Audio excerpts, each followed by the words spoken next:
Welcome, beautiful Paris Saint Germain family. Honestly, I'm not happy with this, guys.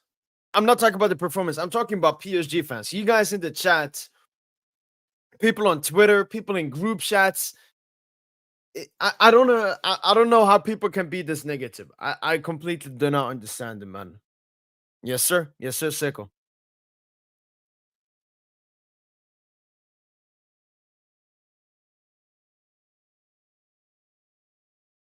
No, I legit do not understand how people are off chair the game. Like, Safe, what excuse have I made, Safe? All I'm saying is I don't understand why PSG fans are behaving like this. Honestly, I don't understand.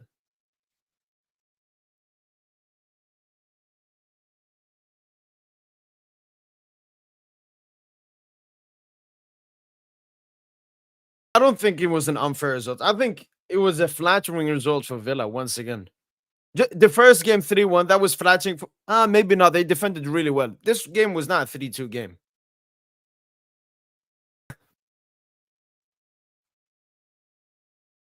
I mean, Seiko, it's not even about just the semis. Obviously, that's something we should be very, grateful and happy for. It's more about this game as well.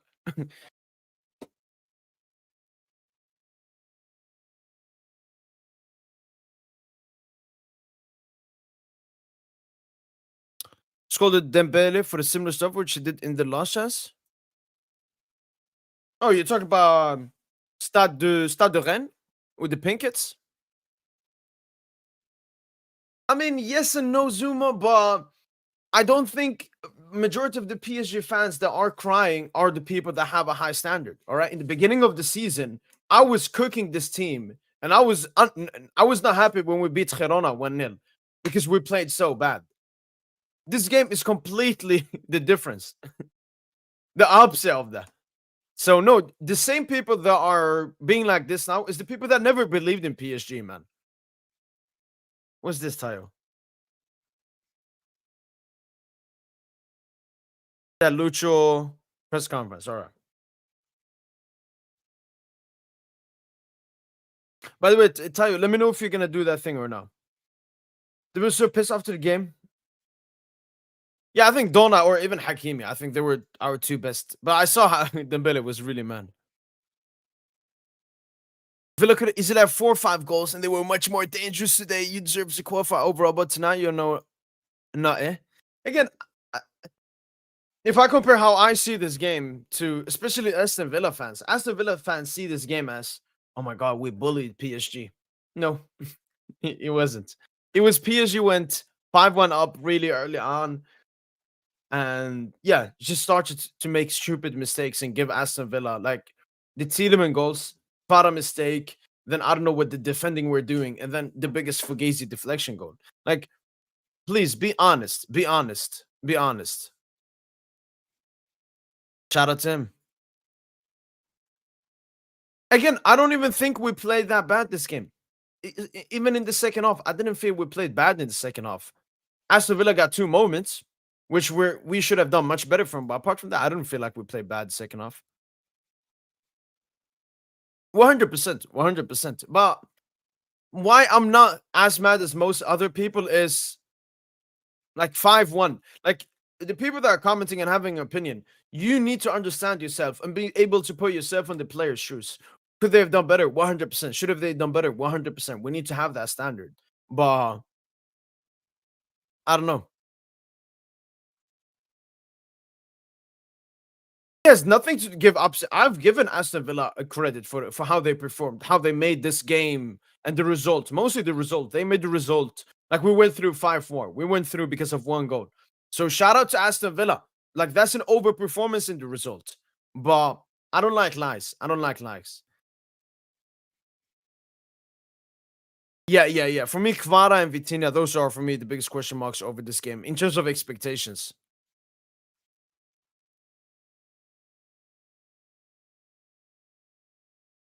Either team, at best, you're being super generous to PSG. It was a level game, but to say Villa were flattening for the win is crazy. Yeah, I think the best thing to sum up this game maybe would have been a draw. I could even see a small PSG win. I don't think after watching this game, I'm like, yeah, Villa deserved to win that game. Again, I hate the word deserve because deserve means absolutely nothing. Um, but no, Villa scoring 3 goals this game, in my opinion, was flattering 100%. Despite them having some other chances where Donna made some good saves. It's mostly the goals that Villa scored, like that Fugazi Tielemans goal, and then that McGinn goal. Again, I don't want to take away anything from the finish, but McGinn getting the ball in his own in his own like half, yeah, in his own half, and doing all of that, and our players doing absolutely nothing. Disgusting. And don't get me on the Konsa goal. Don't get me on the Konsa goal. That was a disgusting fucking goal, man. Yeah, for the Asensio chance. Yeah.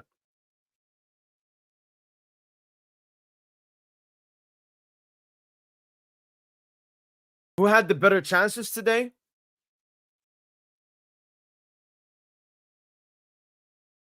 Probably even. Probably even. I would rather face Real Madrid in the semifinal, obviously. And this has nothing to do with quality of team, like whether Arsenal or Madrid are better. It's more about I want to face Mbappe. I want to knock out Mbappe. No, Vitinha off the ball. There are definitely some question marks about him. For all 3 goals. For all 3 goals. Like he just it's like Vitinha. Sometimes when we're defending, he's hoping and expecting, Pacho, Hakimi, Marco, Marquinhos, João Neves, they do the job for him. He has to get in dirty, man. He has to get in dirty, man. Yo, Baleko, thanks so much for the super chat, man. Appreciate it. Marquinhos out now. No, look, even me as someone like obviously my opinion about Marquinhos has always been the same. That like this is his last season, but I felt like a decent. He can do better, but he still made some important clearances and defensive recoveries and so on. Yeah, I think it was between Hakimi and Donnarumma for the man of the match. Obviously, Dambuz got it. He wasn't even happy when he got it.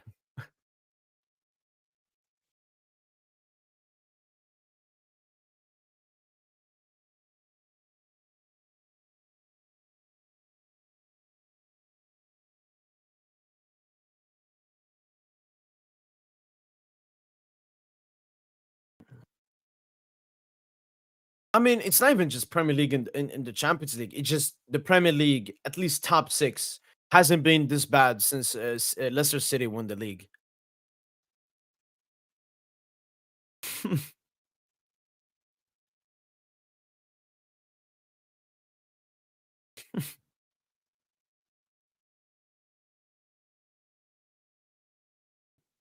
I know, Lewis, man. I know. If I tried to put myself in an Aston Villa position, I would compare you guys to us last season, Lewis. Like we went out versus Dortmund, and it wasn't that far away. Obviously, they beat us 2-0, so it wasn't a 1 goal margin. But what I felt last season, Lewis, was this was a great season. I don't want to take anything away from it, despite me being heartbroken in the moment. But I just look into the next season, Lewis. Like Aston Villa, all you got to focus on now, Lewis.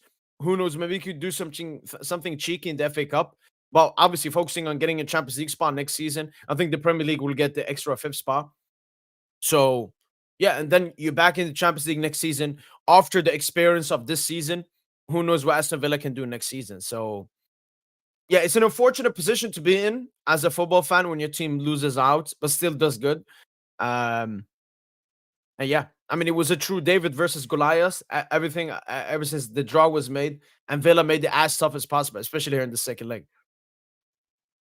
Ashraf Hakim has been involved in a goal for the 7th time this season in Champions League. This is the highest total for defenders since Marcelo in 17-18. Wow. I 100% agree with you, Ian. I 100% agree with you. I don't understand why people are so criticful and negative. We should 100% be negative and criticful. But should we be more negative and criticful than positive and applaudery? Absolutely no. We'll see. We'll see.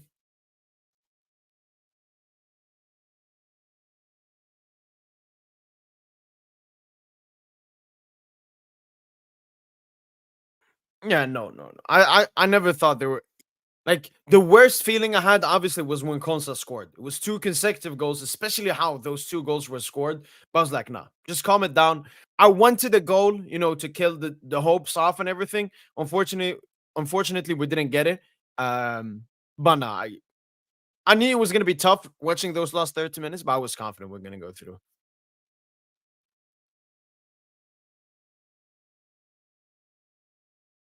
We don't care. Dub Hakimi, dub, dub, dub.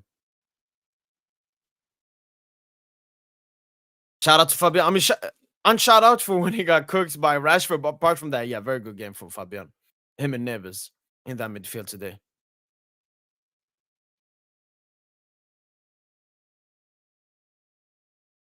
Yeah, I feel proud because we went toe to toe with you and we shouldn't be there. As we're miles behind you. But I'm disappointed because we actually had a chance. Yeah. Now it's a hard pill to swallow, as they say. Um, But from a PSG fan to an Aston Villa fan, and to all the Aston Villa fans that are watching, shout out to you guys. As I said, I think you made it tougher in my expectations to what it should have been. And yeah, you should definitely be proud of your team and hopefully end this season even better, getting that Champions League spot, and who knows, maybe you can win the FA Cup. Yeah,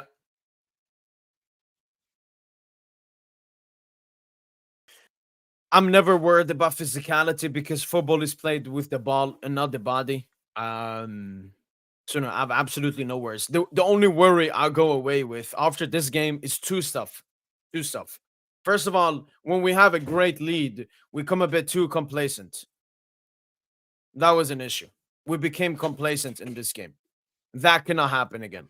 Second of all, it was conceding goals off momentum. That has always been a problem with me with this PSG side. Is sometimes a team can have a good I don't know 10-minute spell off the ball and then they get a goal. And then you're like, yeah, we just need to keep the ball when we can't put ourselves in that position. But in this game, I didn't feel Villa had enough momentum for any of their three goals. Like it was always us making a mistake. And we definitely have to work on that heavily. Yeah, exactly. Yo, Sapana.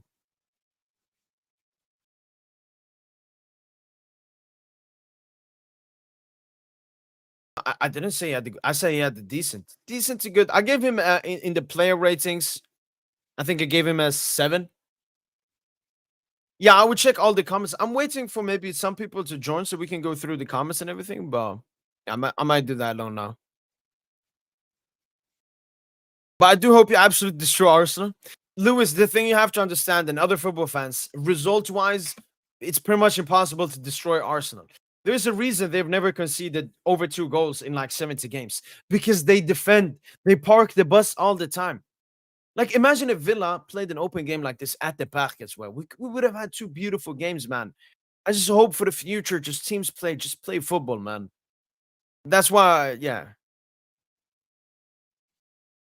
Arlian, I knew that someone, by the way, welcome, but I knew someone would bring that up. Look, my stance on Donnarumma has always been the same. It's been, he's here. I'm not saying game out, I'm not saying extend him. It's here. Let's see what he does in the Champions League knockout stages when we really need him, because this is where the question marks have been. Obviously, the season is not done yet. We have 2 semifinals and a potential Champions League final after that. But after that Liverpool performance and after today's performance, both away in England, where PSG actually struggles historically, yeah, from now on, I would say, yeah, let's extend Donnarumma and hope he does well in the semifinal. But yeah, I think Donnarumma has won me over, has won PSG fans over. One thing I'm happy with is I had a statement and I stayed to that statement. Marquinhos, for example, no, he's still got to go in the summer. But hopefully we end the season well, man. I guess good mentality. Yo, Donna, man, I just hope I'm just scared Donna just in the semifinal game will make a mistake and then we're back to square one with Donnarumma. But hopefully he keeps it like this.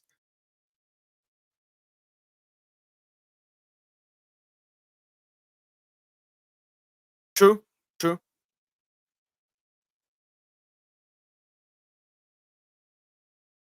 needs more maturity and better defense. I don't think that was the problem today. Like, I don't even think our defenders were at fault for any of the goals we conceded. Maybe you can say Pacho for the own goal, but it's our midfielders. They need to do much better. 100% Justin. I got really mad at Dembouz when he did that, man. Yes, sir. Yes, sir. Erling Haaland on his Snapchats, so good. PSG. He's coming home, man. He's coming home. Ooh, nice, huge dub. That's a PSG hates in the comment section. We appreciate you people. Yeah, no, I was watching it on CBC Sports Golazo. I turned it off after the Konsa goal because the stuff that they were immediately as Konsa scored the goal, it was like, is this PSG bottling it again? Is this remontada again? Is this la la la again? I was like, fuck off, you fucking Brit. He's probably fat as well. I hate them, man.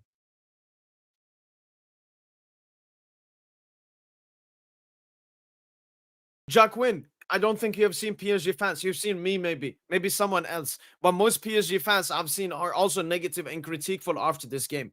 Obviously, Barca fan base are obviously more critiqueful. You lost 3-1 and you actually got outperformed, unlike us. But yeah, I do agree. Both of us should be like, yeah, we're into the semi. There's some lessons that need to be taken. Both of our teams at one point were up by 4 goals as well. But yeah, I mean, it just tells you people mentally how they are. First time we've seen PSG shake, they need to work on that because if you're into team UCS heritage can be decided. I mean, thankfully, we would not be facing a so-called Champions League heritage team. Because I don't think we're facing Madrid, and Barca is not a Champions League heritage team. Yes, sir. No, psych. Wait, let me show this. Let me show this. Wait, let me show this. Uh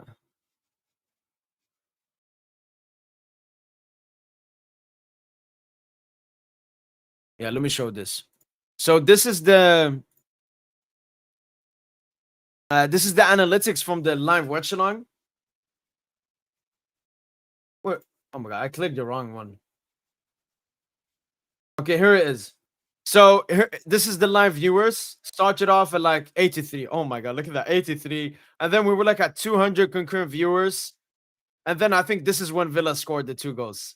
It went from 189 to 481. Shout out to Villa, man. 300 people come in, stayed high, up to 540 at the end.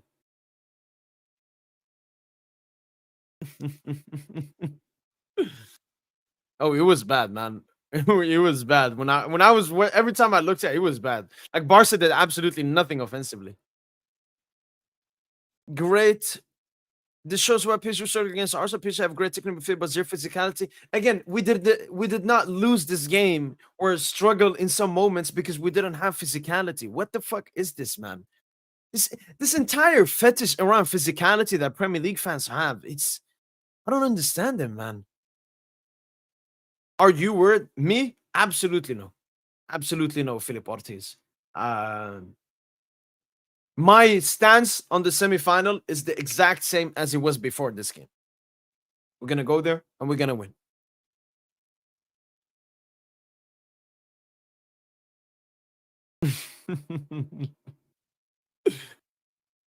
No. Okay, look, Philip. Now it's in the moment. Everything has happened now. Let some days go. Watch some comps. Watch the game again, and so on. Omatsun say comeback guys giving me a side of Matats. I love it, and I think it deserves it. Wait, Aryan, what about an almost insane comeback? Because that's what I'm predicting. I think Madrid are gonna do an almost comeback. Would you have stable midfield defense? My idea of never calculating. What does that mean? Never calculating.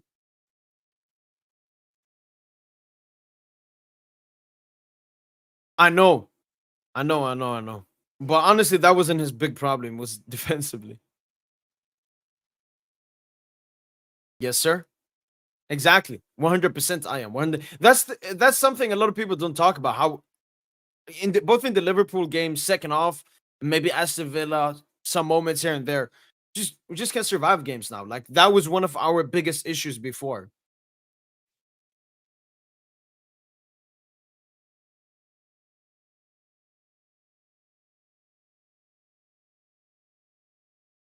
Rice versus Yamid. Again, football is played with the football. I don't think Declan Rice would do anything. Oh, obviously, Thompson. Obviously, when I watch the replay back, Thompson, usually sometimes you can look at defenders and be mad at them, but I'm not mad at Pacho because Rashford was right behind him. Okay, let me actually find the goal here.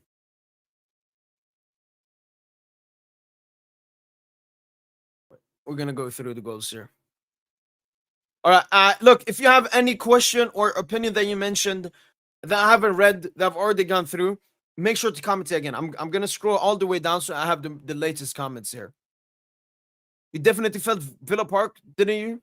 No shutdown of our crime factory. We're hanging on. Congratulations, goalie saved you. Kevin, I can tell you this in the nicest way as possible. I didn't feel the Aston Villa crowd at all.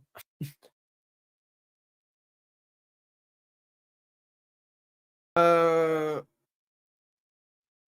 didn't feel the Aston Villa crowd. Didn't feel any crowd. What I felt was PSG making the game tougher for them, as they usually do. Like this has happened at the Parc. This has happened away. This is a PSG thing.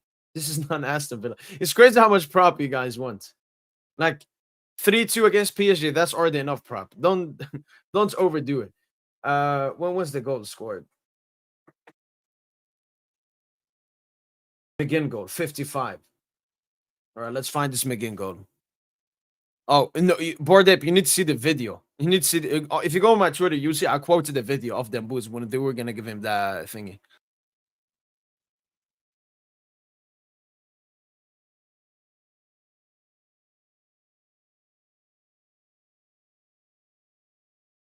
I don't hate Warren Zaire Emery. I said when I say PSG should sell him, I mean more PSG should think about selling him because he's not performing at PSG level.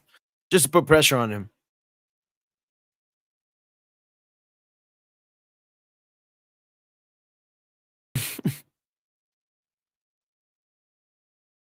Again, I don't think so.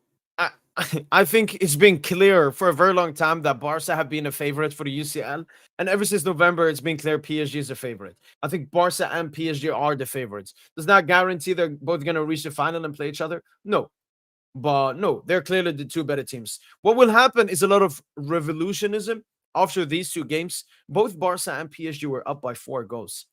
I don't really care what happens after that. I don't really care. Like a lot of Arsenal fans are like, "Oh my god, look what Villa did to PSG." Look.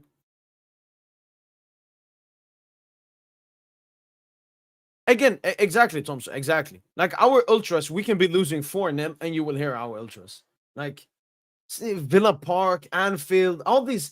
You have to understand, fans in England are not supporters. They are spectators. They're there to watch the game.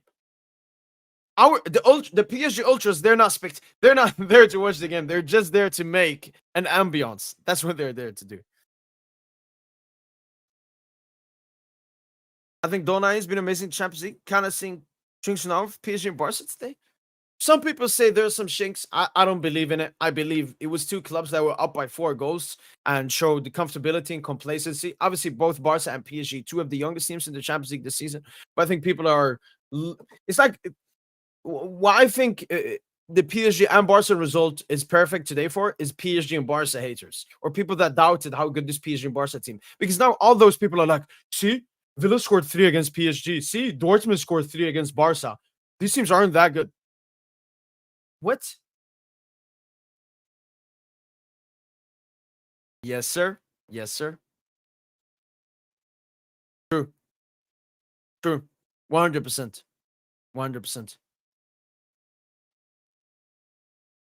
Well, I saw an 18-year-old Warren Zara Emery and a 17-year-old Warren Zara Emery do better. So his age thing doesn't really matter. Exactly, David. I don't understand. I like, for example, me. One of the best attributes I would say I have that I'm always trying to improve on is going into other people's perspective. When you go into the PSG players or the Barca players' perspective, when we were 5-1 up or Barca were 4-0 up, it's very hard having that hunger and motivation because all you think about then is what comes next. So PSG maybe we're thinking about the game on the weekend. Barca players were thinking about the game on the weekend. Okay, I've just got the McGinn goal now. We'll take a look at Vitinha's defending. Yo, Samamini. Do you think that Abbas Mohammed will fit this game as a center instead of that bum Vitinha? He would fit in, Sam, as the number 10 at Barca. Number 10, though.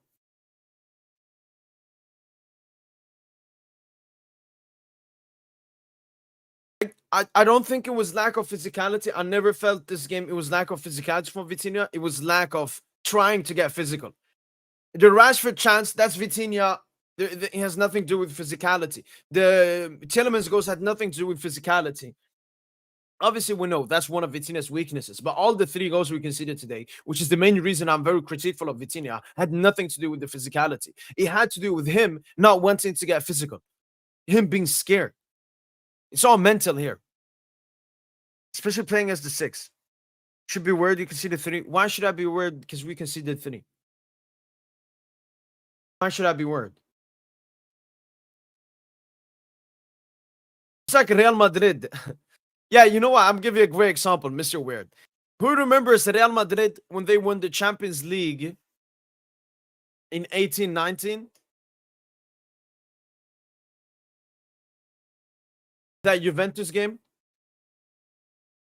What was the result of that game? 3-1?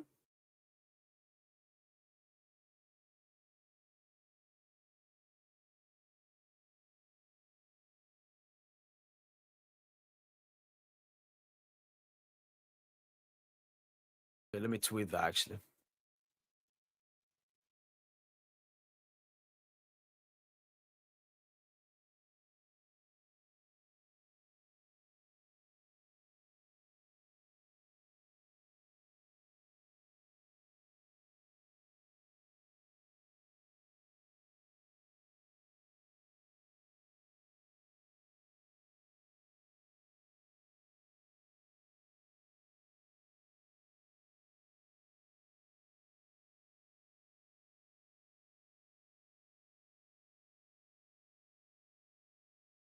All right.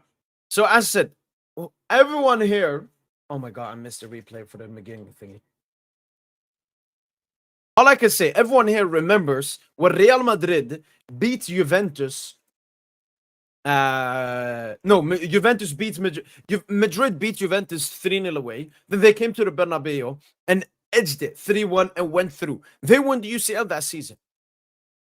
It's like people have forgotten what football is about, like how football has been. We've seen so many times where the former team wins in the first leg by a good margin, and then the second leg they just go through. Obviously, my expectations for this game was going to win this game, was going to perform really well against Aston Villa, which we did in the first 30 minutes. Then Aston Villa got their goals, but we controlled the majority of the game and so on. But again, us conceding 3 goals here is completely irrelevant. It does not matter for me. It does not matter for me. And people saying, oh, if we perform like this versus Arsenal, we'll lose. Do you think we'll play versus Arsenal like we played versus Aston Villa when we were 4-1 up? 5-1 up? Come on, man. Come on. Well, we got Mr. DJ with us here. Welcome, DJ. Yo, what's up, man? Yo, doing good, DJ? Yes, sir. Into the semis. Come on. Yes, sir. Okay. First thing I want to ask you, DJ. Yeah, bro. Like, I'm against most PSG fans today, DJ. Ooh, It's been why? a lot of negativity, a lot of like. It feels like people are more mad than they're happy. Yeah, I mean, Like, we did wobble a little bit, but you can't be upset with that. Come on. Because for me, you know what? Yeah, okay. You can be upset with the poor performance, but the fact that we got through it, that's what makes me happy. but did you think it was a poor performance? It was a bad I didn't think it was a poor 15, performance. 15, 20 minutes. The performance was good. Sorry, bad performance is the wrong word. The performance was good, but it was a really bad 15, 20 minutes. A bit similar to the nonsense at the Bernabeu a couple years ago. But the difference now, we have leaders on the pitch who are able to guide us through. Yeah. Like when Costa scored that goal, all of our players were like, all right, Mhm. okay, no more joking here. No hiding. Unlike certain hell they- individuals that were at the club before, when the going got tough, they sort of dug their True. heels in and said, "All right, let's play football, and I think probably what could have made everything different, a little bit different after the game, if we just got that goal after Consa scored. Oh Just yeah, okay, calm down the last 15, 20 minutes. That's what I wanted as well. yeah. But we didn't get that. 'Cause I felt like when we were 5-1 up, DJ, Mhm. going into the players' minds, when you're 5-1 up, Like you're you start chilling, thinking about other stuff. Yeah, right. like, oh, we got Are the Hapoli kids in again. bed? What am I having for Yeah. dinner? Did I turn the oven off before I Yeah. went to bed? I mean, I don't want none of our players using ovens, bro. You need a chef for that. You don't need to go in anywhere near ovens, man. But And yeah, then I get what you're saying. we were talking about the goals. So obviously, we consider 3 goals today, and we will tactically look into all the goals. Okay. First goal we have here is the McGinn Majestico. Okay, if it just reloads here.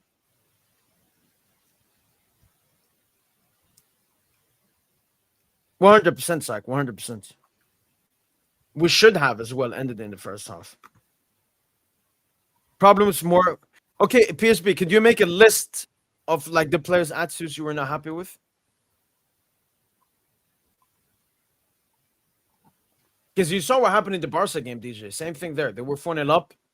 Dortmund act like a nearly comeback, and then Yeah, fake comeback. Obviously, credit to Dortmund. Too little, too late. But I think, yeah, I suppose like you can say, Barca were up crazy. They weren't gonna bottle that, but I think losing 3-1 away at that a shit Dortmund team is not great. no, I watched the game, DJ. Like Barca were garbage. Like even the goal they got that was an own goal from Dortmund. But Benzbaini, yeah. Yeah, but it didn't matter. It's just now look at McGinn here. Okay. Oh, sorry, DJ. No, I was gonna say it's just unfortunate because like to put in that kind of performance if you're Dortmund, knowing that like you just like because after the first leg they were done. It almost didn't matter what they did in the second leg. So then the fact that they did put in a good performance in the second leg, it just makes it all the more frustrating for them. But we're gonna take a look here at the John McGinn goal, DJ. Okay. And yeah, I want to see who we can blame and so on. I'm looking at Marquinhos. Marquinhos is on. Is that Rashford? That's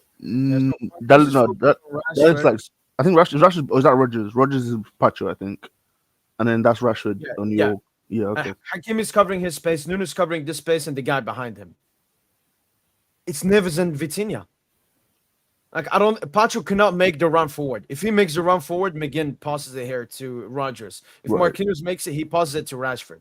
So is this the McGinn goal, right? The long shot. Okay. So all right.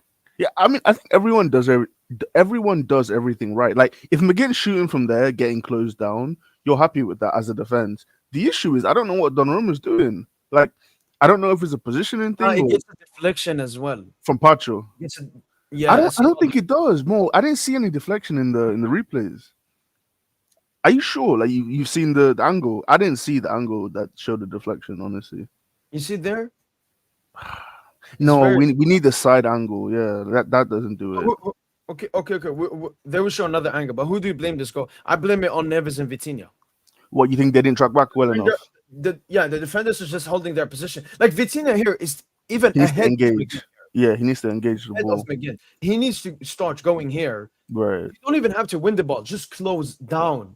Mm-hmm. Look at Vitinha. He does here. Yeah. I mean, like I said, like, okay, we can say Vitinha maybe should try and pressure the ball, but like you look at this situation, pause it now. Like you look at this sort of defensive situation, we're comfortable right now. I think you're happy with the situation. Like there's everyone sort of running back towards the goal. If like as a defense, like I said, if McGinn's shooting from there, I think you're happy with that, honestly. Because Donnarumma, he's got good sight of the ball. Like I think, like I said, you're happy with the shot. It's just unfortunate, like I said, if it is deflected, then that's unfortunate. But I don't really here, DJ, here you. Oh, okay, let's see. Yeah, it gets a small deflection. Oh, bro, I need to get my eyes checked, man. I still don't see it. I don't see it. Okay, go. Can we do the slow-mo? Slow-mo. Let's see it. This is the slowest. Oh, okay. This one is a good angle. Okay, all right. Let's go back. Oh, it looks like Neves blocks it. Yeah, I think he does. Oh, Yeah, off the no, boot. there's a deflection. Okay, Yeah. go back one more time. It might maybe like off the shin, maybe.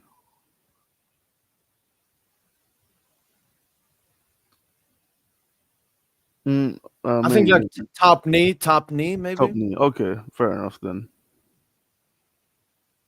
Anyway, yeah, like Okay, okay, look at the ball direction. So he's gonna go more right, and then here, bomb. He yeah. goes. Oh, yeah. I see it now. I've seen it now. I've seen it now. So it wrong foot's Gigio. Okay, fair enough then. That's just unfortunate. So it was going more like bottom right, I guess. Maybe, or And even top right. deflection, it goes Yeah. up. Yeah. The bigger deflection is obviously the one for the Tielemans goal. Like that's just fucking dumb. Like that's Okay. ridiculous. Okay. So to end this goal, DJ, I blame it on Vitinha and Neves. They need to do Okay. better. Yeah, Obviously, not a big mistake, but if anyone can improve for this not to happen, we need to close down the players like quickly. Like McGinn got it in his own half. Nobody even put any kind of physical challenge for him until he was right in front of our goal. So that has to be improved. Do you agree with that, or do you think so? You said Donna before. Yeah, no. So I don't think anyone's really at fault. If it's deflected like we've seen, then I think it's just unfortunate. Okay. Now we'll get to the second goal. First goal, or I think second goal, sorry, the third goal. third goal. Okay, that's Because I the have the second half here. So what's his name? I think this one is easier. Konza. Yeah, Konsa. it was a good finish from Donna him. was To be not on fair, his line. what happened? People are mentioning why Donna wasn't on his line. Oh, okay. Yeah, it was a good finish from Uh, Konza, like from centre back as well. Yeah, but shout out to Konsa. But Yeah, I think Virginia gets so, beat probably a little bit too easily. And then the guy that goes out to, I think, challenge Rashford, I don't like. He sort of puts in a half-hearted challenge in a little bit. So ball gets cleared out. Yeah, Dembele chases it, loses the header. I think.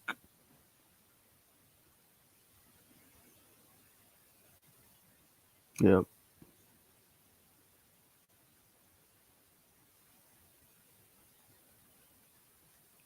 wait, did I stop it? No. Yeah, so it's onside here, Yeah, onside. and now it starts. Fabian Ruiz obviously lunging, going very aggressively. Yeah, that's just terrible. Rashford knows exactly what he's doing. Right. Too easy, like too easy. Yeah, that's cooked, completely cooked, man. Look And at then, fucking Vitinha here. yeah, like that's really poor. Like it's good skill from Rashford, but at the same And time, turns away as well. right? That's like primary school defending. You know when you turn away, you stick your leg out, like half-hearted defending as well. Yeah, it's just poor all round, to be honest. I mean, yeah, this goal is easy. Fabian and Vitinha just cones, basically as cones in the defense for this goal. Yeah. Then I'm gonna bring up the first goal, so we'll finish off with this. So what? 3-2 lost on the night, and then 5-4 win in aggregate. Yeah. Okay. All right.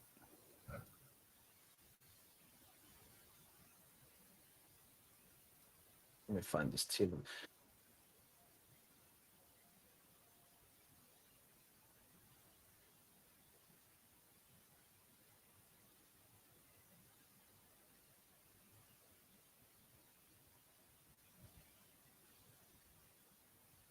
Who's Enrique seems happy with? I don't think he's happy with the 3-2 and the position sometimes we were in about Villa.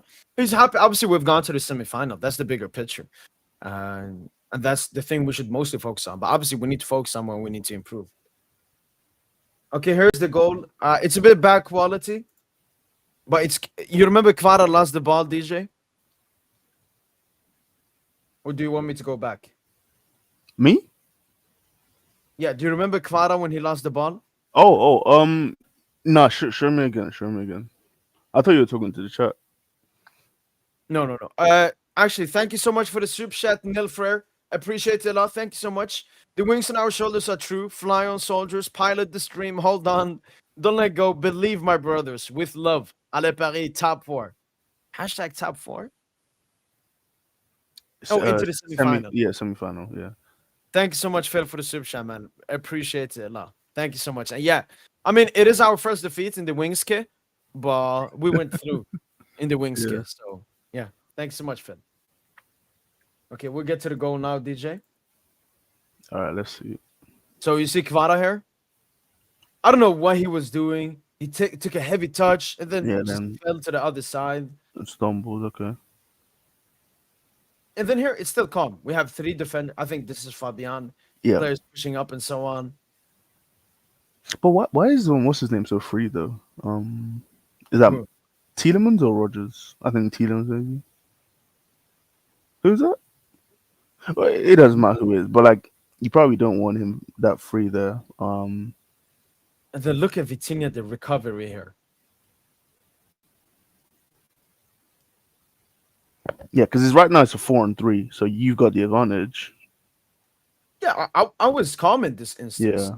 So then what? 1, 2. Vitinha, I hate Vitinha. Like trying to get the ball, especially as the 6th of the team.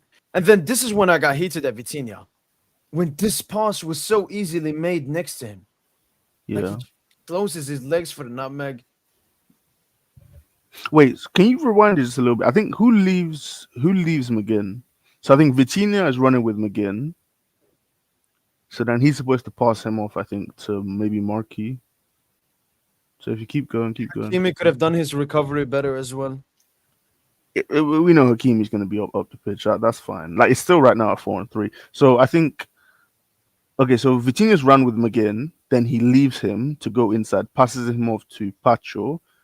Then Marquis steps inside.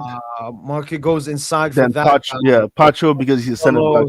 He's also going inside. Yeah. So I think that, like you said, Hakimi needs to maybe be back in the defense. Because if you rewind it just one more time, just to when Vitinha passes him off to Pacho, that's where I think at that moment you want Hakimi back in the action. Because you've given them enough time. Like he's jogging right now. He's literally jogging. Like you want him sprinting back to get back into the defense, you know, because it's at this point now, or the centre backs are now thinking like centre backs, and that's where you have a free man in Hakimi's position. So it's just poor sort of work rate, you know, for everyone to get back into the defense.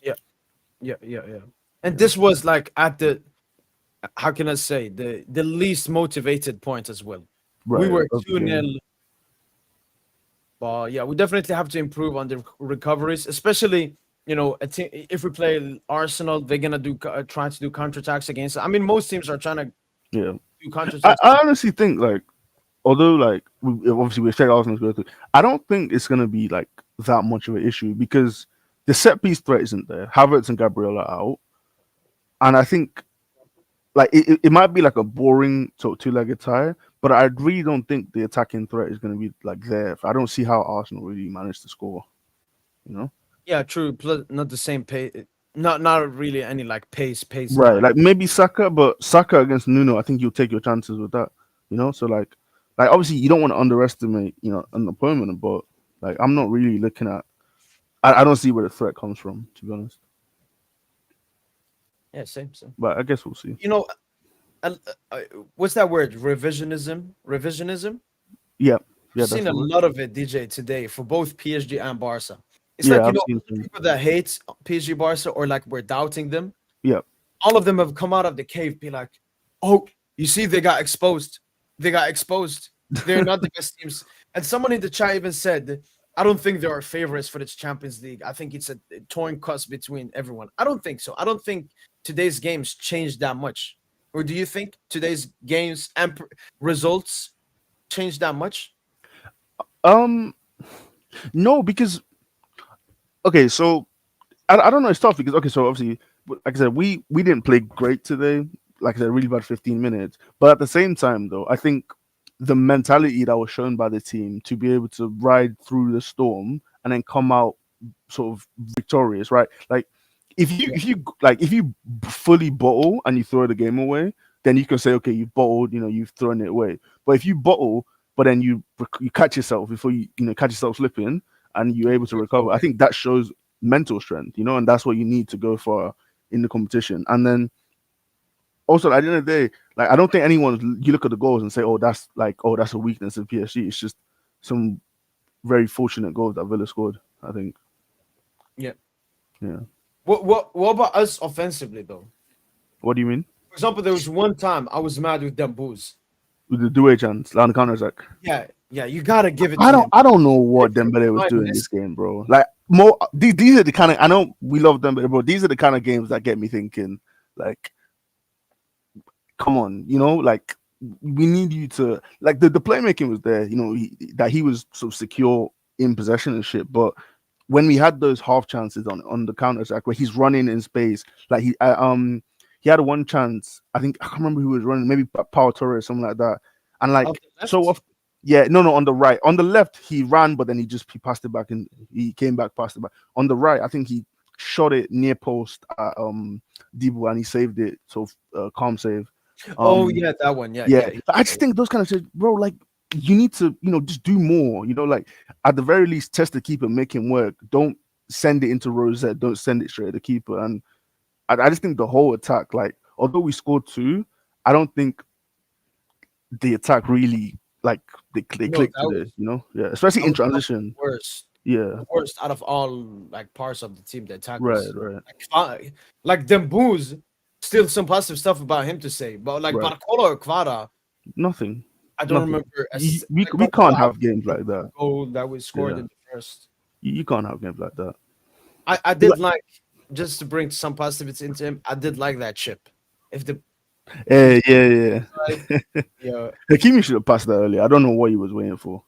Like, bro, this is the thing with Villa, bro. If they're gonna play that kind of highlight, just play balls in behind. Like, why are we trying to pass through the press? Just pass, just give it to someone and then have them play like a diagonal switch ball. Have them play a ball into the channel, bro. Like, it's simple football.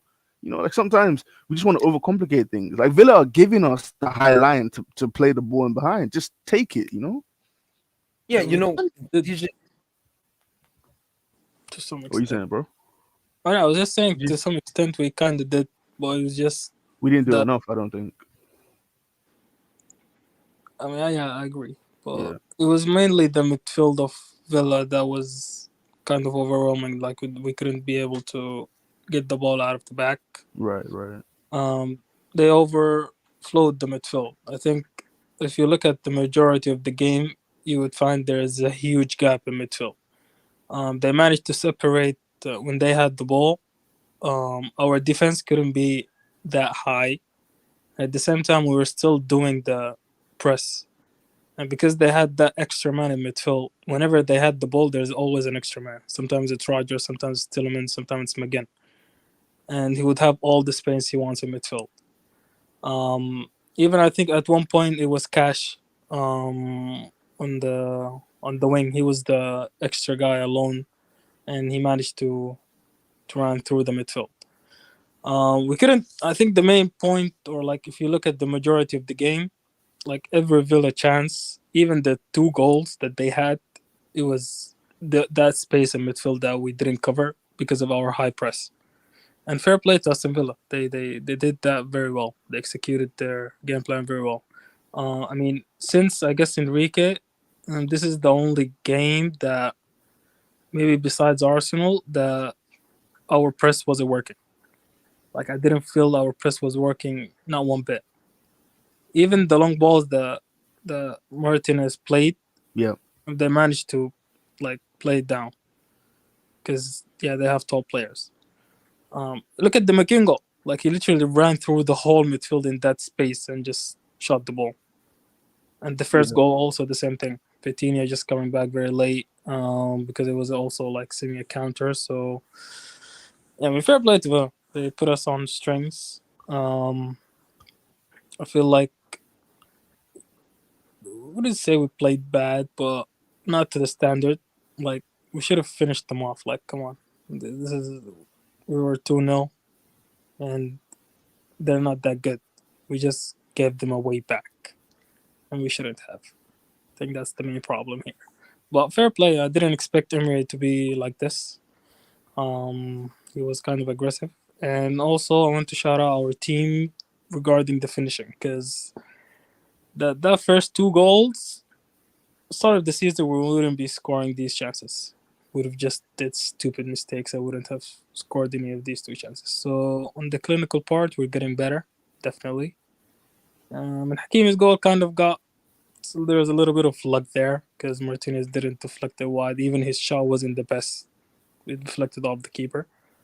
Nuno Mendes, a great finish. Great finish. Made me want to play Mendes on like a winger or something at this point, honestly. The guy is... Honestly, man, just try in one of these league games, put Mendes on like a left wing and put behind him Lucas. Yeah. I want to see Mendes cook up front, man. You know what's funny? Like, a lot in the past, people have said, "Oh, we need to go. Like, we should go to a back three."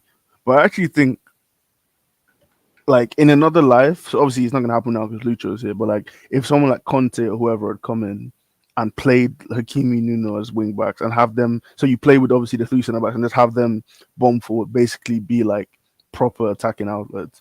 I think that would have been really fun to watch, you know. And Yeah, it would. Yeah. Like give this team to Tuchel. Tuchel's a better example. Yeah, like it would have been very interesting to see. And then, you know, I guess you keep the midfield the same. Maybe the attack, you need like a proper striker to sort of get on the end of crosses. But no, I think those 2 as just wing backs is ridiculous, man. Like having one of them is dangerous enough, but then the 2 on the same team is ridiculous, man. Yeah, we literally have the best fullbacks in the world, like the best right back and the best left back. And I think also regarding the Vitinha, and you guys talked about him today. I think this is the first underperformance, let's call it, from Vitinha since his like outbreak on the team. But also I would give credit on to Aston Villa on that as well, because look at how many midfielders that they had on this team, and they had everyone doing everything to the point they were like in the 70th minute, even though they had all the momentum in the world, they looked finished. Like they would look like they're finished all the stamina because that midfield was working overtime. And I think that's why our midfield today looked, let's say, shy. Well, I still think Vitinha played well with the ball. Like there's a lot of times where he passed the ball well. He found the space. Even Fabian Ruiz did great on that regard. But yeah, I think what I didn't expect is that midfield to be aggressive attackingly.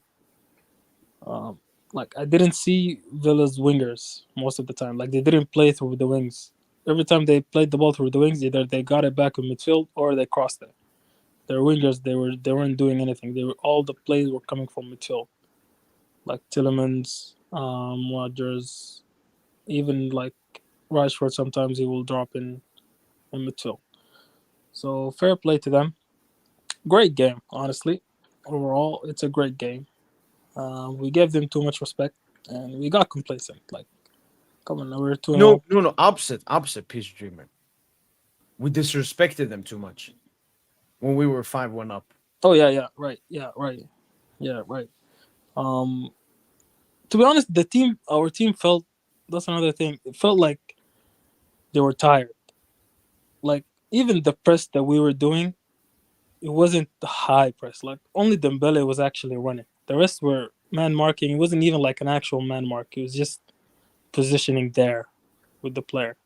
Like I didn't feel the energy today, the energy that I expected. I don't know what was the reason. Do you think it's a physical thing or a mental thing? It can't be physical because we literally didn't play on the weekend. We literally didn't have a game in the middle. So it wasn't like... You could say the same about Barca, for example. They didn't play with that energy. They still played on the weekend. I think it's more PSG Dreamer. Both like PSG and Barca at one point of the game were 4-0 up. And when you're 4-0 up, PSG Dreamer, you're like, Alice, we can play at 50% and we go through. I think that's it. Yeah, I guess even Dembele said it, I think, or Vitinha, one of the two. They were like when it was 2-0 or 2-1, we kinda were confident, and Yeah. you can never like be overconfident in this tournament and stuff like that.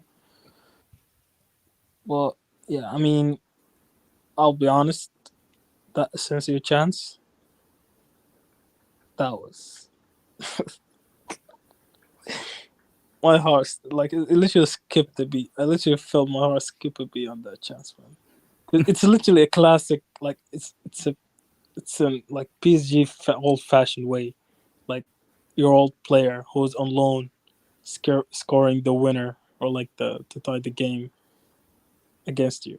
Like this is an old fashioned PSG game. Well, yeah, I guess like the team showed character on how we managed after all of that momentum and how we managed it, and I think that's a really great thing because now in this Champions League run, we literally experienced everything, like all the scenarios we've experienced, like from the beginning, up to until City game where you are 2-0 down and you do a comeback, comfortable win against Strasbourg, Brest, and then losing at home against Liverpool and then winning away. And then you go to Aston Villa, they score the first goal against you, and you come back with the 3 goals. And Yeah. then now, the only thing that all PSG players hate, which is being under that much of a pressure, and the team literally scores 3 goals in 10 minutes.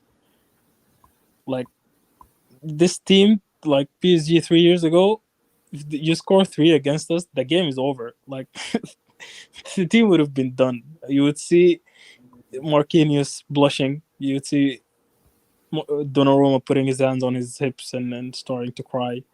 Like that team would have lost this game, like no doubt.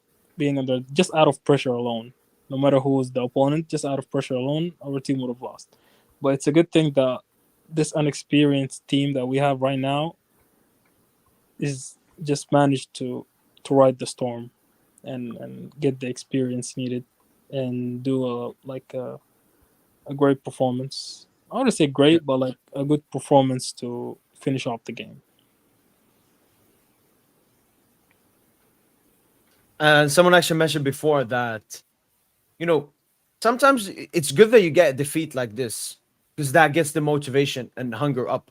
Like we have you guys seen Dembele when he got awarded the man of the match? Yeah, Yeah, we that's all good. had a straight goals. So I think if we can try to bring this frustration into the next Champions League game, that would be perfect.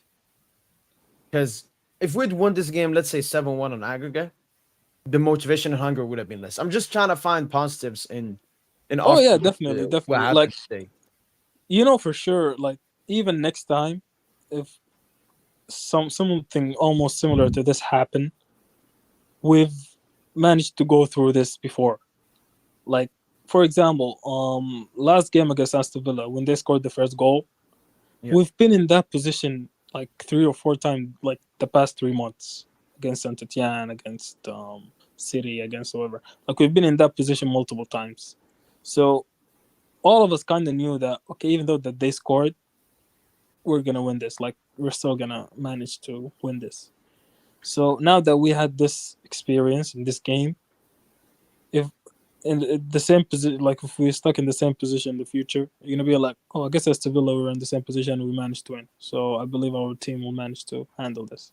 So it's a great experience to have, especially at this stage of the like against a team like Aston Villa. Because if we had this experience against a team like let's say Real or like more experienced team with better individuals, they would punish you. Like they wouldn't let this opportunity slide by. Like they would punish you. So Sevilla didn't manage to punish us.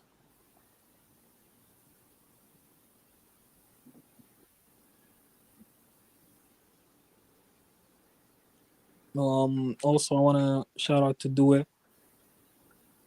The guy went in with the character like we always praised.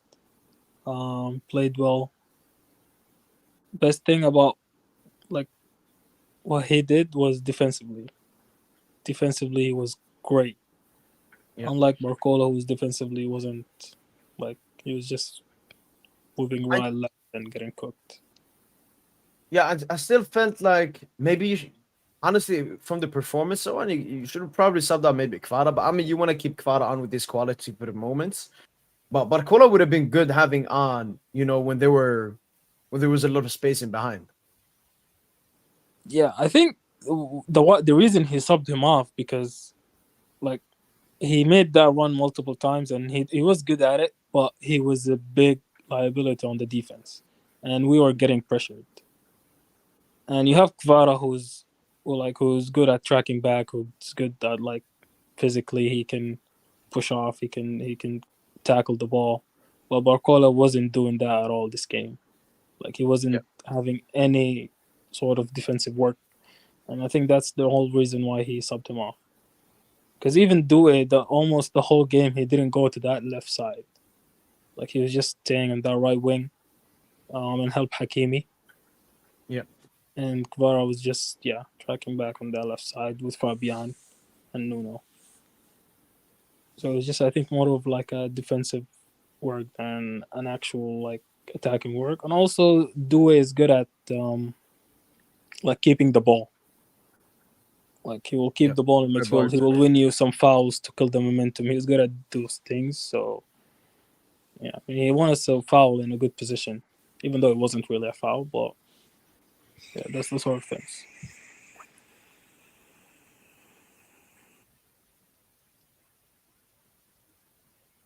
What do you guys think? Luis Enrique said to the players after the match. Um, I think he was more positive than negative. Obviously, talking we made it into the semi-final, but the goal is obviously winning the Champions League. But then he probably says, "Well, you were too complacent, way too comfortable," because that's also what the players said in the press conference they recently had. So I think just a copy of that.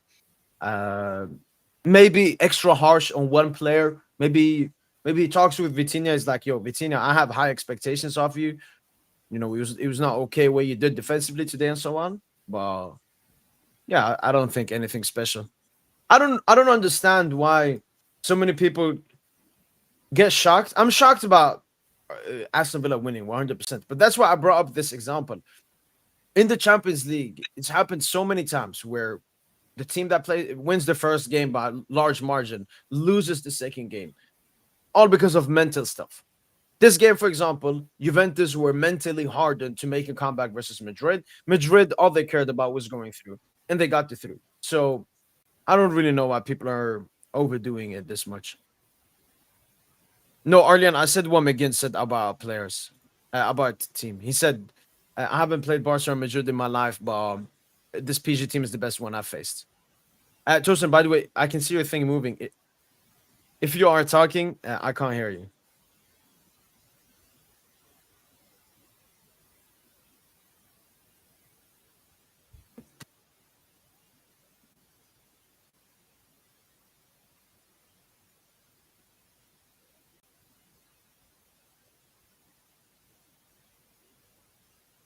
Still nothing, Tosin.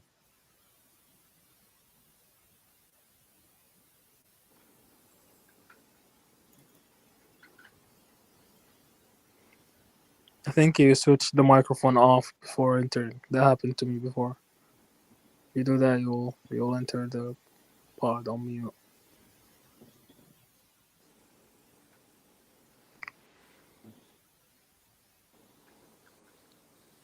But Donnarumma, man, like that's why when you say goalkeepers winning games, these are the type of people that we're talking about. Yo, can you hear me? Yeah. Yo, I'm walking to my car. I'll join in a bit. There's. So he's walking to his car. We'll talk in a bit.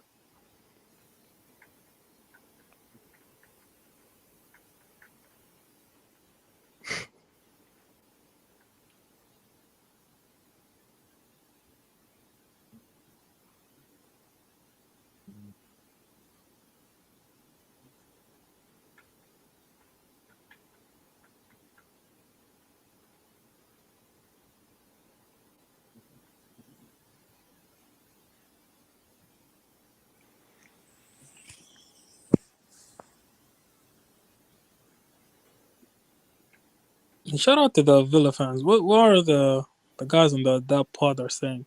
Like, I know that they talked about you reacting to them and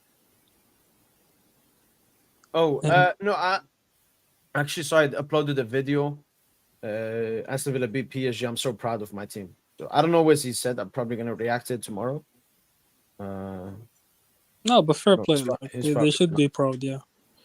100%, 100%. Like if all the teams play like just open, open play like this, it'll be great, man. Look at how entertaining this game was. And look, Rick, it's not about cheering up. For me, it's more I don't have that much more to say. We've gone through. We're into the semi-final at the moment. Just like the players, I'm focused on Le Havre on the weekend. Actually, I'm focused on who we're gonna play tomorrow. So either Madrid or Arsenal, we're gonna play. Also, to add to that, I think we're expected it. Like if we're like against a team that's like gonna may give us trouble, but we gave trouble to ourselves in this game. Yeah. After the home game, it was done, and we already saw ourselves in the semis. So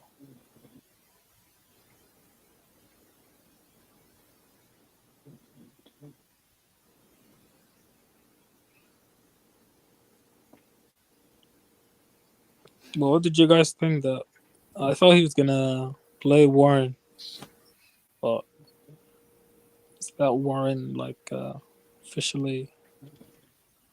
You thought Warren was going to play today. Why did you think that? No, as he's gonna be sub Oh, okay. last minutes. Yeah, but it wasn't even sub. Yeah, No. I think him, Lucas, and Gonzalo were warming up. And I didn't like that we were wasting time as well. Oh no, you had to. That's like game management at that point. Like you want to like kill the momentum. Like that's just pure game management. Like I wasn't opposed to that at all. Actually, if anything, I was opposed to that like lazy high press that we were doing. Like okay, we should have done the same thing that we did against Liverpool, where we'll press from almost the halfway line thing, which keeps our lines intact and the space between the attack and defenders is small. I think we should have done that, but because we were pushing too high, there was that space which allowed McGinn, Tillemans, all of these guys to just run through. Like, if you look at the progressive balls from that midfield, it would be a lot because of that space. You reminded me the same thing that we did against Dortmund last year. Like Dortmund always had that one extra guy, either on like fullback or in midfield, where they will just drag the ball up front because our press wasn't good.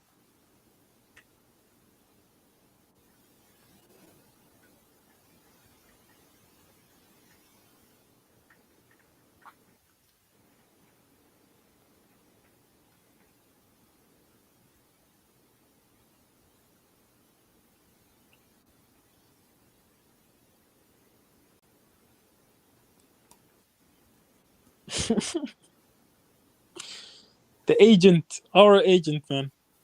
That's why we loaned you to them, man. To miss shots like this. I don't even know my reaction when this happened. I think I wasn't even that worried. I was like, "Oh, big chance." Oh, don't save it. I don't.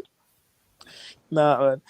The way the ball like got to him, I think Marquinhos wanted to defend it and just headed it towards him. Bro, it was just a scary scene. I was like, no way.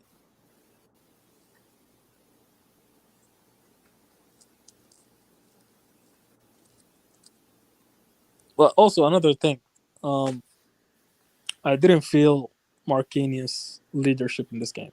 Like I didn't feel like he was the one doing what Wait, he's you needed did to feel? do. I didn't feel it. Like I did. It's marketing. Yeah, like I think just out of that alone, this gotta be his last year. Because the ones who were calming the team and everything, it was like Hakimi, even Doué at some parts, Dembele, they were the ones who were like trying to manage the game. Well, Marquinhos as a leader, he wasn't like as our captain. He was missing. Like, Yeah.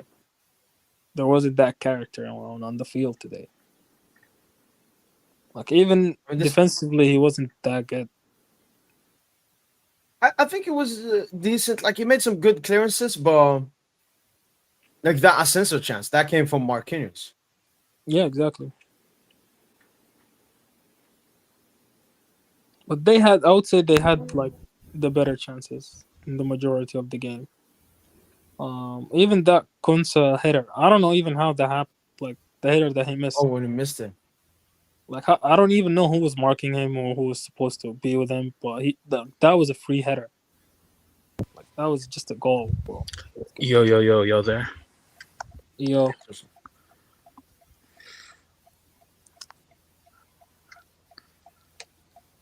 We survived, man.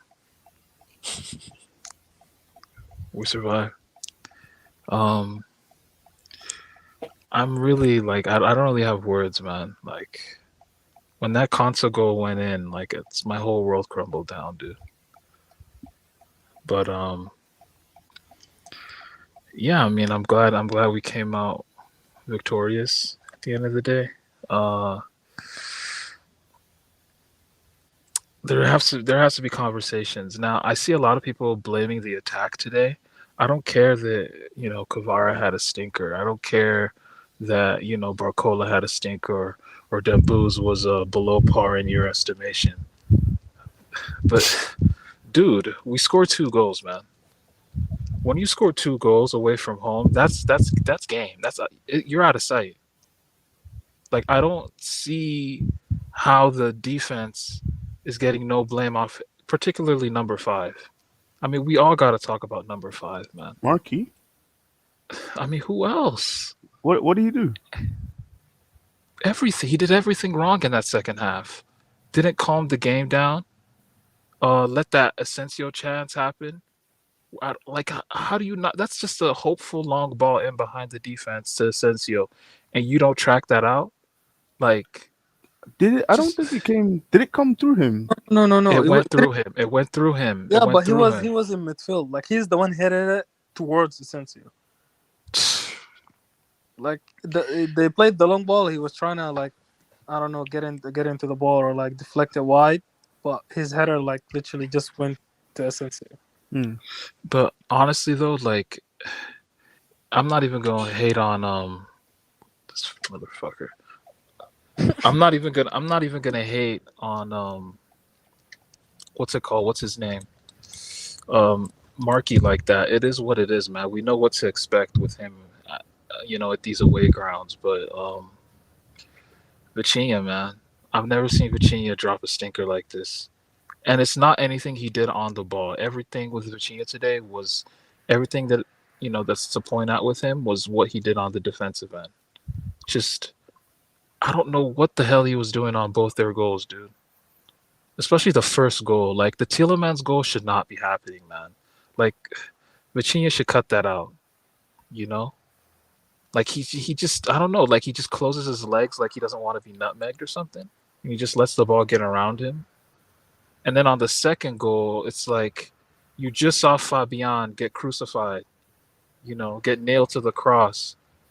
And then, you have Rashford running at you and you just like what kind of marking was that from? He was actually moving like Trent today, bro. Like that's how Vitinha was defending. He was defending like Trent out there, bro.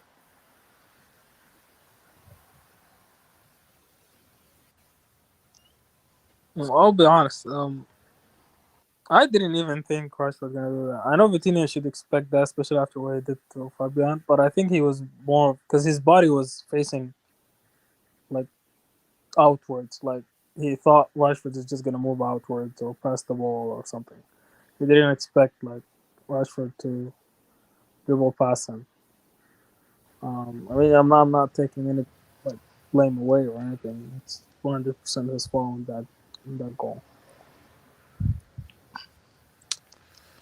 Man, I'm just happy we're in the semis, bro. Like, I'm just happy we got through all that. Because that Matson volley was goal bound. Let's not even lie to ourselves. Yeah, Pacho, man. Pacho with the block again, another block, just like he had at Anfield, you know. Yeah, literally. And then the successive saves from Donnarumma. The one on Asensio, that's the save of the season for us, at least. Like, I thought the Do you Rashford think? save Do you was think better. that one? No, I Yeah. actually thought the Tillemans header. I thought Oh yeah, the Tillemans that head. I one. mean, I he saw. had so many saves. Yeah, Yeah, he had bro. quite When a few. Tillemans headed that ball, he was going like top pins. I was like, bro, that's a goal. Like I saw the ball on the net. I was like, yeah, that's a goal. yeah. No, I mean he made 3 ridiculous saves. That save, the Rashford save, and the Asensio 1v1. Even there Those was a 3 couple saves, in man. first half as well. Yeah. The one was with Rogers, I think. But man, honestly, that McGinn goal, that second goal, if you want to think of a goal that encapsulates, British football, Yurda type of football, it's just one dude down in a straight line, doesn't do shit. He just ran in a straight line, and what they call that up in the UK, a hit and hope. That's all that shit. That was a hit and hope, bro. And there it goes, nestling into the back of the net, dude. Just these aberrations of goals that we be conceding, dude. Like it's ridiculous, man.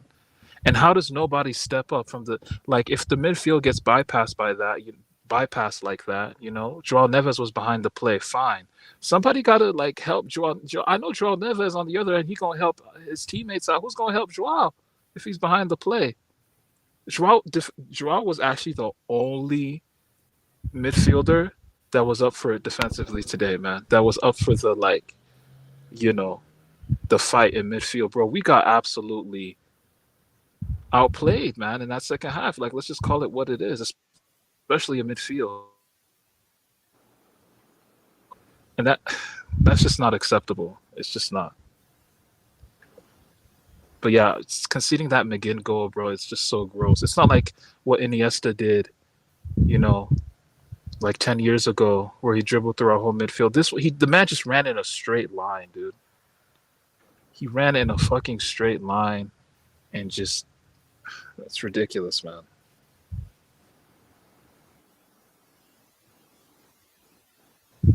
The second and third goals, every goal is like, if people want to talk about the attack, dude, 2-0, bro. You scored 2 goals. You scored 2 goals. That should be it. That should be the game. Whether we draw 2-2 or go out winning 2-1, fine. But 2 goals is enough, dude. It's enough. No, I think the main point, like regarding the attack, is like look at who scored the 2 goals. Yeah, I get it. Our 2 fullbacks. We have the best fullbacks in the world. Yeah, like the attack. I mean, I couldn't blame him because there wasn't even that much of chances that we created or built up for. But there wasn't anything. I think the whole game plan that Lucho had was unsuccessful, especially with the press. I'll keep saying it because that extra man in midfield for Aston Villa and extra man and that space in midfield, that shouldn't happen. Like, just straight up shouldn't happen. Like, that's pure poor game planning. Like, because they had it multiple times. Like, if that happened once or twice, I would say okay, you just slipped off. But if you look back at the game, I'm sure you're gonna find like 5 clips of just Aston Villa player running through midfield in like an open space. Yeah, like, bro, it was like the Red Sea, bro. The space between our midfield and defense. Yeah. I honestly And they were playing through our lines. They were playing through our lines, which is ridiculous, man.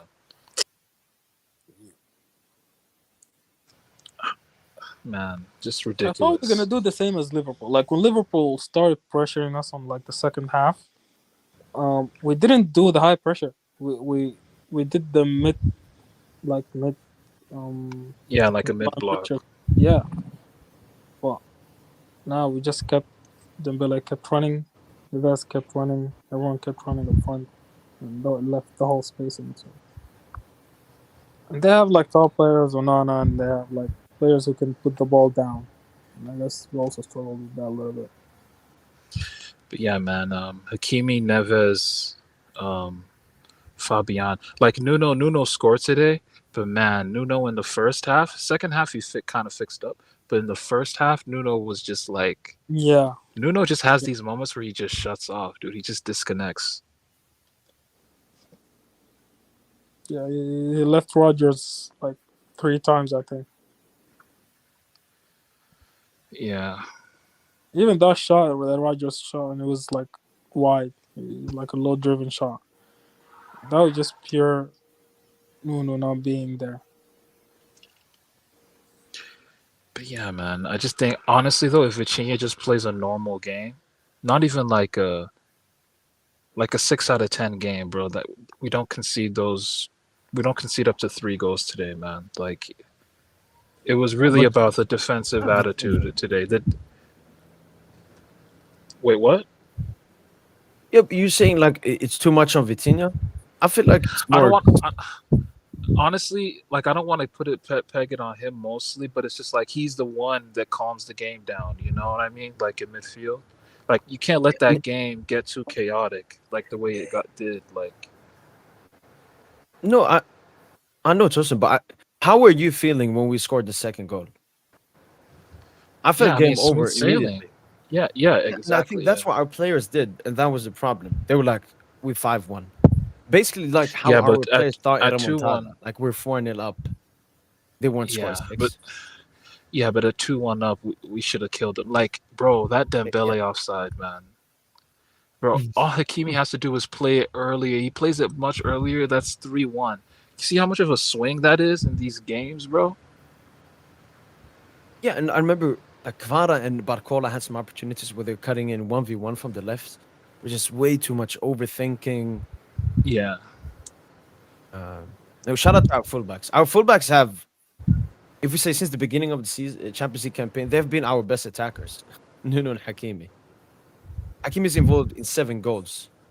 I read it's the most from a defender since 17-18 Marcelo. Like he's having an all-timer offensive campaign. Ashraf Hakimi. No, he's been great, man. But honestly, I still think you're shitting on the attack too much. Yeah, Barcola didn't have the best game. He's still involved in the first goal. If we're gonna share on individuals, it's Vitinha and Marquinhos. Is that Look? Honestly, maybe you could take Kvara a bit for how he lost the ball for the first goal. Like that was. I don't even know. Like I'm not mad at the Kvara stinker. Yeah, I'm not mad at the Kvara stinker. It's whatever, man. No. Like, that mistake, Tosin, that was still cost. Like he went into 3 players, lost the ball, and they scored right in front. I don't know. It was weird. It was like I don't know, dude. It was like there was like a like voodoo dolls. It's like someone pricked his voodoo doll. Like bro. It's like he glitched. There was no pressure on him when he lost the ball. He just glitched. Like Kvara on that ball loss. Like I didn't get it. Like that's so unlike him. I remember when Dembus could have fed Due. There, I got really mad. Yeah, that was Dembus's. That's like an Mbappe moment. Like yeah, I get what you're saying.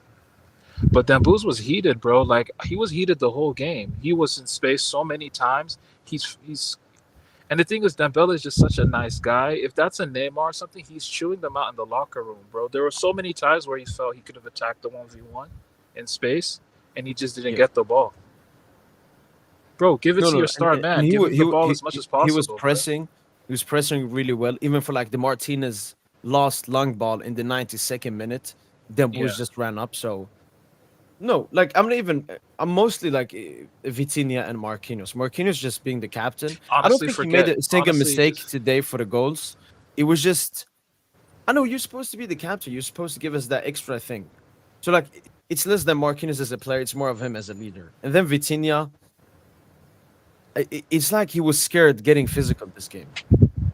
Like he didn't want to go. He saw McGinn. He was like, "Nah, I'm off that." Bro, who the fuck is McGinn? Who is the yellow card, man? Take the fucking yellow card, man. Yeah, like we got to get better at tactical fouls, man. Yeah, I mean, Tosin, the only player we were worried about today was Fabian Ruiz. I mean, it's a good thing, like fair play wise, but we don't get any yellow cards. And even the yellow cards we get, it's not even tactical fouls. Like we need to start doing that. Imagine McGinn gets Exactly. fouled, or Exactly. in the There needs to previous be, chance, like Tielemans gets fouled or something. yeah, there needs to be, like, they call it vice. We need more vice in our game, bro. Like, that's what Mata was good at, you know? Like, Yeah, but that's what Lucha always talks about, Tosun. We can't play with emotions. We gotta be like ice cold, robotic. Then you don't make a tackle like that.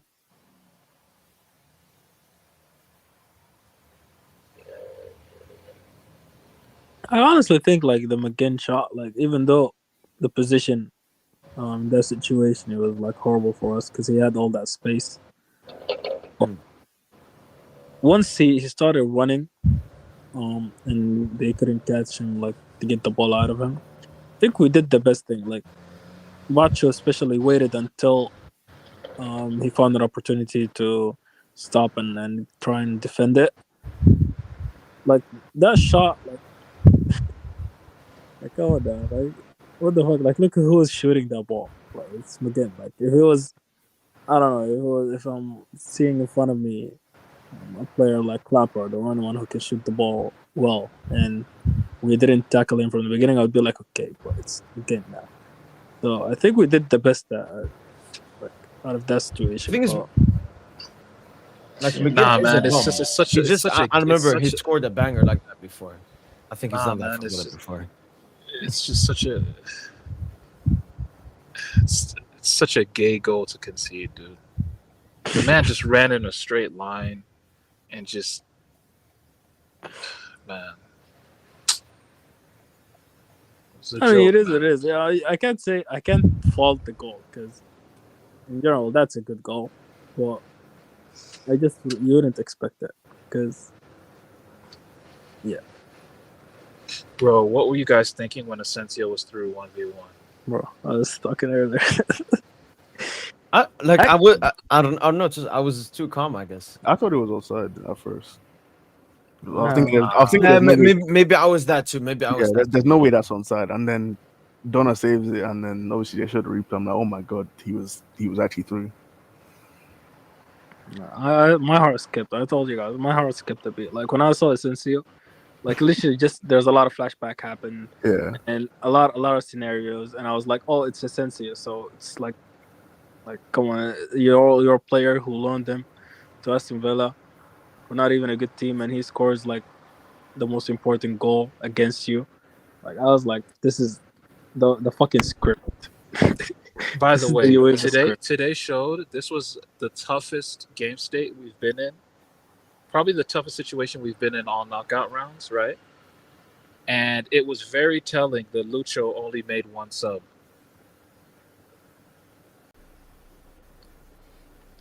Lucho only made one sub, True. and that's And I don't, Barcola, which I you're don't saying even that, think. Sorry, what was that? no, continue. Yeah, no, like Lucho only made one sub, dude, and that was Due for Barcola, and I don't even think that was the right sub to make No, I because have to. Barcola still had something. No, I get it. I get because Barcola wasn't having the best game, but he still had something left in the tank to get in behind, bro. Like, No, but it wasn't I agree. I offensively agree. though. But it wasn't offensively. You could have subbed out Kvara. the thing is, no, you're not subbing out.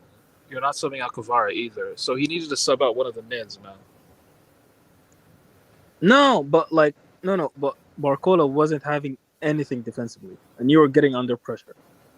Like Barcola literally had zero defensive work on this game. Like even whoever on his side, I think Cash or whatever, he was like at that. It was some like a moment in the first half where he was being cooked left or right. Like he didn't know where to stand. It was more of a defensive work. Like look at when Dewey got into the pitch. Look at how defensively he was and how many times he recovered the ball. How many fouls he won us. Like it was just pure defensive work.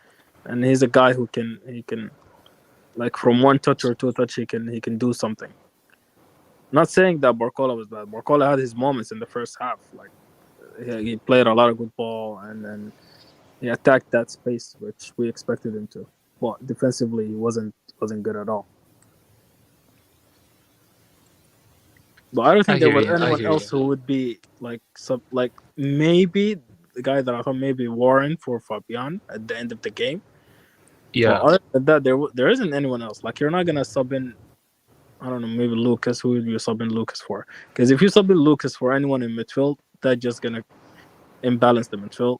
And if you do it on the attack and you concede a goal, then you literally just not gonna go through the extra time with any good attack. So like, there isn't really any substitute that he could have done. But that says a lot, man. That's telling, like, just one sub, bro. I think you should blame the guys on the bench more than the guys on the field or Lucha. If the guys on the bench deserve to play and show like something for them to actually be sub, then yeah, fair. Well, like who? You're not gonna sub in Kang. You're not gonna sub in Ramos. You're not gonna sub in Warren. Yeah. Lucas. Yeah. Mayo. Bro, Warren needs to fix up because I feel like that was kind of a game for Warren. Like the good Warren, which we haven't seen in a while. But Good Warren plays in every game, in every scenario. We've seen that. Well, yeah, I get what you mean. Especially against a midfield like the Aston Villa ones, he would have cooked. it's so gross, man. We let the Premier League niggas eat, bro. After today, I'm just disgusted, man.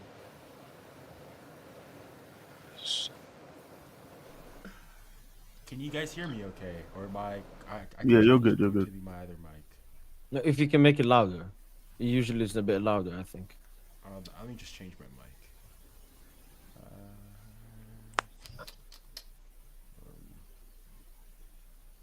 And I have a question. Which second half was a worse performance? This second half or the Liverpool second half? This one, Second leg. clearly. This one. For me, clearly. Liverpool's second half was way worse than that. This No. second half was very fugazi. Bro, I'm gonna be completely look, honest. It's but wait, fugazi. and That we second we half, conceded, I was pressured Yeah, for They did 45 3 minutes, goals. and we had Bro. chances. we conceded 2 goals in 2 minutes. Yeah. 2 goals in 2 No, minutes. yeah, it was one bad patch. It was one really disgusting patch. But apart from that, Yeah, but I that didn't patch is feel- enough. That patch is enough for it to be way worse than the Liverpool half. Just that patch alone. That was a Yeah. 10-minute stretch where we could have conceded 3 to 4 goals. Okay, no, I agree that that's worrying, but I care more about the average performance rather than like the moments like that. Like I still think we like controlled the majority of that second half. Could have created a bit more chance. Could have done better from our chances, but I felt like Villa getting 2 goals was flattering. And No, for me- but if they just scored these 2 goals without any other like chance, then I would be like, yeah, okay. But they had the open header for Konsa, which he didn't score. They had the essential chance. Like I know, but Rashford. all of last that minute- came after their 2 goals. All of that came like Yeah, so that patch confidence. could have lasted for like 10 minutes if it wasn't just small things like small details they weren't good at.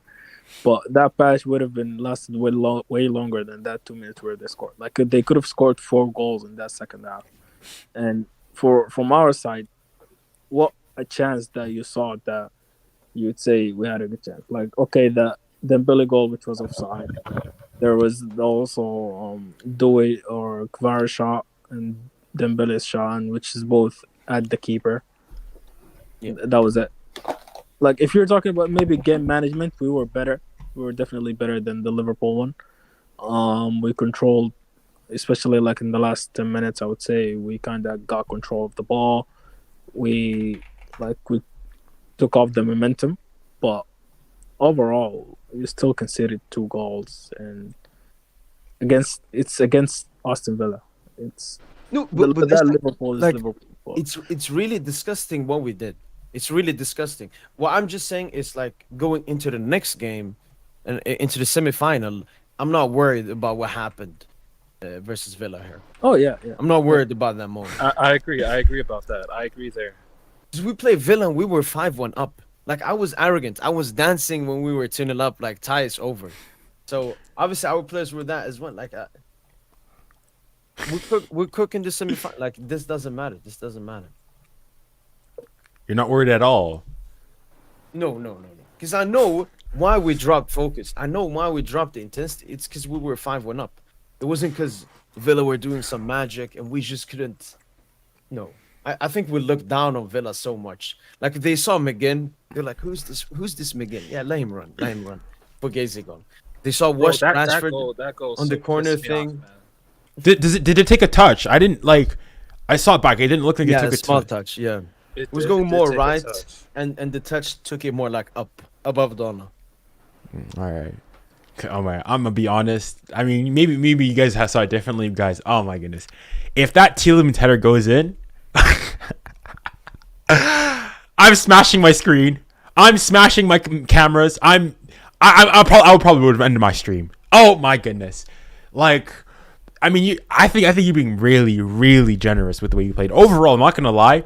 I'm a bit dissatisfied with our 2-leg performance. I don't think we were as good as we could have been in that first leg, even though we got the 3-1 win. A lot of that was due to Villa, as we said last week. But this tie round, like you were saying yes. I think we were much worse in the second half, the second leg, because you go and say, oh, Liverpool, this and the other, but Liverpool are a better team. Like, with all due respect, Villa, I mean, they're good and whatnot, but they're not a Liverpool. They don't have the threat. Like, we stifled them. Even Liverpool at the pack had.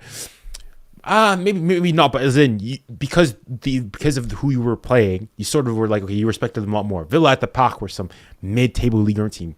We made a mid-table league earn team go and come and pressure us, pressure us. Not just okay, yes, they scored the 2 Fugazi, that second McGinn goal, and even the first one realistically. That Kwanzaa goal, that third goal, that's fair. You think of the Rashford save where Donnarumma has to make a ridiculous save, the Tielemans header. The Matson clearance by Patrick as well at the very end. Like, you can go and say, like, I think the XG in this one, and then I think it was 2.2 to Villa and 1.7 to us. So maybe you go and say, okay, yeah, it flatters them. They got an extra goal, etc., so on and so forth. But you very, very easily could have gone, and that game, they drew that game. And then after that. I don't think so. I don't know. After Consta scored that goal, I never felt we're gonna. I just was like pressured because it's gonna be a tough 30 minutes. But I was always calm. Like, Aston Villa are not gonna make a comeback against us. I agree Yeah, there. they had I some agree small there. chances here and there, but we gave them that 2 goals in that moment. And then when we were serious, Villa could have get a goal. Look, I was a little scared. No, I was a little scared with the Tielemans goal, and then the ensuing chance. I think it was Konsa missing the header. If he just gets any type of contact to that, that's goal bound. Yeah. So yeah, after that though, I knew we were gonna relax. But then out of nowhere, here comes Asensio 1v1. And it's just like, what's going, bro? Honestly, I'm lying to myself. I wasn't calm at all. Like, dude, I hate this competition, man. Yeah, I but was just pressured. like I you're was getting pressured. flashbacks. Like, this is a new team. We say this is the best PSG team ever. Yeah, because this is a different team. I don't compare this team to 17, 18, 16, 17 or any No, of it's it. just This is a new team, the man. heritage. It's just the heritage that. No, you for me, still it's the heritage. way No, that I you know. capitulated. It's the way, because first and foremost, it's not like you suffered to the great Real Madrid of 20 like that. It's Aston Villa for all intents and purposes. Like, at least even that Real Madrid tie, first and foremost, there's the reffing stuff. That thing, this saying, there's no refs you can argue against. All the goals were fair. It's a worse, like the quality of players is worse. And you had a 4-goal lead at one point. And if they equalized, you couldn't go and say that, oh, it was unmerited based on the chances they were getting. Just like maybe the 4-1 when if we'd beaten them away at home wouldn't have been unmerited. Like, if they gone and equalized, I can't go and say this is some nonsense. It would have been fair on the balance of things. This is why I'm saying, like, No, I don't- that I game don't- was I don't closer. think Like, so. I don't think so. I don't think so at all. I don't think the Villa fans were confident in this comeback, even when they were 3-2 up. no, I think a lot. No, of with them were. 3-2. No, Yeah. with 3-2. Oh, no, I'm no, sure 3 some fans at would have 3-2, started yeah. to believe. Yeah. Yeah, Like, I mean, you when would they naturally scored the would. first goal, I would have been like, yeah, it's just safe face. Second goal, but after the third goal, especially because it came right after the second goal, and it was like what the 57th minute, like Yeah. just the start of the second half. Like, at that point, any fan in the world would believe on You start believing, yeah. like any person who watches football will believe on a comeback. I don't think because you mentioned like the reasons for the Liverpool game they were better, yeah, but I mean I think that's a good thing for the example because that means we respected Liverpool. I think this game what happened we went 4 goals up and we're like this team is fucking garbage, man, and that That's a made us bad play thing, at a though. lower intensity. And I agree, Junior. What the only thing I'm trying to get from all of this is that I'm not worried about this PSG team going forward or anything. Is that bad? Yeah, but it's like a natural thing. Like so many teams that have a good lead in the Champions League, second game they just play way worse. They don't look like a good team at all. But it doesn't matter. I don't think it matters.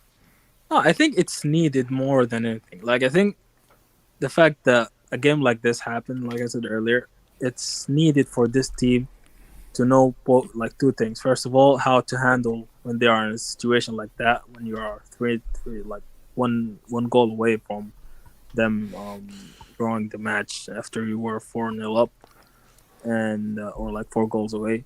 And the second thing is like from now not to get complacent against any team. Like these two things, I think will like two lessons that are very valuable for this team. Okay, so if I ask you guys, how happy are you percentage wise, and how mad are you? Like I'm 90% happy, 10% mad.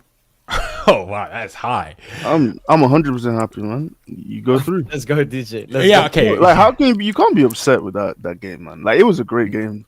Even Well, as a neutral, yeah, you can go and say yeah, like come on, that's like you, what you want in you had a football. good, you had Yeah, good football, enjoy the yes. game. Yeah, But like, if you're the manager, if you're Luis Enrique, you're We're not happy with losing- that we're game. You're losing not this happy. game, though. Yeah, You're not like, happy. We're just fans, bro. Just enjoy. Obviously, I think like with Enrique, he's not even gonna criticize. I think the players they're gonna criticize themselves because look at after the match, everyone from the team was just upset. Like I think even in the locker room, Enrique just gonna look at them and they're just gonna start screaming at themselves. 'Cause- No, I don't think so. I think there's gonna be the idea of. I think tonight, like you still went, you qualified through, you suffered. Because one thing you will have to go and say is that, an evolution of this PSG team is that we've learned how to suffer. Because previously, sure, when like going forward, you go and think that's first 20 minutes. I mean, just like that bash bash bosh bang bang or 2 fullback score.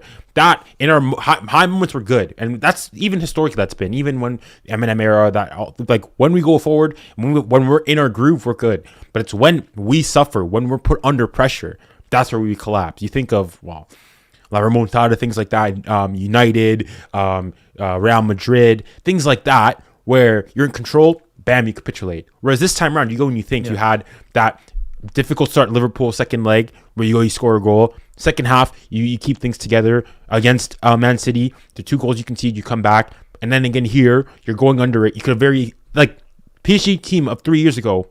This game, at least maybe we still win like on extra time or something, but they score an extra goal. They score an extra goal. We're not defending that lead the entire time. And honestly, like, I mean, I know you guys have I recently saw I was watching that, I think one of the reasons when you had a Barca fan come in, that's like not Barca or anybody else, and they were talking about like Marquinhos and so forth. I think Marquinhos and Pacho, even though it wasn't their best night by any means, but like some of the last ditch heroic defending, you gotta salute. You gotta salute. Even Marquinhos. Yeah. Pacho. No, but even even Marquinhos in that first half had some pretty vital clearances as well. Okay, Junior. So I'm going through the second half, and I'll bring up like clips. I've been Bro, I waiting don't want to hear to no. bring up Please don't. I don't want to hear no because we have 5. forgotten it. No, wait, Tosin, just watch this. This was 51 minutes in. Ball gets played. I don't know how Vitinha doesn't fucking get that. And then look at Mark here. What do you think will Marquinhos do with the ball right in front of him here? Oh, this is He played. This one, it was passed to like. Oh, I'm messed up. Your camera angle is the opposite way of mine. I thought this was Mo, can you rewind it just one tick back? Wait, where are you trying to go? Junior, Where are you talking trying to like go? first half, second half. Where are you trying to go? Okay. because he missed it. It goes between From the other Hakimi. side. It goes between Hakimi and Marquinhos, guys and hear then me? this is the Rashford chance where Donnarumma comes out. Yeah, it comes out small. Look, Vitinha here already embarrassing. Like at least make the tackle. Marquinhos here. But he doesn't have the ball. Though. I don't know. What do you want him to do? It looks like it deflects through his legs, though. Does he miss it? They maybe Yeah, show, no, they it maybe show deflects replay. They between- maybe show between- replay. Yeah, look at the Hakim is- replay. Look at the slow mo because it definitely took a deflection. Yeah, it was stuck between Hakimi's legs and just. Mo, when you press like the sort of arrow things Left, on right? your, Yo, is that even off? Is that offside? it's offside. Yeah, But it's when you offside. press the thing on your keyboard, does it? How long does it skip it? 5 I think seconds. 5 seconds, but I'm 5 doing 0.25. So Okay. All right. okay, no here worries. it is. So he gets a touch. Then Hakimi tries. It bounces up. Hakimi's first. He's trying to rainbow flick it. Okay, what happens now?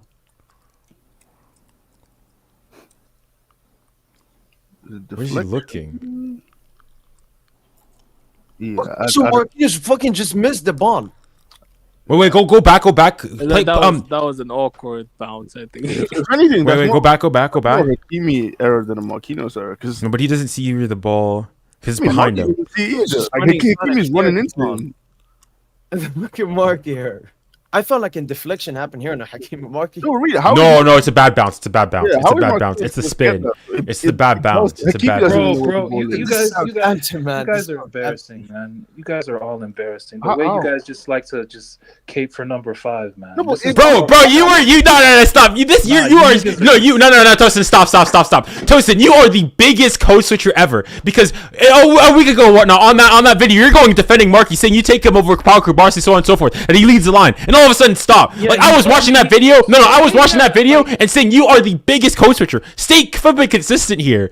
Like holy smokes. At least we back Marky. I'm not saying that he had the best ever performance here, so on and so forth. But I'm consistent. You go 1 minute, you going and saying this guy is a fraud, selling from the club, worst captain, etc., so on and so forth. Other time you're saying this guy's top in his position. Like be Bro. consistent.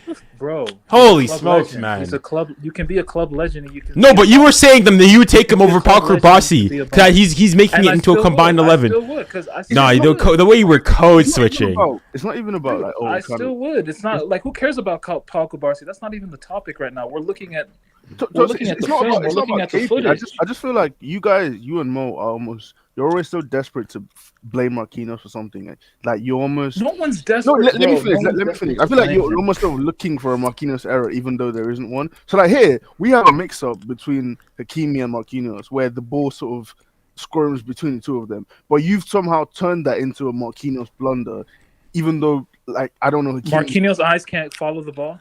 It takes a bounce. It's Yeah, a like, funny Doesn't matter bounce. what kind of bounce Nah, I he think- takes. Bro. Rainbow He flick the doesn't have ball the in the hand-eye box. coordination to follow the ball. It's not. Nah, hand-eye I think- coordination. I think We're if- trying to rainbow if flick the that- ball in the box, and we want to instead blame of- Marquinhos for that. How does that make any sense? If that was Pacho instead of Marquinhos, this discussion would have been had. Like we would have been talking about this at all.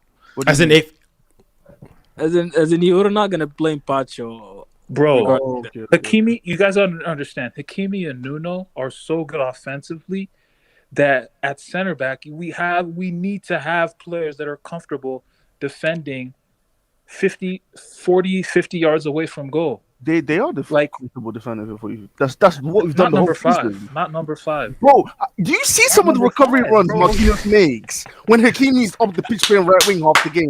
Now this time, what is this Marquinhos agenda? What is this Marquis agenda? Oh my gosh, man! Like, if it's off Marquinhos that ball, the first goal they scored, if it's off Marquinhos, all are saying sell him from the club. Exactly. Because it's Patrick, you guys are it's unfortunate. Like that's what I mean. The code switching. It's a double standard. He's not leader. of the Holy line. smokes, There's man. a difference between who leads the line and who doesn't. Marquinhos leads the line, dude. Like, what are we doing here? My gosh, the code switch. I can't believe. Like I was watching that. You were talking with the bar. Like you were going. I'm just like, this is not you. At that point, you were just holding because he's a PSG player. But like when you're here amongst us, you are throwing him under the bus. If that deflection goes off and it's not Pacho, it's Marquinhos, y'all are saying, look at that. Why is it deflecting off him? You're gonna put into question his defending. You would have not blamed him. You would have not made the blame if that was on him. Obviously not, because Pacho was just more. He's way better. Like you just trust him more defensively than Marquis. That's a fact. That's honestly yeah, a fact. That's the agenda because That's Pacho not makes agenda. no because Pacho makes his own. Pacho makes a lot of mistakes. Pacho makes No, mistakes. the thing is, like Marquinhos is literally like on fraud watch. That's what happens when someone is on fraud watch. Everything that he does is Bro, under this fraud. like how many Is under remontadas are we? investigation. Bro, how long are we gonna suffer, man? How I mean, the how same long thing. were The you- same thing it was with. How were you with so But the thing is, though, I every don't single understand vital how you- touch that he had, you're not gonna mention either. Like all the Yeah, in that first he- half, he had you don't some mention big that. headers Look, in the I'll late in the give you- game as I'll well, give you an in example. in I'll overtime. give you I an mean, in example. added time. Like, look at Fabian. Fabian has been under fraud watch the start of the season until he became consistent on the pitch and started playing, and we saw the balance that he gives. And now I don't think anyone is opposing to Fabian staying. But Same Marquinhos thing- has also been consistent. I agree, and like Dreamer, like Fabian played a quality game today. He still got cooked for the third goal, but no one's really blaming Fabian for that. Because no one cares about fucking Fabian, man. That's why no one's blaming him. Well, Fabian, Serious. Okay. like, Wait, you don't talk need to care about fraud Fabian. watch. Fabian, I'll tell you Marquinhos this has for a been a fact. fraud Fabian watch is for the 10 past times 4 more important years. to this team than Marquis. Fabian is 10 That's times more not important to true. this team than Marquis. That's a lie. I don't give a fuck. He's 10 times more that's important. a Oh lie. my gosh, That's the not- agenda, that's the just a lie. That's agenda, a- the agenda. Junior. Okay, I will tell you why there is a supposed agenda that me and Tosin have. What we have is Marquinhos. Because I remember me and Tosin, we've talked about Marquinhos since 2021-22, since he made the mistake versus Madrid. Yeah. The season after, I remember, once again, he's having a good league campaign. Maybe he's good in the Champions League group stages. But then when the knockouts come, he always does this in every single knockout stage. So when you say, DJ, it's like we are trying to filter out all the Marquinhos mistakes. No, it's because in every single big Champions League knockout game, I can find a Marquinhos thing. Even in the first minute of the game, when Marquinhos This game? had like Rashford next to him, and then he gave stressful ball to Donna. Donna had to clear a throw in. They got corner and they got dangerous chance. And it all came from Marquinhos just shitting his pants. Like he's done this all the time. It's not an agenda. I don't want to hate on Marquinhos. He is the one making me hate him. No, It's no, his it's an actions. agenda. Like, It's an how agenda. is it- I'm saying it's an agenda. It's 100% Bro, an I agenda. can't wait. I can't wait for when he leaves and we go 2 levels up, bro. Like, cause this shit is a joke, man. Like the way y'all just be babying Marquinhos No one's just because he babying No left the one's club. big. We're not saying that he Like- was excellent. It's the fact that you guys just have like an but he's the unreasonable captain. agenda. Bro. It's more. I don't even think agenda is the word. More might have an agenda. I don't know, but I just feel like I don't understand the level of over analysis that we do when it comes to Marquis, but we don't do it with any other player, and I just don't understand it. Like who's was? the player is making consistent mistakes like this every year? That's not true. Wait.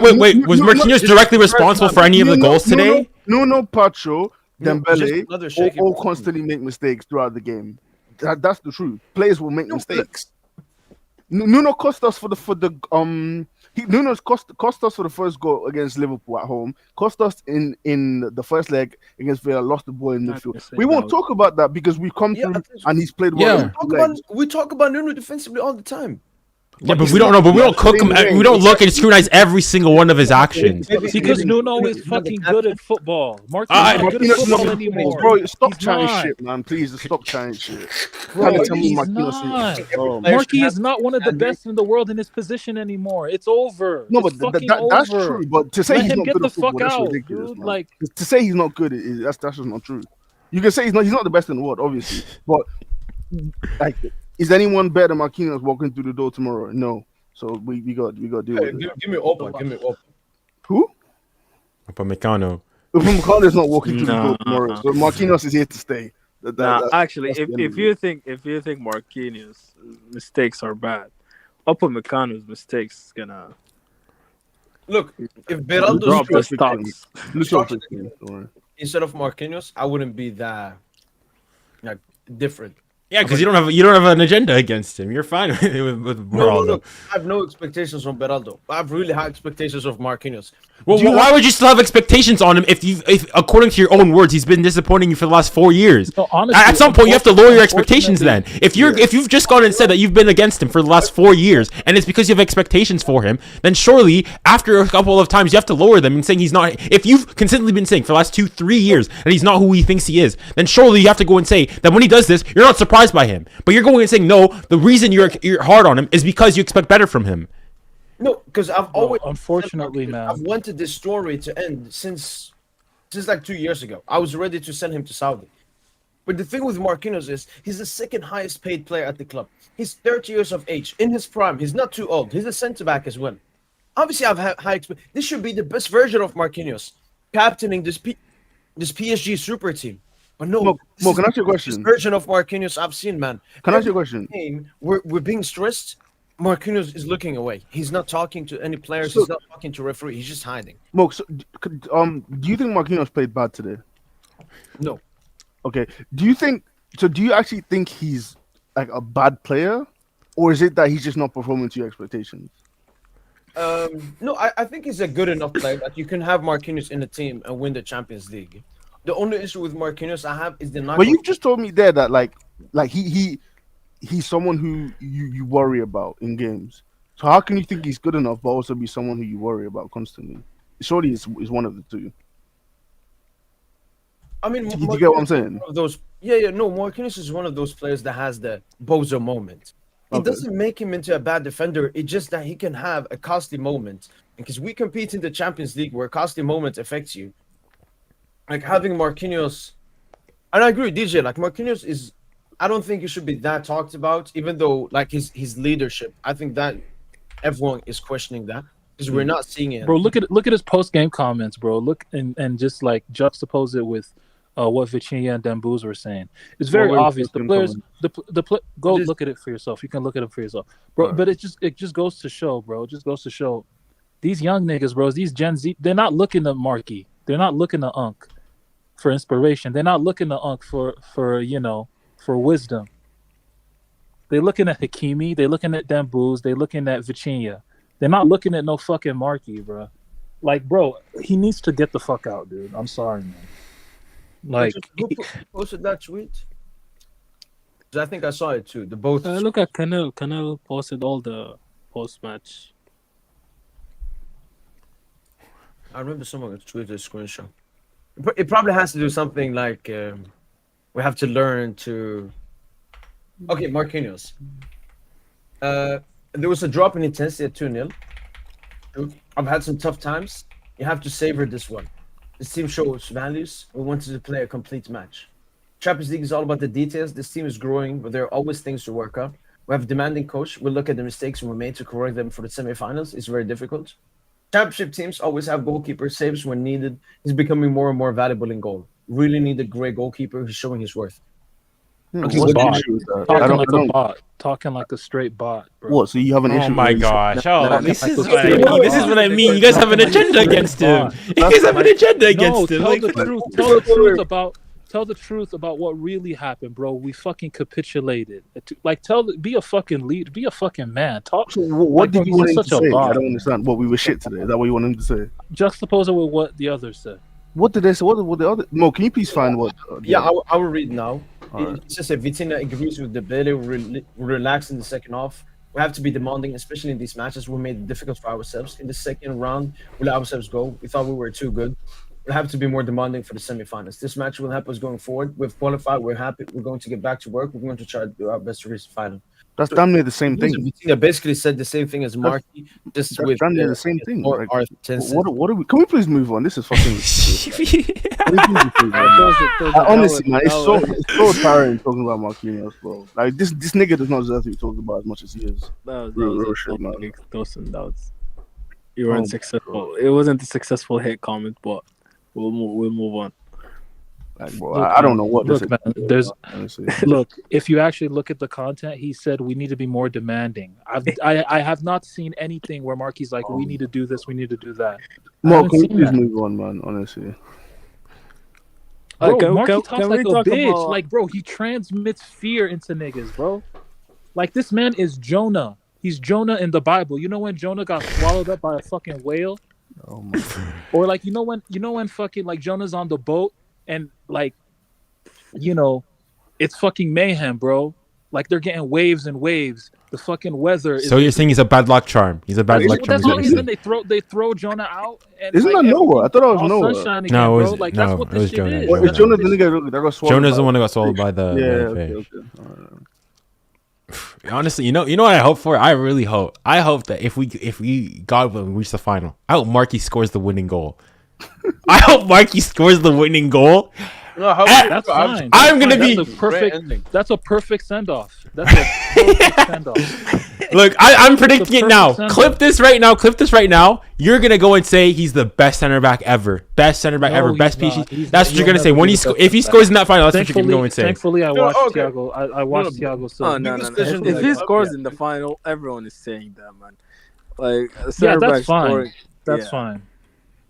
I'll be saying that, bro. I'll have him in my profile picture and everything. Him lifting the trophy, bro. The scenes, man.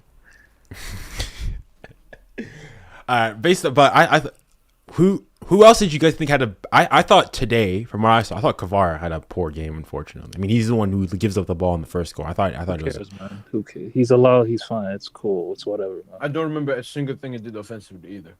He didn't do much. There was one chance where he tried to do the same finish in that second half that he did like in the previous game, where he like faked it with his right and bring it on his left, and he got clamped by Matty Cash and I think was Yeah, they were Ezri like, Konsa. yeah. Like, and then he could have like rolled it or tried to just shoot it. I think he's trying to be a bit too pretty with the ball, a bit too cute with it. Like low key, like I mean, I think you guys mentioned it previously. I think Barcola. I mean, he should have come off with Kvara over Barcola. Like, I mean. I was even shocked that I mean I don't think Barcola was great by any means either, but like Yeah, but I still yeah, exactly. I feel like Barcola should have stayed, and for me, Kvara still should have stayed. One of the midfielders should have been sacrificed. no, Because No, as the no, game- no. Bro, You know- Doué's a midfielder. Doué's a midfielder, man. I mean, But Dewey's you don't- good. You don't need him doing midfield work. The thing is, you bring on a Dewey to never there to do it. You don't do it in a situation where we are trying to survive a 1-goal lead. I get what you're saying, man, but there was so much space in behind that No, Barcola should have been would kept found a out. way to eat. He would have found a way to Right, eat Kvara deeper should have into been. the ground. I think Kvara is. No, Kvara, no. See, what you guys I need to think- understand, right? Like, you guys thought we left our bling bling thing. At the end, look, Kvara is bling bling. Ousmane Dembele is bling bling. Okay? Like, these are our bling bling nuggets. These are like the players from the lost generation, the previous generation. So they're going to be they have to be on the pitch no matter what, no matter the game state. No, they no. have to be on the pitch. I have to disagree with you. I think if Barcola was having a good game defensively, he would have actually like subbed off Kvara. I truly believe he would have subbed off Kvara. But I the main disagree. thing I don't is- think he subs them off. I guess we'll never know. But I think the believe he reason- would have subbed him off. I think the reason why Lucho just kept him on is because of how good Kvara's game was last time round, and sort of try to replicate that, and sort of to a certain degree that Barcola, I mean, didn't play, and so isn't nearly as in great form either. If you swap things around, I think you go. Honestly, though, okay, look, I think he brought on Doué too early. Let's just go to that, because Doué, I feel like he could have come on a bit later. Like, we overreacted to that third goal a bit. I think he was planning on making the substitution beforehand. Like he made it in what 60th but minute. more so, like he kind of made it 10 minutes too early, like 5 to 10 minutes too early. He came on in the 58th. I mean, Yeah, 58th. Yeah, like he should have come in like 65th, towards the 70th. Not that early, man. Because there would have been like Villa would have been more, exuberant, and they would have left spaces, man. They would have. Like, it wasn't like Barcola wasn't having a great game, but man, honestly, the attack was not well platformed by the midfield, man. Because our goals basically just came from transition. Yeah, I mean, I think that's why I was saying with Mo. I think Luis Enrique is going to be a bit disappointed with the way you didn't. I mean, you had most of the possession again this game, but you didn't dominate the game like you did in the first leg. I thought Vitinha had realistically the three midfielders probably had the worst game of the three. Neves actually had a quality game. If you actually watch back, bro, Neves was making some. Oh yeah, Neves was. And Neves was the good. shadow Neves work was good. Neves was doing was no joke. And then Fabian with the ball was our best midfielder. Yeah, Easily. Fabian had a good With the ball, Fabian was our best midfielder. I think the best So- thing Fabian did this game was spreading the ball to the side. Like he always found Yeah. the extra player on the other side, which like released a lot of the pressure. Even that was- defensively, like had so many interceptions. Yeah. Counter press moments. No, I'm so happy he's up to his performances. I'm still waiting for Marquinhos to up his performances. I've been waiting 4 years. Let's I really y'all hope for the sake of y'all karma. Wait. y'all really think Marquis better than Fabian? More important than Fabian in this system? Yeah, when you what do you mean by that? Tosin? Yeah, it's too like to the tactically he's more important than Honestly, you can man, make the case. you know what? Fuck all that. He's just a better player. He's a more reliable player. Like that's just all it is.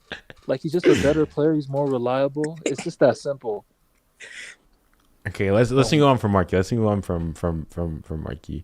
Bro, that he rocks the armband, man. Like that shit should be the Kiwis, man. You see how like look at the difference. Look at the difference. Both legs. Look at the difference. Even with Baraldo playing. Well, are you saying the 3 goals we considered because Marquis had the armband? Bad. Yeah. this guy. It would definitely made a difference. Maybe 2 goals instead of 3. Maybe that again. I said that the first dude, thing. like, Yeah, I agree. When you score 2 goals, we scored 2 goals. That's 5 goals across both legs. Once you scored that, 2 goals is enough. I don't want to hear no shit about the attack. Bro, 2 goals is enough to just see out the game. You know, worst case scenario, you draw and you move on. 2 goals is more than enough. And y'all just letting fucking number 5 just skate free after letting in 3 goals, man. Like, well, okay, yeah, this is I don't think it's this is what I think the midfield is way more to blame for the goals. Yeah, no, I mean, the first goal is Kvara. He loses the ball. It's another transition one. Okay, the second goal, again, it's in transition. The midfield loses the ball. They go back, and then it takes a fluke deflection, and it goes in. Not really much that they can do there. The third goal, maybe you can go and say they should be marking better, but again, it's Vitinha gets. They're getting cooked. Yeah, Vitinha, they get cooked by Rashford, and it's an easy cutback, and they score. Like today, I thought maybe because when I saw the John McGinn goal, I thought maybe Jonah should have done a bit better then, but it took a deflection. You got like basically chipped. There's not crazy amounts more that you can do there. On the first goal, again, it's a deflection to his own net. Not much you can do there. In the third goal, I mean, it's a well placed shot, low. Again, I don't think today Donna is necessary to go and blame. I thought maybe at times. No, Donna's a savior. He's like I mean, today Donna was probably like. I think it was man of the match. Wait, I was surprised they gave it to Dembele. Man of the match was McGinn or. No, the official man of the match went to Dembele. Huh? Yeah. Wait, no Villa player should have a man of. I think we deserved man of the match. And also, McGinn had a goal and an assist. 60th minute. It was subbed off in the 60th minute, so it was like. Wait, he had an assist. Goal and an assist. What was the assist? Oh, I'm assuming for the first goal. Okay. Yeah, first goal. No, God, we see that was just some man. No, I'm very happy they give it to a PSG player, man. Yeah, I mean, I don't have. I truly believe it was Lois the keys, man. I'm telling you, man. Like, I'm sure the match gonna come up, bro. Dembouz was like he wanted the ball a lot more, man. He was really pissed today, like. No, like especially on that. But he got it in some moments, and those times, Susan, I didn't like his decision making. Apart from maybe from his assist. The only one is just the Doué pass. The Doué pass, he should make that one. But it's just, I mean, at that point, he trying to save the day, you know? And just because Doué gets that ball, does that mean he's going to score, you know? Yeah, Doué that's the better. No, it's the better option. It's the better option. It's the better option. I agree. But yeah. And also, I think like especially in like the last 10 minutes or so, the team wasn't really focused on attacking. It was focused on keeping the ball as much as possible. Like even the corner kicks that we won, we played it short, tried to keep the possession. So we killed all the momentum of Aston Villa players. So the majority of the game, we just depended on the counterattacks. And whenever we got an opportunity to do a counterattack, we did that. But other than that, there's not really much we can do, especially like if Kvara is not on his best of days. And yeah, it's just not. It wasn't really. Bro, it's crazy how the Nuno goal from the first leg was the third one. Yeah, that third goal. I mean, that's what I said. I mean, I was going to say that third goal was huge. Man. That was the difference. Well, I guess then you can like chalk it up to the goal that we scored. Like, I mean, you could make the case every single which way. If it's 2-1, then we're much more on the front foot and much more dominant, and maybe we score more than just 2 goals to begin the game. I mean, at that point we were coasting. I thought like we could go stat pad 3-4 potentially in that game. At that point when we were 2-0 up. Like, do you think the 2 counterattacks we had, bang, goals, both fullbacks on top of that, getting both fullbacks scoring, crazy. But and I just thought of one thing. One reason I don't rate Villa did and everything, for 30 minutes of football, the first 30 minutes where Aston Villa was gonna put pressure on us, they did absolutely nothing, and we got 2 goals, and we dominated and controlled those 30 minutes. So like when we played football, Villa looked garbage. It's when we started looking at them as garbage, that's when we became ass. I mean, you also have to say that there's a natural, like we were also just poor, played down to their level. But they also played a lot better. I mean, I have to go and say I was really disappointed with the way they played in the first leg, but I was a lot more impressed with the second leg. They can, if you want, they can go out of the competition based on the second leg with their heads held high. The first leg, if they played like that and they'd gotten smacked again, like that, I mean, it's unfortunate. And there's like, as I guess a football spectator, you got to go and say like, why didn't you guys at least try something more in that first leg? I guess they'll go and say that in fairness, like you have to go and say to Unai Emery, that third goal that PSG don't score, it's a 2-1 result. They come to Villa Park based on this. They equalize, maybe they go extra time, maybe it's a different game. So maybe you can go and say that actually his strategy wasn't all that crazy as we perhaps thought it was initially. No, so, like Emery about to get hella plaudits now. Oh, he's a European. Yeah, like, European genius. yeah, European no, they still lost. He was fucking ass, man. He was 2-0 down after 30 minutes. And the only way he got back is because the PSG players started shooting themselves in the butt. This is way more of a PSG battle job than an Aston Villa comeback. I agree. Like, it's just, and they're just wacky just goals. all It's always these wacky fucking goals, G. It's always this, like, the first goal just. No. You know my I favorite was word you just- use? You know, actually, my favorite word you use? Like, Fugazi. it's like, I think you conjured it up. Disgustingness. I don't think it's a word, but you always say that. Bro, the disgustingness that I will be witnessing, bro, like, in the goals we can see, G. Like, that first one, just some bullshit, bro. Just that shit not even on target, low key. It's just some bullshit. Like the Tielemans goal, and then just the second and the third goal. It's just.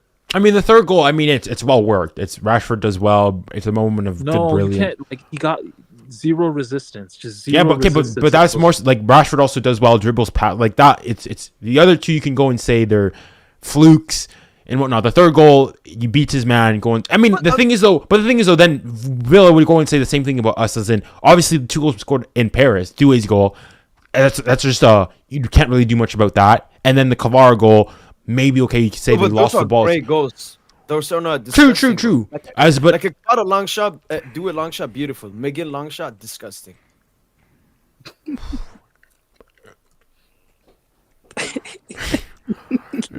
oh Mo, by the way, I'm meaning to ask. I mean, how what was the chat on your side when when they Oh no, I don't. I don't look at chat anymore. No, Mo, mean, I got a most surprise of guest in my chat. Back, but no.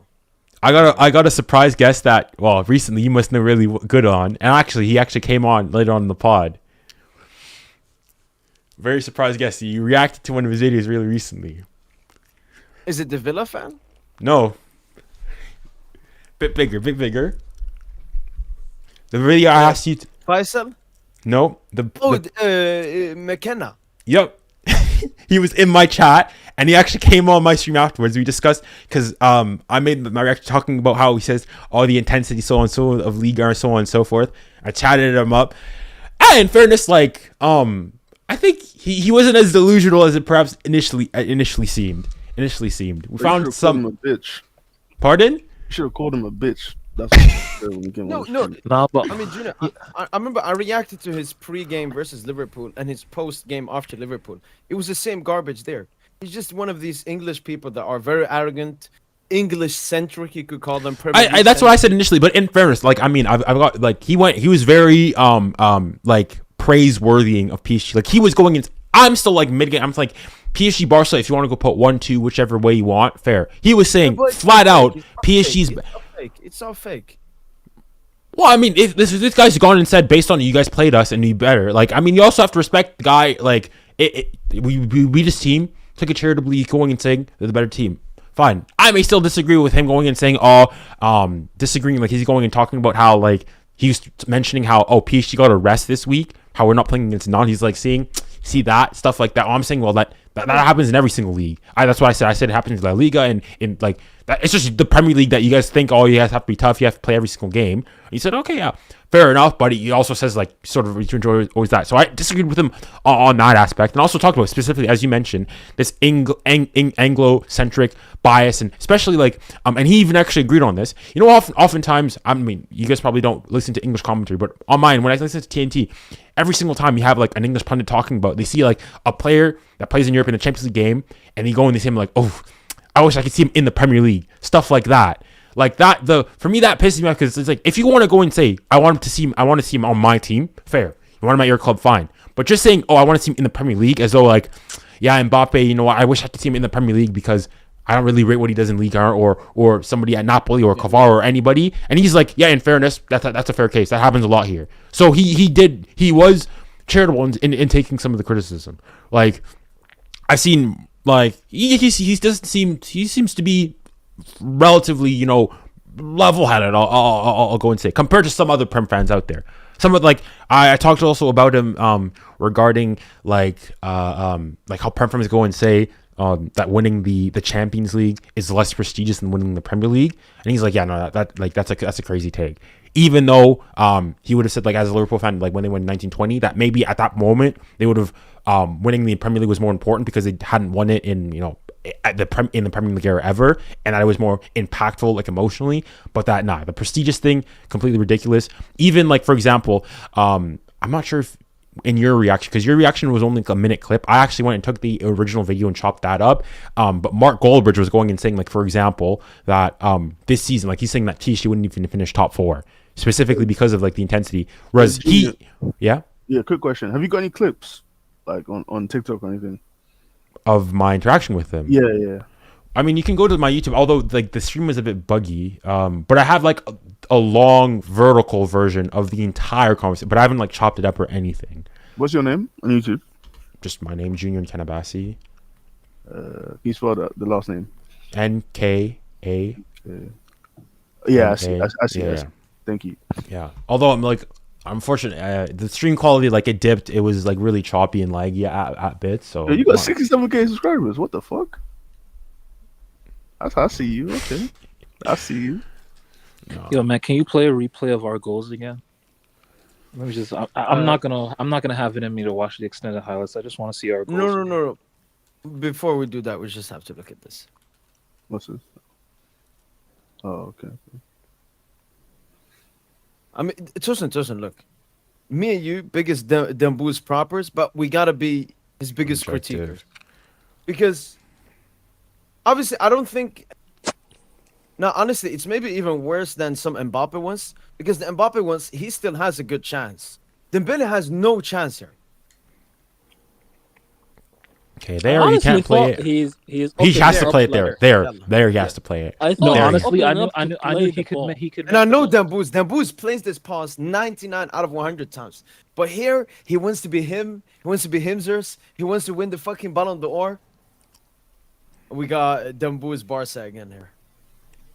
Yeah, it's poor on him. Even like, to be honest, even before the shot, he could have still passed it to do it. Like, even after the defender got in front of do it, he could have still passed it to do it. Like, I thought he opened up his body to pass the ball to do it, but yeah. Let's hope we're not gonna see any more of this again, and Lucho is gonna give him the same treatment regarding the Girona chance. Well, it's not okay. It's not nearly as bad of a miss as that. Because this game was better. Yeah, and this is not even a miss. This is more. I mean, it's like it's poor decision making. Yes, it's very poor decision. Like, he needs to play it there. He takes an extra touch. Like, look, you can still play it. Like, Do it still. No. He can't. No, look, Do it still has space. Like, if you play it to the left of Do it, there's still space because the left of him is wide open. But Nabila for the rest of the game played as a good player, was a team player for the entire game. So that's why I don't really care about it in a selfish way. I care more about like decision making. Like Nabila, that pass, you just have to make it. I don't care how confident you are. I don't care if you believe you will score it. The chance that Dua will get, is way better than the chance that you will get. So you have to think what's best for the team. Yeah, But you're right. We'll move. But I'm calm. I'm like Dembouz has shown me like majority, pretty much everything he's shown me is he's a team player. It's a team approach. So I'm calm. You're cutting in and out a bit, or you're sounding a bit like underwater. At least on my Is end. it like that? Yeah, it's better now. It's better now. Okay. No, it's I'm trying to find the goals that Tosin is talking about. It's just like the screen is glitching and so on. So Yeah, what do you no, think of our players listening to the UL music for the first time? As soon as I heard thought that, I had like the wrong stream on or something. I was like, what? for me, unserious.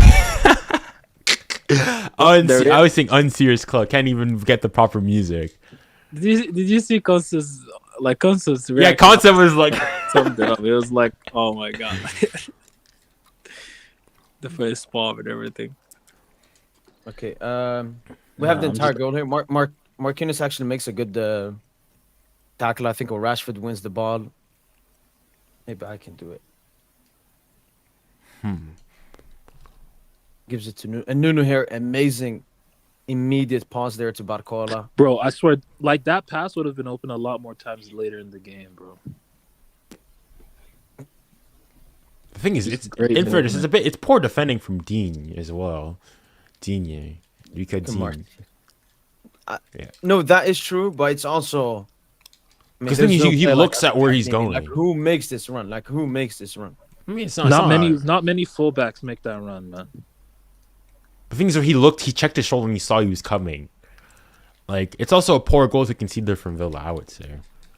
No, for me, it's a Martinez disgusting here. Yeah, of course, it's a poor miscommunication. It's similar to the one against Barca that Donnarumma had, which reflected to Rafinha. Like he went out, he tried to. Donna was yeah. way further away. Like he had to punch it. Martinez, I think he hits his chest. But you didn't show the finish though. He did. Sorry. No, I Deflected I- out I- of Martinez, so you're still lucky with the finish, to be honest. Nah, that goal gassed me, man. I thought we were gonna go have like a 4-0 type vibe. Like Yeah, same. After the second one, I was like, yeah, we're gonna cook. Yeah, here's the finish. Beautiful, man. Beautiful. best in the world, man. And honestly, Tosin, I remember because you brought up, we questioned like Hakimi, like maybe he's gone down a bit. Then, in my opinion, like apart from maybe Donna, he was the man of the match. Like, he was really good defensively and offensively. You remember that long ball that was played into him? I don't remember by who. Maybe Vitinha, Neves, Fabian. And then he brought it down, and then he took the shot at Martinez from the right side. Yeah.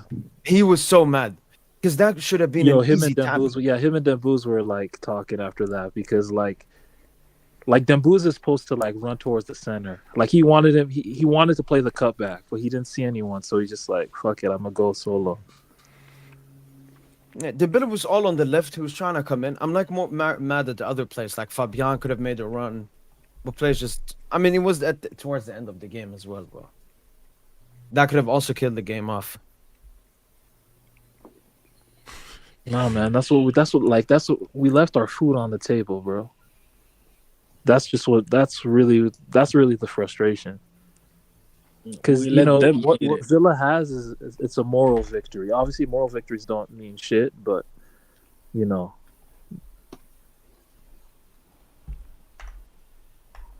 You just fucked up the stats of like the winning percentages, to be honest. bro, that's a terrible pass, by the way, for Marquis to give to Joao. Can we like that's like bitch? Wait, go back. No, we're very lucky he recovered it. Like, but that's not the pass to play. That is not the pass to play, bro. Play. Marquis.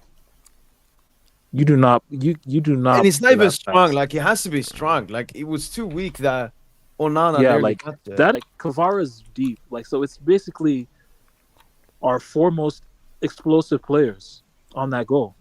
Like look at like the four. our Look at the outlets, four our there. four outlets, the Our four attacking outlet, outlets and the fullback outlets. Dembele, Barcola, Nuno, Hakimi. You know how scary that is as a four, just running at you, bruh.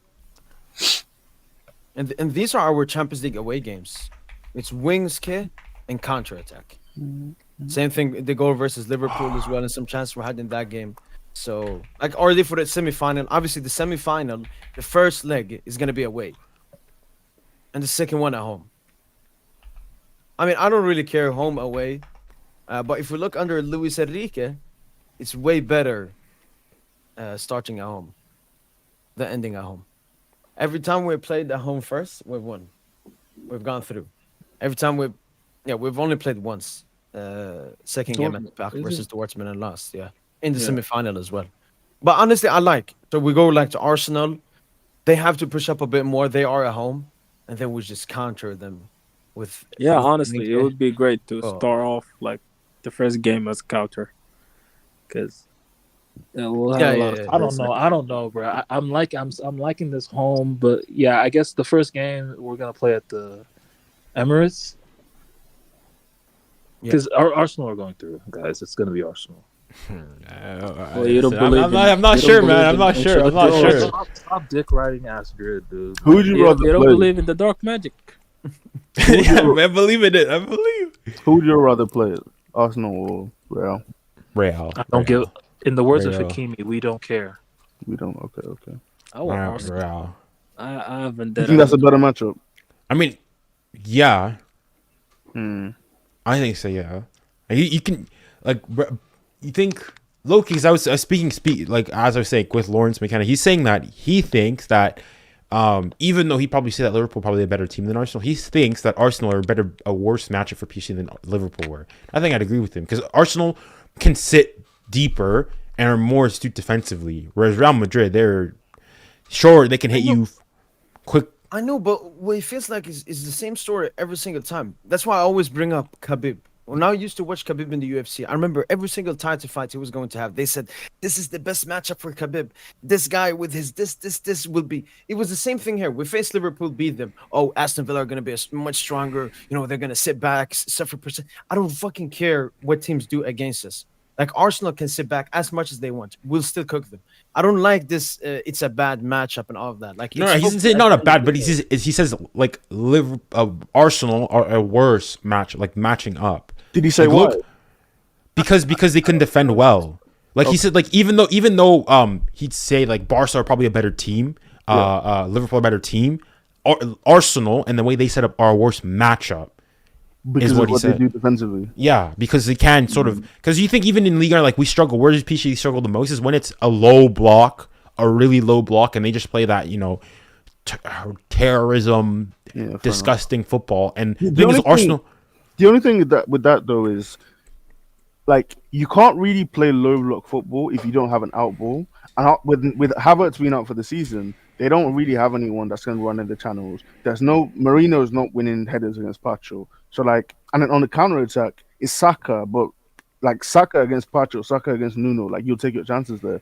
Like at least against Liverpool, they're a good defensive team and a great attacking team. You know, where you have obviously Mo Salah and other guys. Liverpool are a good defensive team, Junior. Yeah. And you saw True, but with Arsenal's a better defensive team. But a Arsenal's much a worse How much attacking better? team. How though. much better? A much worse attacking team than Liverpool. Yeah, I think if you match them both up against each other, they probably even out. But I think with Arsenal, because they are used to the defensive playing style more than, I guess, if you compare with Madrid or if in this example Liverpool. Yeah. Arsenal played a lot of defensive ball, especially the last year. I mean, especially every time they faced Man City, they basically just the low block. So it was just basically just a low block. But they are used to that playing style. Like they have the players to play that playing style. Unlike, let's say, Liverpool, they were playing it, but they're not really used to it. They're not really a team that sits back. Which What was that game? What was that game? Arsenal got they were down to 10 men and they just defended their box. The whole was that the City this season, City Yeah. away. Yeah. Imagine that with us. Like they get a red card. You know, from trying to be aggressive again. Yeah, we Like I must think put we it can, we this can. way. I think must we put can it draw a this red way. card. Red card was from kicking the ball away. To be fair. Yeah, you're right, Trossard. I just remembered. Yeah.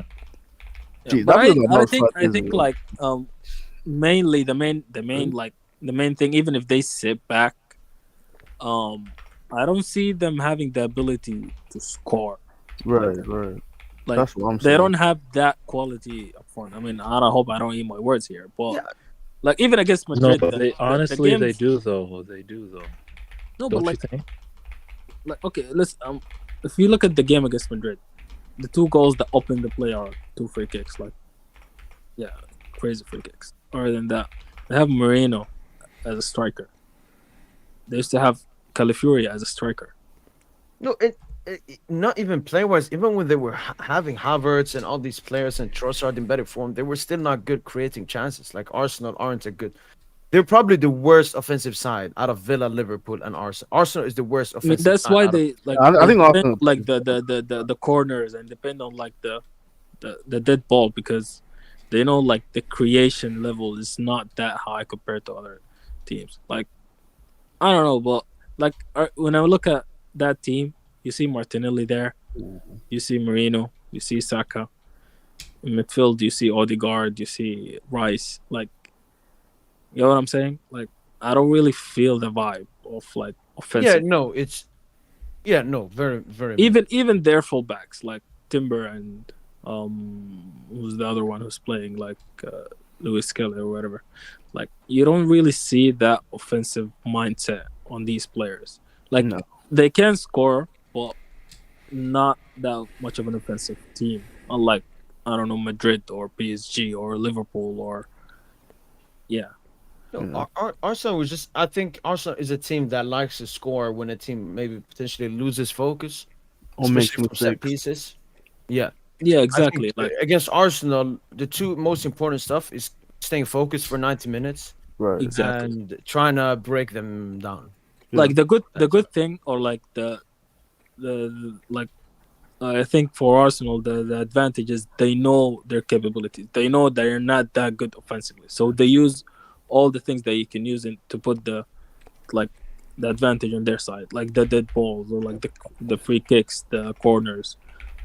They take their moments, like they try and be lethal whenever they get the chance. Like they know their capabilities, so they play up to that capability. Like they're not that delusional in that sense. Their fans are for sure, but the players are not. We need to. Oh my god. We need to beat Arsenal. Oh my gosh. I was at church this Sunday, and obviously I'm in London. In fact, where I go to church, I'm literally like, kid you not, like a minute away from Arsenal's like their youth academy training center.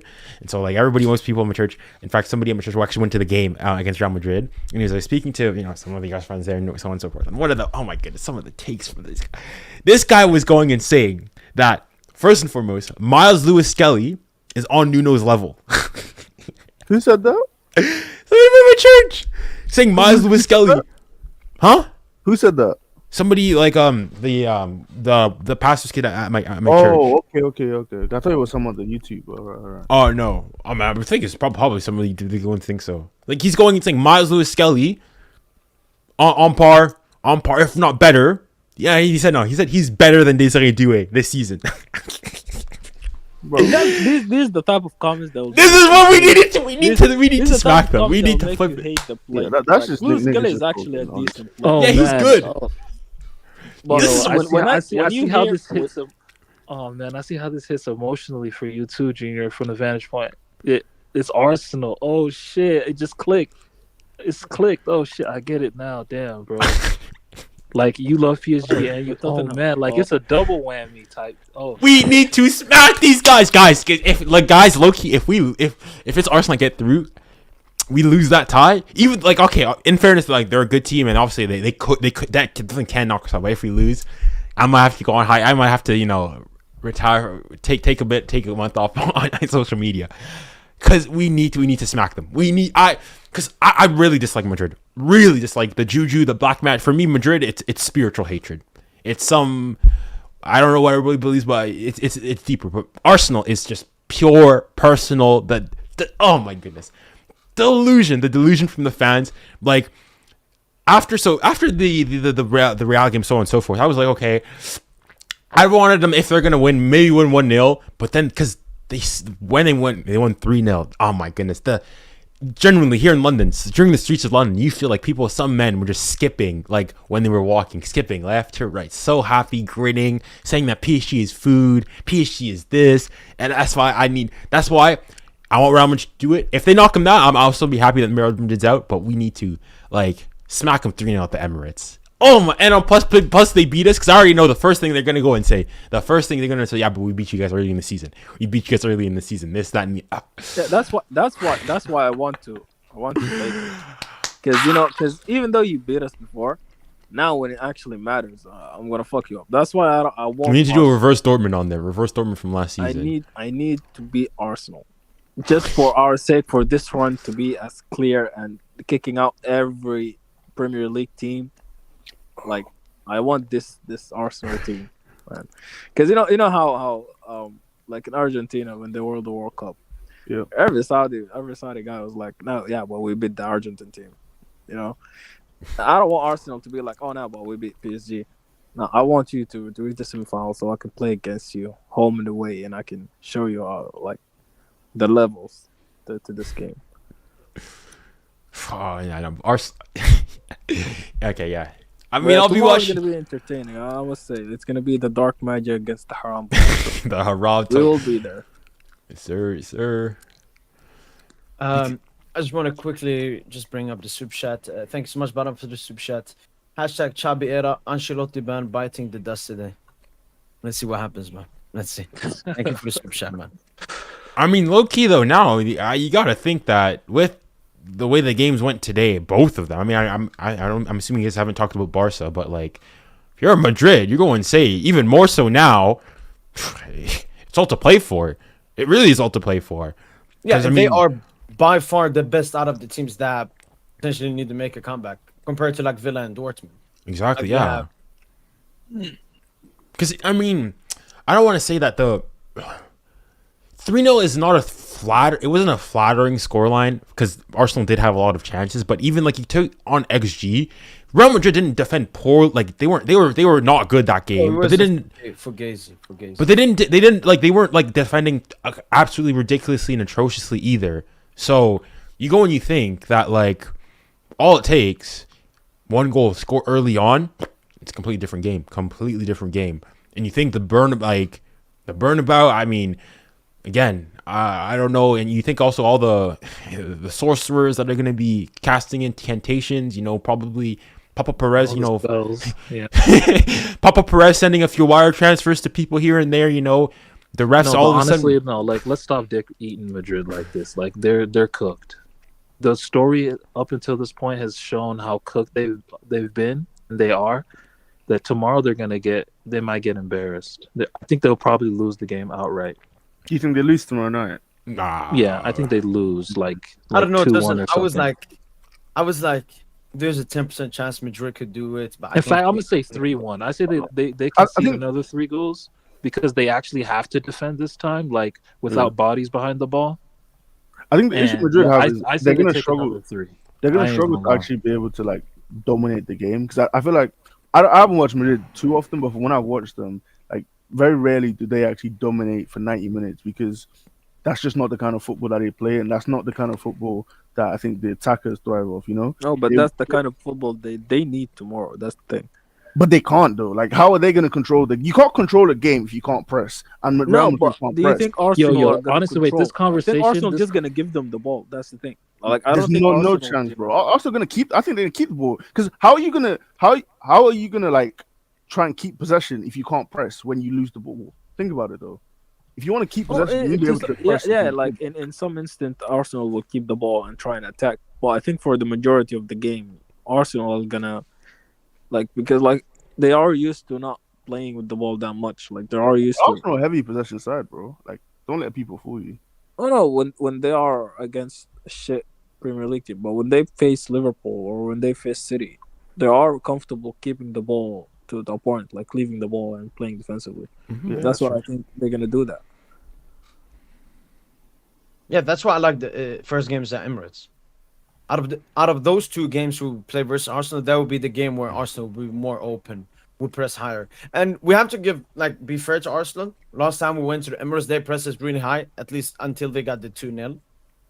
So Yeah, we had that 9. game they played well. We in that game apparently, inside those first, we had like 9 ball losses in our half, like in our own third of the pitch, and within like I think a 25-minute span or something.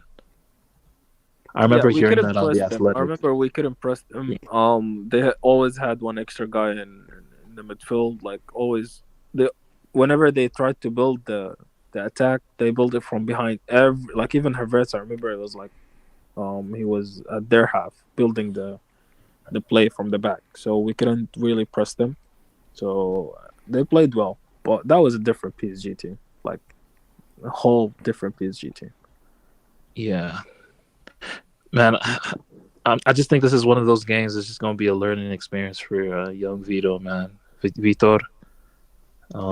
Yeah, for sure. Yeah, like he needs to bounce back from this shit, because this is probably his worst showing in Europe, I'd say, in his career. So if we just take knockout stages, last season and this season, he's been our best knockout player.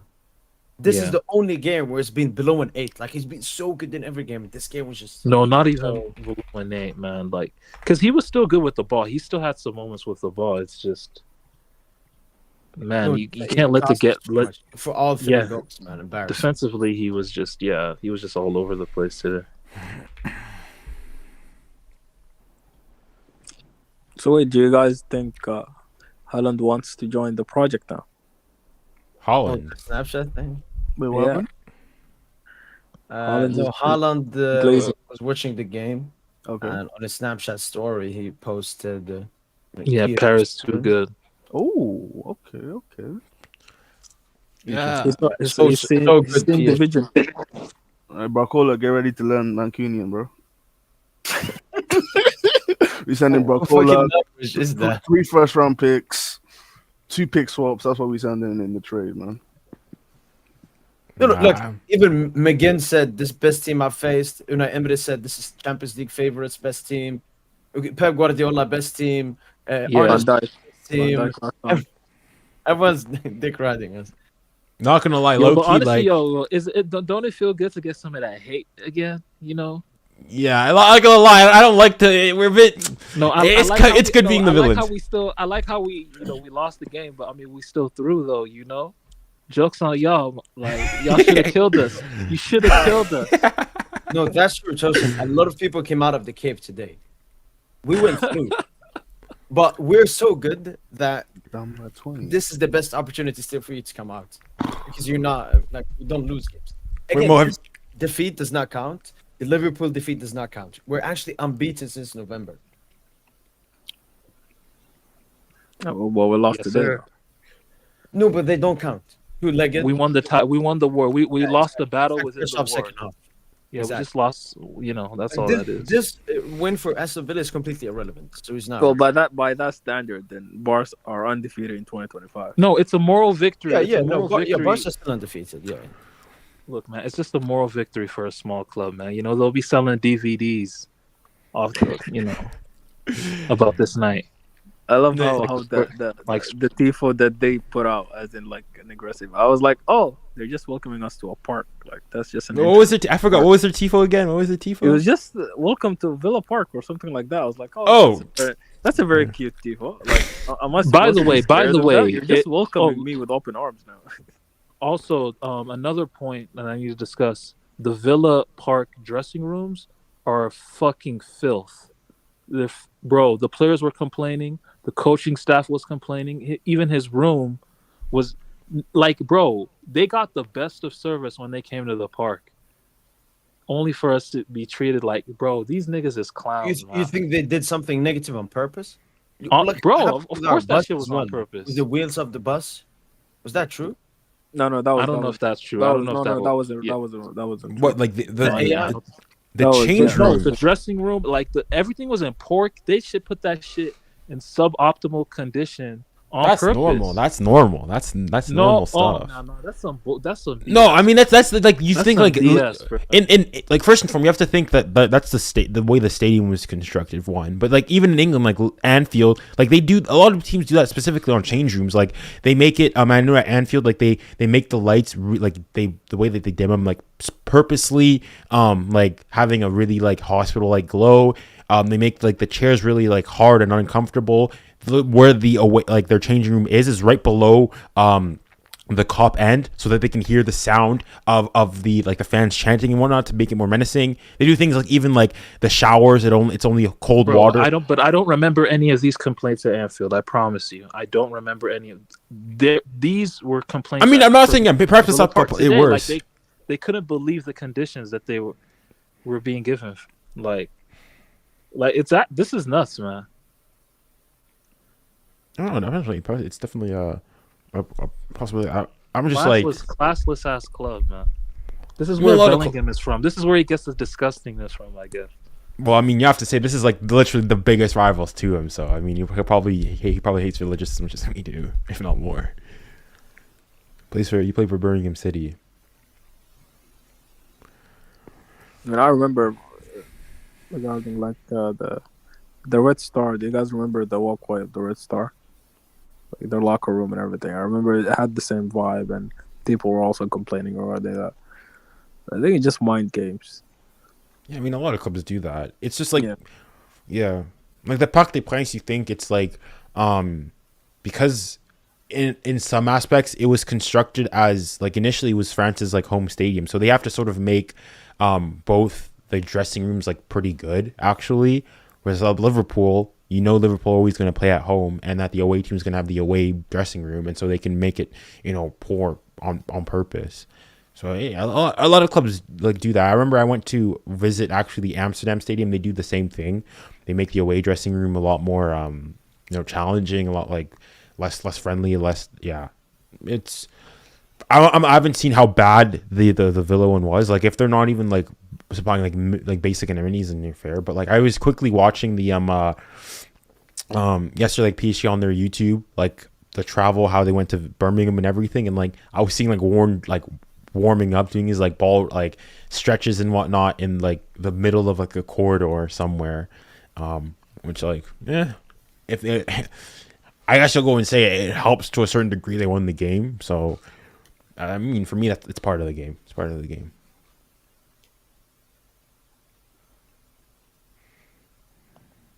But yeah, we need oh my God, Arsenal. Because the thing is now, Lawrence McKenna, he wants to come back on my stream when we play Arsenal after the second leg. Because obviously he's gonna go back his English team. He says friendly wager that they go and win, and wager that obviously I think Peachy's gonna go and win. We need to. Oh my gosh. For the love of God, we need to smack Arsenal. We need to smack Arsenal.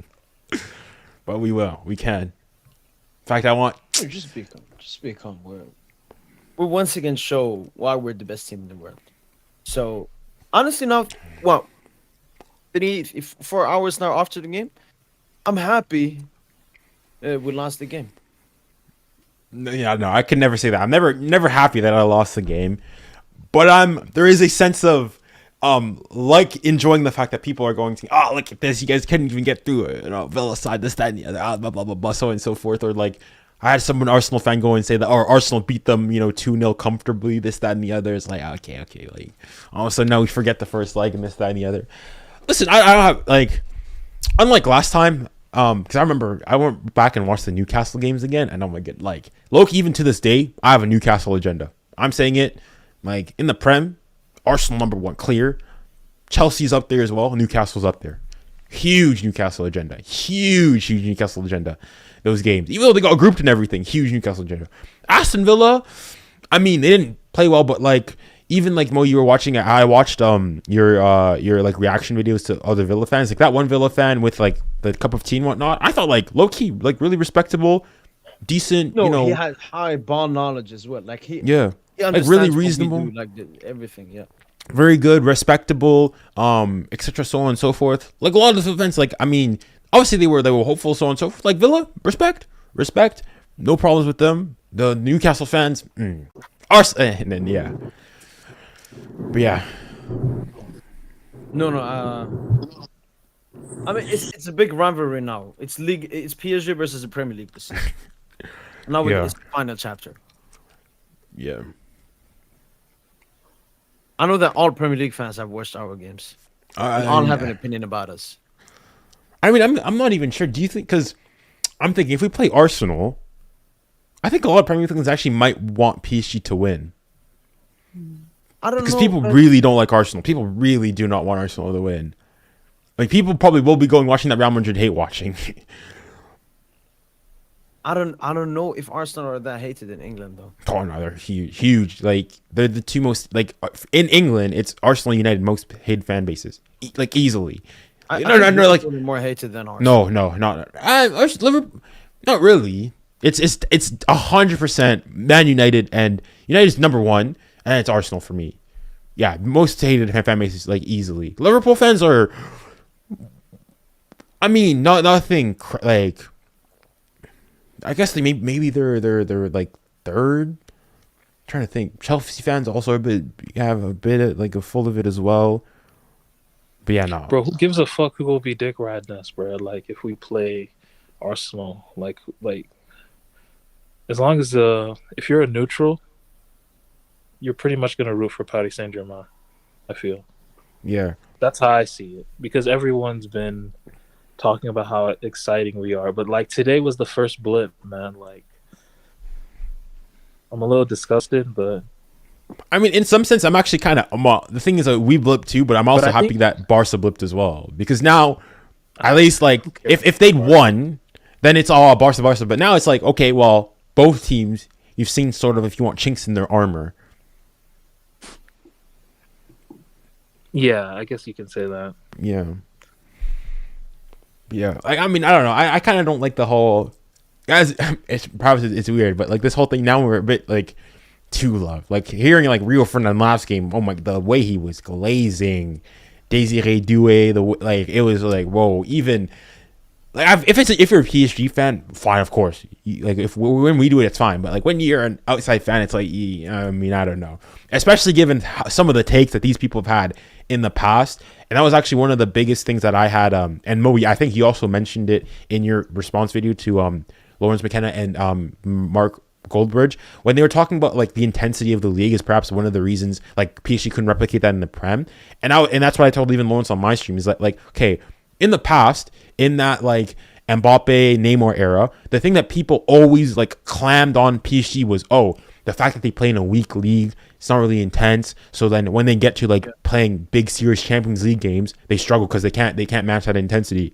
And now all of a sudden, which is what I said in my video in response, is that now it's a code switch. It's, oh no, because PSG play in a weak league, they don't necessarily need to go 100% every single time, which means that they can sort of like keep things in reserve for when they play the Champions League. So it's like, well which way is it? Which way is it? Because a couple of seasons ago, y'all were saying, oh, the league, this, that, and the other, it's bad, it's poor, so on and so forth. And now all of a sudden, oh, because it's a poor league, it actually helps us. It's like, which way is this? And like even like the Lawrence McKenna is going and saying, and you mentioned it as well, like he says, oh, when Real Madrid play Real Valladolid, are they really being tested, so on and so forth? And I said, well, is Liverpool really being tested when they play, Southampton, Ipswich, Leicester, Southampton, who are like, I think on the verge of having the worst ever Premier League season ever, on 10 points, 2 wins and 4 draws, everything else straight losses. Are they really being like, maybe Southampton are slightly better than the Real Valladolid, but not much. So, like, yeah. For me, I've got huge prejudice this season. For me, perhaps even going on Bar Spurs, who I mean, it's not looking good in the Europa League. I've got a Premier League agenda in Europe. I want every single English team to get knocked out. Yeah, are you Anja? How do you feel about Ange? I don't think I've asked you that before. What do I think about Ange? Yeah, what do you think about him? First of all, do you think he's a good coach? That's my first question.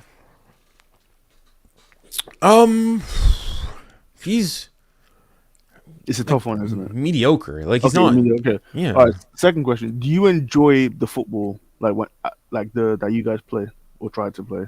Not anymore. Maybe a bit at moments last season. Like even when we lost to Chelsea last time round, Like, the 4-1. sure, you got smacked, but you sort of stuck to your principles. Now it's just like I mean, I was kind of watching the game against Wolves. Now we're like, that was comedic, bro. we are. I've never seen a Premier League team concede to a penalty. I don't even know which one was worse. I think the Vicario one where he palms it off Spence. I think that's the worst goal. Maybe only second to the Archie. Is it Archie Gray or is it Bergvall that loses the ball? Bergvall loses the ball fourth. Bro, that's Sunday League, man. That is literal sun.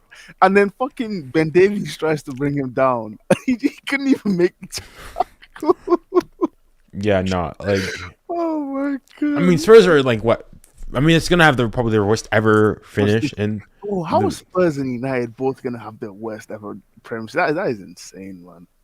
Honestly. Yeah, I mean, it's what I was telling Lawrence. So is that like the Premier League this season isn't that great, right. Which is why even more so, and why I respected. He said that if PSG was in this Premier League, he said that they'd finish between Arsenal and Liverpool, and that they'd like challenge for the title. So which okay, fair enough, respect. Yeah. Mark Goalkeeper was the one going and saying that they're not even finishing top 4. That for me is a fucking. You should have told Lawrence that Mark's an idiot. That's what you should have told Lawrence. I like Mark. I think he's a decent enough guy, but he's like, oh my, he is just like the very definition of like the Prem-tard. Prem-tard. There's just a lack of awareness, lack of it's blatant disregard for other leagues, even beyond Liga. You can think Liga is shit, that's fine, but I just don't understand this obsession with English football. Even where he was doing a stream a couple months ago. He was doing Villa versus Palace on the same night that Barca and Atleti played the first leg of their tie, the 4-4. And I said to him, I actually put a super chat. I was like, "Oh, yo, Mark, any consideration for doing the Barca Atleti game?" And he sort of, when he read it out, he sort of scoffed as he was reading it. And I was like, "What are you scoffing at?" You know? And I'm like, "Bro, you'd rather sit here watching Villa versus Palace, but not watch Barca Atleti." I'm like, "Bro, what's going on?" You know? Like, well, it's what I told Lawrence, and I think, and I'm like, I think, and he pushed back. He's like, I think that there is a sense of British or English exceptionalism in club football. I think also at international level. This idea, he said, he disagrees or whatnot. I said, no. There's this idea of, as I mentioned previously, that whenever you go and you hear like a good player in Europe, it's always, but I want to see him in the Premier League, as though it doesn't count what they're doing elsewhere, or like making backhanded remarks of like, oh, PSG are really good, but you know, it's the quality of the league, so on and so forth. Like, no, like going and saying, oh, PSG steamroll, so on and so forth. It's always like when PSG go and they win, which was what I told them, asking him, like I said, and I brought up the stat that I mentioned previously, like, if you look at it statistically, City over the last 5 years have been more dominant in the Premier League than PSG have been in Ligue 1. Like every single time when PSG go and win the league by like 10 points, you hear all the Prem-tards, oh, look at this Farmers League. When we've won it, now in April, look at this. When Liverpool win it by 18 points in 1920, when City have won it by 15 points, etc., so forth, 9 points, when they're like Arsenal and Liverpool have a 10-point gap, so on and so forth. Nothing. We're silent. Completely silent. That's what I'm saying. It's like, be consistent. For me, the worst thing is like I'm not expecting Premier League fans to go and watch Ligue 1 games. I'm not expecting them. Like I don't watch the Serie A. I don't watch the Bundesliga, like basically at all. But I also don't go and say that the Bundesliga is some fodder waste man of a league. I just go and say, like, if you ask me what's my thoughts on like Serie A teams, I go and say, can't really say much. I watch like the highlights every once in a while. Can't really say much. I can't tell you bar some like general like stereotypes of Italian football is a lot more defensively minded and tactically so forth. But I can't go and make sweeping statements that the league is like fodder and anything. I don't know what the like quality of a I don't know, Sampdoria or teams like that are. I can't say, so I don't talk. For me, my issue with Prem-tards out there is that they never watched a Ligue 1 game. Never watched a Ligue 1 game. Probably don't even watch. I've never seen a Liga game, bar probably an El Clasico.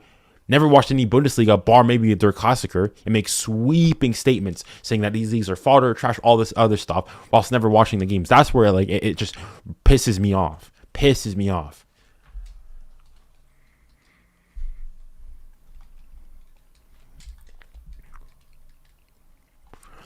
But yeah.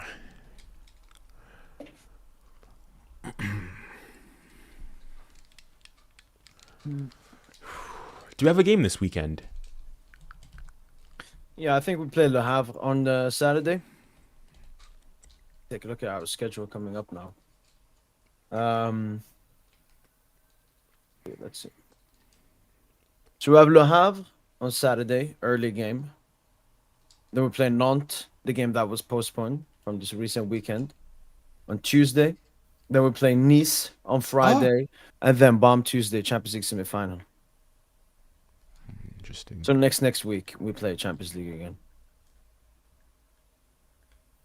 3 Ligue 1 games in between, 2 at home, 1 away against Nantes. Like, these are going to be some fun games. I hope for a lot of goals. You know, getting some confidence going into the semi-final. Then we have Strasbourg midweek. Oh, that's a tough on the game. weekend. Then we have the Champions League semi. And then Ligue 1. No, Coupe de France final. And after that, Champions League final. Do you think they 1, 2, 3, 4, 5, 6, 7, 8, 9. Potentially 10. 10 games left of the season. And then Club World Cup. I mean, because Lawrence was talking about like the Nantes game. I mean, I don't know. Maybe you guys see it differently, like how he postponed the game. No, it's most people haven't understood what happened. So what happened was the Ligue 1 scheduled its games early. Okay, so we scheduled Nantes on a Sunday. Then we obviously went through versus Liverpool, and then Champions League made their dates for the quarterfinals that we just played because they were not set before. And they set the PSG Aston Villa game to Tuesday. And you can't play on a Sunday and then play on a Tuesday. You can't do that. It has to be at least, I think, 30 days in between or something. So then PSG said to Ligue 1, you need to reschedule. Obviously, Champions League is not going to reschedule. The league has to reschedule after what the Champions League does. And then Ligue 1 told Ligue 1, PSG told Ligue 1, you got to reschedule it. And Nantes said, no, we don't want to. But Ligue 1 gave PSG benefit of the doubt because it was an understandable, valid argument. And as you said before, happens in every league. It just, people this season, it's just a lot of crying about us, PSG. Why? Because of jealousy. We have the most talented team in the world. We're fucking knocking out his fucking beloved Liverpool. So they're just crying about everything. Oh, they got Nantes. Actually, seeing a lot of people on Twitter, they're actually negatively talking about us not playing a game on the weekend. That we saw some rustiness or some unreadiness and so on from this PSG player. So it actually affected us negatively. It just, people use it both ways. Dembele called that out. Dembele called that out before the game. He was like, yeah, you know. He said he was bored. He said he was bored. Yeah, but that has nothing to do with, like, I mean, we're also talking about a week here. We're not talking, like, you think early season, you're playing They one were week, rusty, man. They were rusty, bro. I mean, it's a week's time. I don't think you all of a sudden you're just like, No, but at this point, they've been trained up to this point to be ready to play every 3 days because it's this is the business end of the season. So, no, I don't think so. Like, play as much as possible, get rhythm.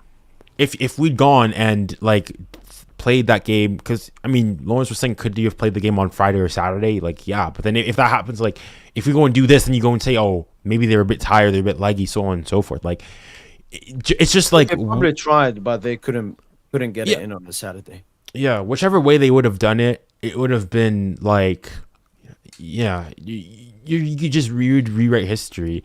But like he was going and saying that, oh, it's unfair. I was trying to like push him and saying unfair in what respects? Like unfair against like what for other teams in Ligue 1, or are you saying it's unfair for Aston Villa? If you're taking other teams in Ligue 1, I mean, I'm not sure. Well, there's not many teams in Ligue 1 that are constantly making it to like the last stages of the Champions League, but like even Lyon. Let's say Lyon had a game.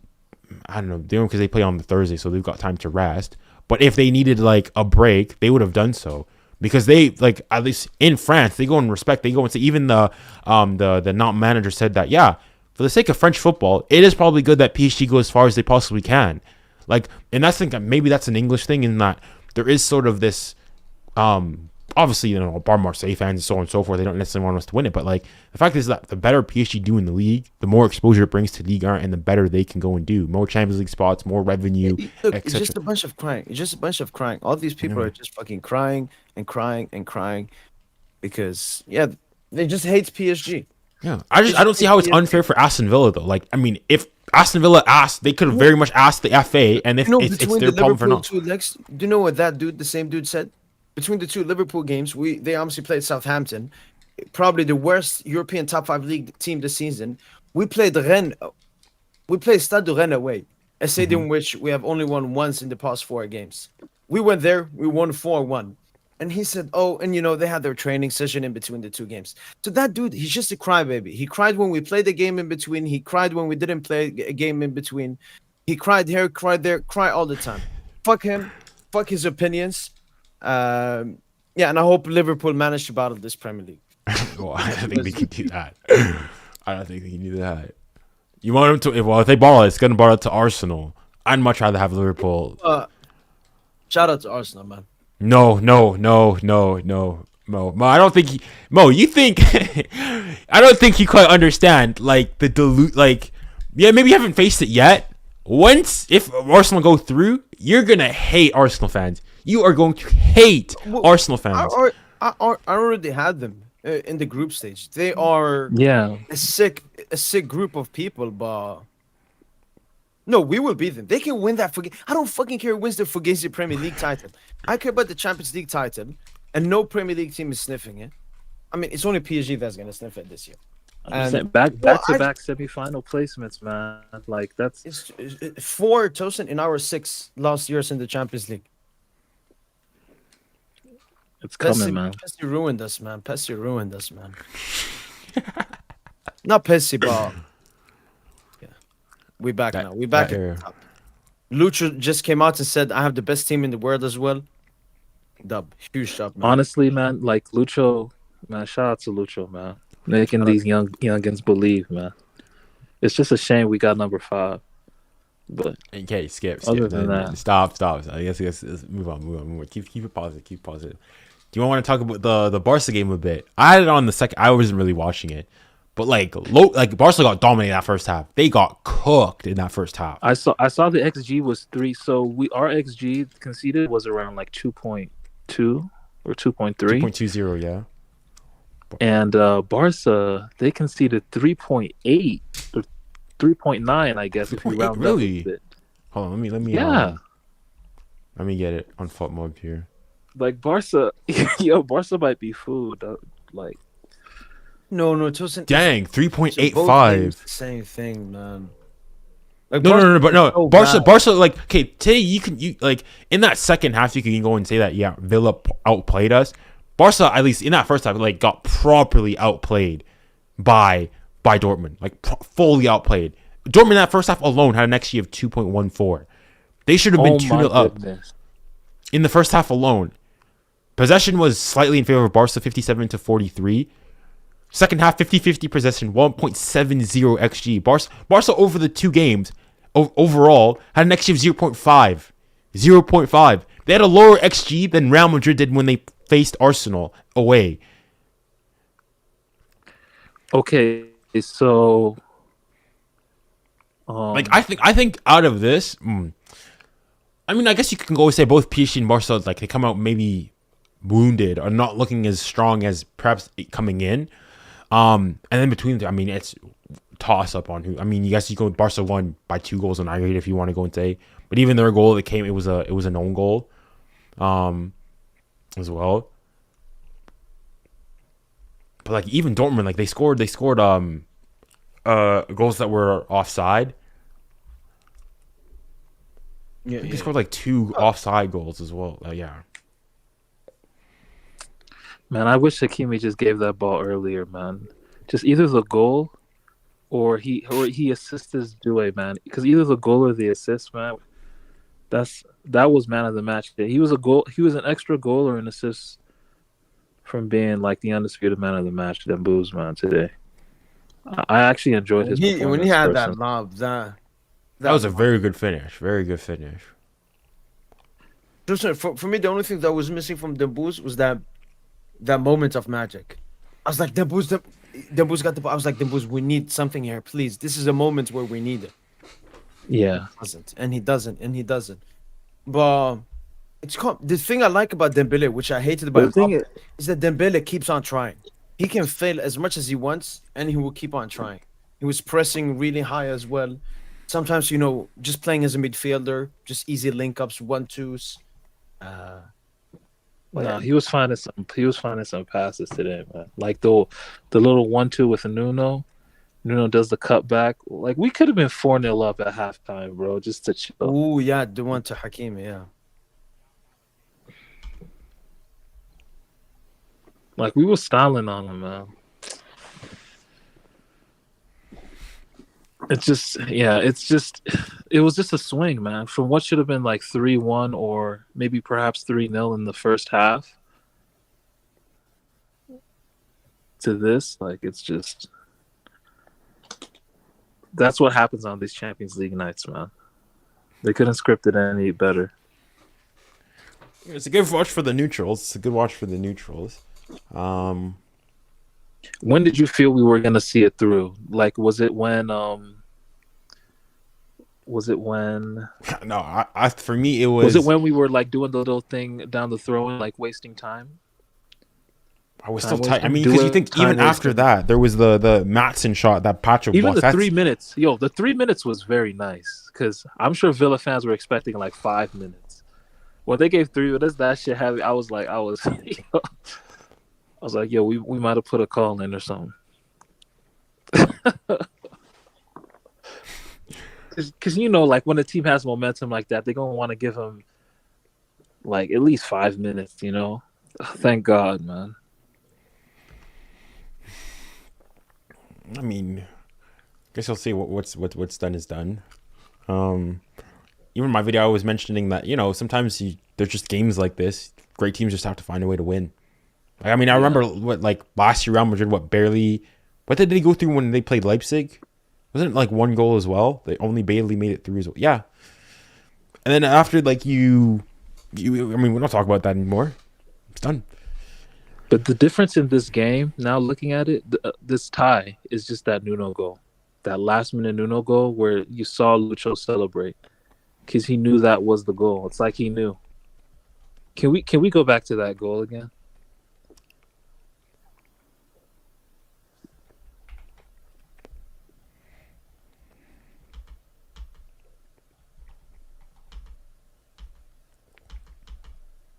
Yeah, I'll find it. Yo, yeah, I love this comment, man. Yeah, like Dembele's pressing, man. Like him hassling the goalkeepers, like that's big, man. Like everyone works on this team, man. The way Kvara tracks back, even having a stinker, Due. I mean, Barcola didn't really defend, but yeah. Due, he came on, gave us presence.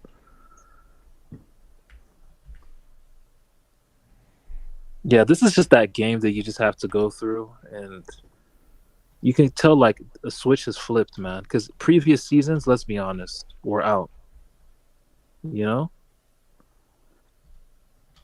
But even despite all the bad trends, right? Even despite number 5. Yeah. Marquinhos We catching make a way. strays. No, but come on, with him on the field, and if this remontada was completed with him on the field, like, that's a death knell. Like he gone. He really should still be gone, but yeah.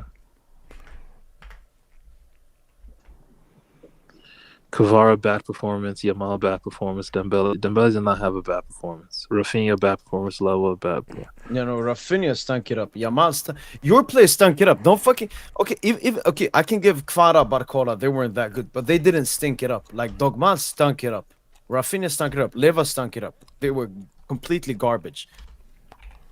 But again, I don't even as someone that can potentially critique Barca, I don't want to even critique why, because this defeat does not matter. It doesn't matter. Neither of the defeats. So basically, neither of the defeats matter. Yeah, our defeat. Yeah, we're both of us unbeaten still. This defeat does not matter. I really. I wanted a cherry on top, beating Villa here, but then seeing our players how fucking arrogant they are, man. We just have a bunch of Yamals in the team. I can vibe. I can chill. When we were 5-1 up, I can say, yes, we're through. The players cannot think that, man. We got to go for more. Like when we were 2-0 up, Tosin, it felt like we didn't go for a third. Neither did we keep a 2-0. I don't know what the fuck was the plan, man. It's like Brazil versus Croatia in the World Cup. But honestly, We're bro, just- you know I'm what just this team following is your truly goal, a mix of? What? You know what this team is really a mix of? You say Barca 2011. You know, I think it's like, no, you got to play from the past too, man, from Dembo. Because I think, Oh man, Bro, you and them like, no, because you have to understand, bro, it's a flat back five. That's really what I actually want to illustrate. In the build up to that goal, that's a goal against a flat back five, bro. Like, Yeah, but there was that- still space like in between the lines. I get what you're saying, but like that's like we have to score like a goal against like a rest defense. That's the only time we didn't play through transition. That was the only goal we scored where it wasn't, apart from okay, maybe the Doué goal. But yeah, like but that video where you were talking about that we play like Barca 2011. Honestly, man, I think we play more like Klopp's Liverpool, but more technical, like a Spanish variant, like Lucho flavored Liverpool. Much position though. Like it's like both. You could say then. No, yeah, like our we can- midfield is different. The styles of the midfields are different, but I mean everything else is okay. Maybe the goalkeeping, but yeah, like you just have complete forwards across your front three. They're very mobile and can just. The thing is, only difference is our players are more. They're a different style to like a Salah or a Mane.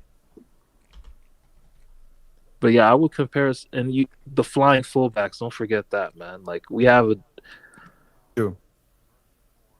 That's something that's missing from that 2011 Barca.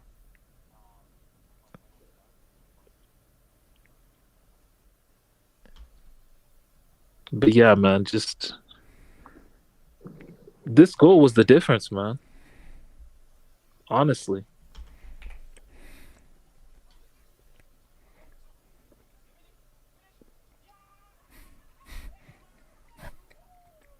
Bro, Villa are disgusting with that back five shit, man.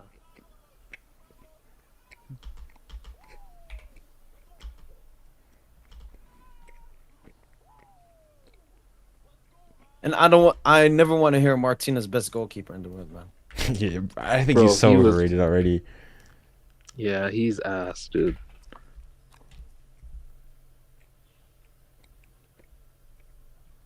Like that first goal, I couldn't believe. Yeah, How he it looked fucked like up what was it? Konate versus us, Yeah, and then Hakim made the tap in.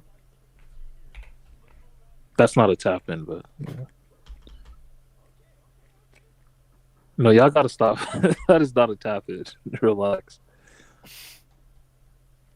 No, but Tosin, you gotta promise me one of the two UCL games. A positive prediction. Oh, like a watch along. Oh man, dude. Positive prediction. No, No, no. positive prediction. None of this stupid. You said 4-1 this game, bro. You nearly costed us there, bud. Bro, you need to. What do you mean positive reaction? If my players didn't fucking cuck up and become completely arrogant in the game, it would have been a 4-1, maybe even more. Arsenal, Emirates. My prediction, honestly, just get a dub. Just I get would what? Potentially, maybe take a draw. I'll take, No, I'll no, no, take no. a draw. Give me a small win, like a 2-1, and then we smack them at the back. Yeah, that's the expectation. Madrid smack them both places. Smack them at the Bernabeu and at the back. Double smacking. Oh, the thing is, though, there's storylines in both. What do I want to see? I mean, on the one hand, with the, Honestly, man, like the first leg at the Emirates. yeah, Yeah. I can join for that one, man. Because like we need to right the wrong of like the. Yeah, we previous need the revenge, Tosin. You were there first. Yeah. We got it. Yeah, first leg for sure. No, like in today's game, Tosin, I remember you commented, like you said, "Oh, when the first goal is gonna get scored, how are we gonna feel then?" Like I was calm. Every single goal, I was like mad because it was individual stupid mistakes. Like I was like, "What the fuck is Vitinha doing, man?" But I was like, "Yeah, it's calm. Like, no, we're chilling, we're chilling." Like Lucho has made us fans believe in the team so much. I believe in this team so much, man. I don't know what can stop us. I agree, man. And it's Arsenal- just so great to see tears. It's so great to see the tears of other fans, you know. Oh. No, Tosin, wait, let me show you this. Oh, by the way, Mo, I'm not sure if you're aware, but your camera's like. Oh no, I know. It died out. Wait, let me actually do that. Okay. I want to show this. Look at this. So this was the live watch along I had. In the Zionism, man. It was like 200 concurrent viewers entire stream, then 247. So I think when they scored the 2 consecutive goals, it went from 189 to 481. 300 extra Aston Villa stayed all here just to lose, man. Just to lose. No, they hate it. Yeah, man. funnily enough, it's as soon as Villa scored their 2 goals, that's when Lawrence came on. He wasn't coming on the first 2 goals. On mine, didn't see him then. As soon as you conceded, then he's there. Cowards, man, cowards. Oh, It's a great game. Football is a great game, Fuck man. parasites, man. I know it's a good thing to get this, but man, they're parasites, dude. Like, No, I know. And I don't think it's just Villa fans. I think when a lot of people saw the result, 3-1, what the fuck? What's going on? I was chilling, man. chill. I was not chilling. I even watched us concede 1, so it was like equal, and then we get like a Dembuz winner. Not that much. I was. no, you're crazy. You're crazy. Yeah, you're crazy. No. I'm not that confident. The first goal, I was like, okay, calm. I was like annoyed. Okay. First and foremost, it's like a bit of a lucky goal. You know, deflection off Pacho, 4-1, or I mean, at that point, it would have been what? Still 3-goal lead. I'm still okay. Calm, swimming. Got another goal. We'll be fine. Second goal, I'm like, okay, tie game. Not bad. Not good. Disappointed, but not terrible. Third goal. I'm editing my reaction right now. How soon it came. How soon it came after. It was Yeah, 2 minutes just after. like that bro. Madrid game. Just like that Madrid game. Yeah, 2 goals in 2 minutes, dude. Like, what? Wait, and who's the? Oh no. Yeah, I'm looking at my reaction. I was like calm, but I nearly smashed my. I generally, if we conceded again, I probably would have ended the stream. Nah. So We're never gonna see it. Oh, and Mandem is saying here about commentators. I had CBS commentators. When Konsa scored that goal, he was like, "Is it happening again? Is it remontada? Madrid, Barca, like all the." I was like, shut your ass up. I turned it off, man. Such agenda merchants. Jimmy Cascas, thank you so much for the super chat, man. Appreciate it. I think Villa mini comeback gave Madrid confidence. 100%. I mean, not just Villa. Just, I think it's more about the difference in result. 4-0 Barca, Dortmund win 3-1 PSG. So no, Barca could Madrid definitely feel more confident after today's game. Thank you so much, Jimmy Cascas, for the super chat, man. Appreciate it.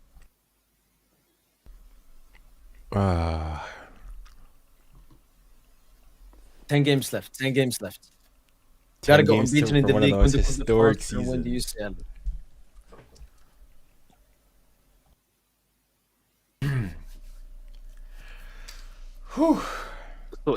So what if it's the chance? I don't think it'll happen, but what if it's Real Madrid that we happen to face? I really don't want that. I actually do want Arsenal to go through, guys. I'm not. No, I want Madrid. I'd rather man. face Give me Arsenal. Madrid. Give me Madrid, man. I don't want this. I Come don't on, want. Is it number 5? The thing is, I'd be more okay with losing to Madrid. As much like No. no, because for me If it's Mbappe wasn't there, yes. Well, because Mbappe is there, no, I would honestly rather lose to Arsenal. I would rather Arsenal get their second Champions League final because of us than that fuck. Because Mbappe is the entire agenda around the club. It's that, yeah, sure, PSG are doing a cute thing, but Mbappe made the necessary upgrade. We're still a step. True. No. For me, it's purely personal because of. I mean, I'm in London. I'm surrounded by Arsenal fans everywhere I go. So there's that aspect. If I was, I completely understand it would be Real Madrid. For me, it's I got Arsenal friends. Like, if either way, I'd still get it. Either way, we need to win. That's it. We need to win. We need to win. We need to shut these. Either we beat Arsenal, shut them Prem-tards up. If it's Real Madrid, for me, it's gonna be a demon exorcism. Good will have prevailed against evil. Puh.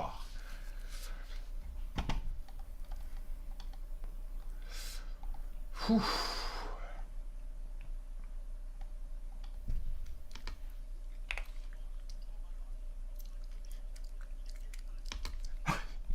Yeah, look at my reaction right now. I was just saying, like, get serious, guys. Get serious, guys. I didn't have a crash out moment or anything, but yeah, I look composed on stream. I was stressed, man. I was stressed. The worst thing is that's when Lawrence Saketa, I see him, because at first I didn't think it was actually his actual channel, and I was like, oh, it's starting to trying to dodge me, everything, so on and so forth. I'm like, yeah, easy coming and saying this when you're up. Easy coming and saying this when you're up. Just wait. Oh man, shout out to Pacho for that block, man. Right, vital block. Pacho, Gijo as well. Oh, I didn't get Gijo. It's Grande Gijo. Wait. Can I just create this angle? We have a goalkeeper that can come up clutch like that. One of the best in the world, and then we have Hakimi and Nuno, the best fullback tandem in the world. I mean, which sporting director gave us that? I'm just saying, just an angle. So you're saying what you wanna go back? Speaking of which, I mean, I know Campos is in contract negotiations right now. Yeah, no, honestly, no. I'm just messing around with the Leonardo thing. But do you guys think that we should extend Donnarumma? No, well, Campos first and foremost as a sporting honestly, director. I don't care. I think we'll still be fine. Post Campos. Fair enough. So yeah. But All yeah, right. I mean, if they extend him though, that's it's good news. It's good news, and then I'm just indifferent if he leaves. Yeah, that's a pretty base take, I'd say. Yeah. But what about Donnarumma? Would you give him a contract after today? I think because actually, I'd be curious to know what you guys think about it. When I was speaking with Lawrence, he talked about how we could potentially be getting Alisson, and is that a good move? Because I thought No, he's worse. he's not. Whoa! Did you see what he did against us? I'm not sure he's washed. I'm not sure he's washed. Fugazi, and then he's heavily injury prone as well. And even he's very he injury is prone, still at the 11. We have Safano. 1 to 2 years. He has That's what I was saying. Safano can play all the League One games. It's fine. Just buy a Champions League goalkeeper, bro. No, I'm very happy with Donna, man. Donna is one of the last players I want to go. Okay, at. what if you can get Alisson for 20 mil? Don't sell Donna for 50. No. Look, this team has an average age of 24.9. All right, we're here to dominate and win the next 7 Champions League. We're not here to win the next one or this year, like back in the day. Oh, Alisson. No, but that's why He's the still only young. player it makes sense. The only goalkeeper it makes sense to displace Donnarumma is Chevalier. And But I guess apparently Lucho's staff, I saw some source say that Lucho's staff really like his profile. So that's the only way Donnarumma gets removed is if it's for Chevalier. That's it. But Justin, don't you think with Chevalier we also have to go through the growing pains? Young, unexperienced goalkeeper. I mean, this was his first. No, but he's played. Yeah, but he had some standout performances in the Champions League. Yeah, I know, just when you come to PSG, it's different pressure. especially when you got Marquinhos in front of you. So that's to be one of the hardest thing a goalkeeper can do. Bro, y'all are flipping Marquis catching strays here. Marquis catching stray bullets. Bro, I mean, He's just a clown, man. DJ, I hope you're with me. me. The only player in the PSG squad I Bro, call. I've given up, man. I've given up. DJ, I hope it leads. DJ, I'm praying Marquis scores a corner. Bro, I need him to score. No, let him get it. If Sergio Sergio Ramos Ramos celebrating, someone needs to score, bro. Bro, we'll be No, the first. that's 20 extra mil from Saudi, man. Oh my god. Bro, if Marquis scores at UCL when he wins, to build him a statue. Honestly, man. We fucking build a statue outside the He needs to get. No, you know what? Nah, we don't You know what's gonna deify people. I can't lie though. We should get some statues for some of the old players, like who've been at the club. Like No. Like the Mbappe statue is coming in 2035. Nah, that's fucking gross. Mbappe, no, Yeah, Mbappe statue. No. Unless he comes back to the club, and like wins the Champions League. No, I don't think so. Now you know who deserves the statue though? Campos. Man. Campos deserves the statue. No. Look, if anyone deserves Why do you one, want to put? Why do you want to? Why are you it's so not. obsessed with building statues, man? But it's to highlight greatness, man. Oh, speaking of which, I had a Oh, really good Zag? question. Who? I had a really good question on stream Yeah. from somebody going and saying, if we go on and win the Champions League, is Dembele PSG's best ever player? Oh, No, PSG's best ever player. I would say great. Best ever known. Best I would say ever is crazy. greatest. Yeah. Great, like legacy wise, yeah, he has a legacy that no one else has. He was the Would it Yeah. be the number one though? I'm not sure if no he. one immediately. No, I No, just you can't do I it don't off think. of Yeah, not I off don't of think two one seasons. season. He'll have to Yeah. keep it up for like five seasons. Yeah. Like, I don't think one season So- puts him above the Yeah. other great players. Just leading us to a UCL, it hits different. It hits different. When you look at Barca as a club has existed for over 100 years. If you look at their top 8 legends, all of them are from the current era.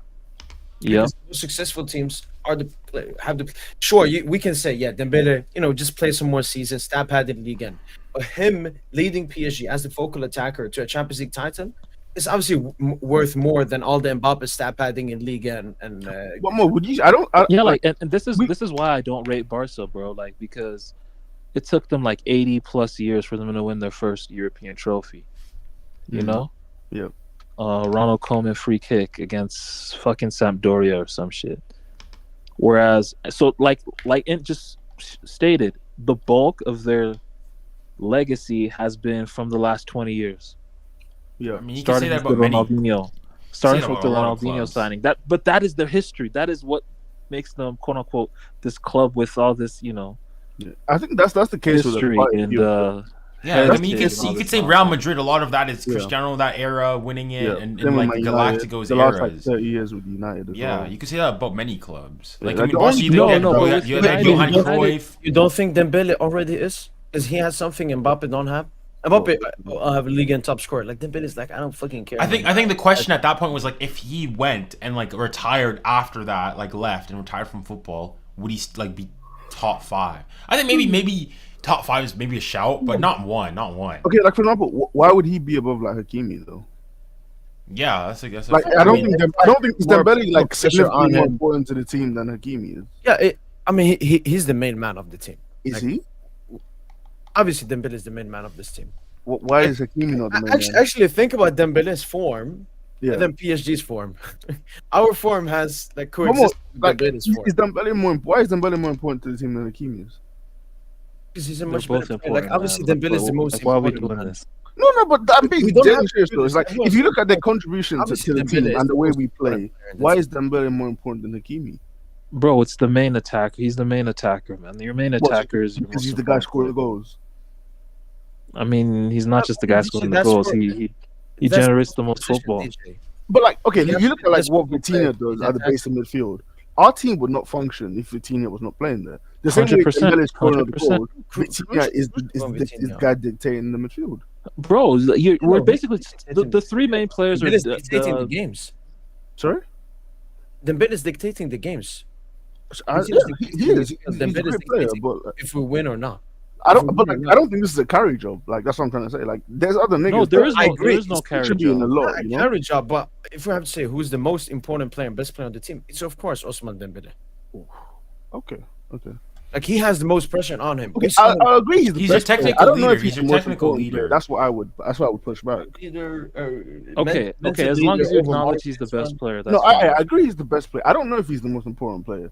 'Cause Yeah, I think important. the way the thing Vitinha is- enables us to build through midfield, like that's very I agree there. Like the thing is, when you said important, you basically just mentioned the three most important players on the team. right. You said Hakimi, Dembele, and Vitinha. Like that's basically it. Like the fulcrum in defense, the fulcrum in midfield, fulcrum in attack. Like when that's they're that's building all the you just statue, did. Hakimi's goes first, then Dembele's, then Vitinha's. No, Dembo's number 10. NGN, do you see the season? Man, Dembo's man. No, Dembo's takes no statue. Dembo's. Is there a statue of Malcolm X? I don't think so. Oh my god, You see? This dude crazy. bro! Paulo is 2 for 11 right now, bro. What the fuck? God damn. Yeah, Tosin, by the way, I hope Golden State don't make it, man. Just for you. Honestly, bro, like Tosin told me I that feel like- aren't you like in the play-in? bro, I think we can still beat OKC or Houston. So even if we lose today, I mean, we'll beat the Kings or the Mavs on Friday. So, but yeah, man, Steve Kerr is the worst coach in the history of sports. Are you The talking history of about the sports same Steve entertainment. Kerr that's got what the record for the most points in an NBA season? The Steve Kerr that won like 3 championships? Won No, but like it's like now he's Yeah, watching. that's saying. oh okay. No, That's no, what he was never good though. He was never good. He was just a product of his assistant coaches. That's all it is, man. Is it like Zidane, Tosin? One of the biggest frauds ever. Yeah, like no, but the thing is, Zidane is a legend. He's a legend at club level, and he's a legend, with the managerial thing. Kerr is not a legend in either. He was a dog shit player that happened to hit the 3-point shot at a high rate, where it didn't Bro, what is really. going on? who Clay. No, Steve Kerr. No, Kerr. Okay. He couldn't have played in today's NBA. Like a role player like that, doesn't play in today's NBA. They're too much of a specialist. They don't even get playoff minutes. Was Kerr like was he much worse than like a Grayson Allen? You know who that is, yeah. right? Grayson Allen is a movement shooter. Okay. All right. Like, yeah, Kerr ain't doing no movement shooting, dude. Straight ball. Yeah. To be fair though, I think it's tough because in that era, like teams weren't running action to get role player shots, like they are in today's league. Yeah, that's true. Yeah. Man, today, man. Thank God, man. Thank God we survived. Man. Bro, I said first thing I said, God is good. Holy, thank God we did not concede. Whew. I was Thank fearing the the worst. That's how you know this Lucho team is different. Like, our destiny is different. Unai Emery had that one infamous interview where he was talking about PSG. He says, one day it'll be for PSG. This Champions League will be for PSG. He's the first person I thought of after the final whistle, man. Like, that interview, I just remembered. You know the interview I'm referring to, right? Yeah. I know. Yeah. It's like one day it'll be for PSG, and what if today was that day? Yeah, maybe. Like they should have killed us. Like this was their moment, bro. Man, thank God for Donnarumma. Oh, speaking of which, you guys think that the potentially the game against Strasbourg is gonna get postponed, like this Nantes game was, because it's like 2 days before the first leg of the semifinal, or the return leg. I think it's on the 4th of May. Oh, the Nantes game? No, the Strasbourg game. So the Strasbourg game, it's in between. It's in between the semifinals, bro. yeah. So we play the first semifinal is the 29th, and then the Strasbourg game is the 4th, and then the 6th is when we play the return leg. Do you guys think it's Oh, They gonna have be to do that. postponed? They have to do that. Yeah. Try to No, move they're it back gonna one day. they're gonna flex it either to. Yeah, Wait, so they'll flex 4th it to of May, that's Saturday. Sunday. Yeah, exactly. No, that's it. They'll flex it to Saturday. Yo, that's a prime, bro. Depending on how the first leg in the semi goes, that's a prime game to lose, man. That Strasbourg game. It is. That's where you think that's where they're scripting the end of our away winning streak. No, that would Well, be even invincibility this season. Even invincibility. Zag 90 plus 5 on goal. In the No, but Strasbourg, they play like they want to do like, what Lille did to us in 18-19, because they have these hot prospects. Like they're all gonna want to show out against PSG. that was the little team with Pepe, right? Yeah, with Pepe Okay. and Leao and actually That's Leao gonna be a didn't great play game. that That's game. gonna be a great game. I mean, there's also personal beefs in there. If you think, you got the Dewey brothers playing against each other. I mean, Yo, you see Atletico want Doué's brother. Oh, okay. I didn't know that. Bro, why don't we swoop it for that shit, bro? Like Hakimi's backup. I don't think he's that good. No, he's not bad, but like I don't know. I haven't if seen him. quality. I've not even seen him play, so I really could not tell you. Like a couple of days ago, I mean, low key. No, I saw him play at Stade Rennais. He was pretty decent. Oh, okay. I've never seen but what I always yeah. No, go on. No, you good. No, mine's unrelated. It's different. If Okay. yours is like about him. Do you remember like where he was playing? Was he playing right back or center back? Which player?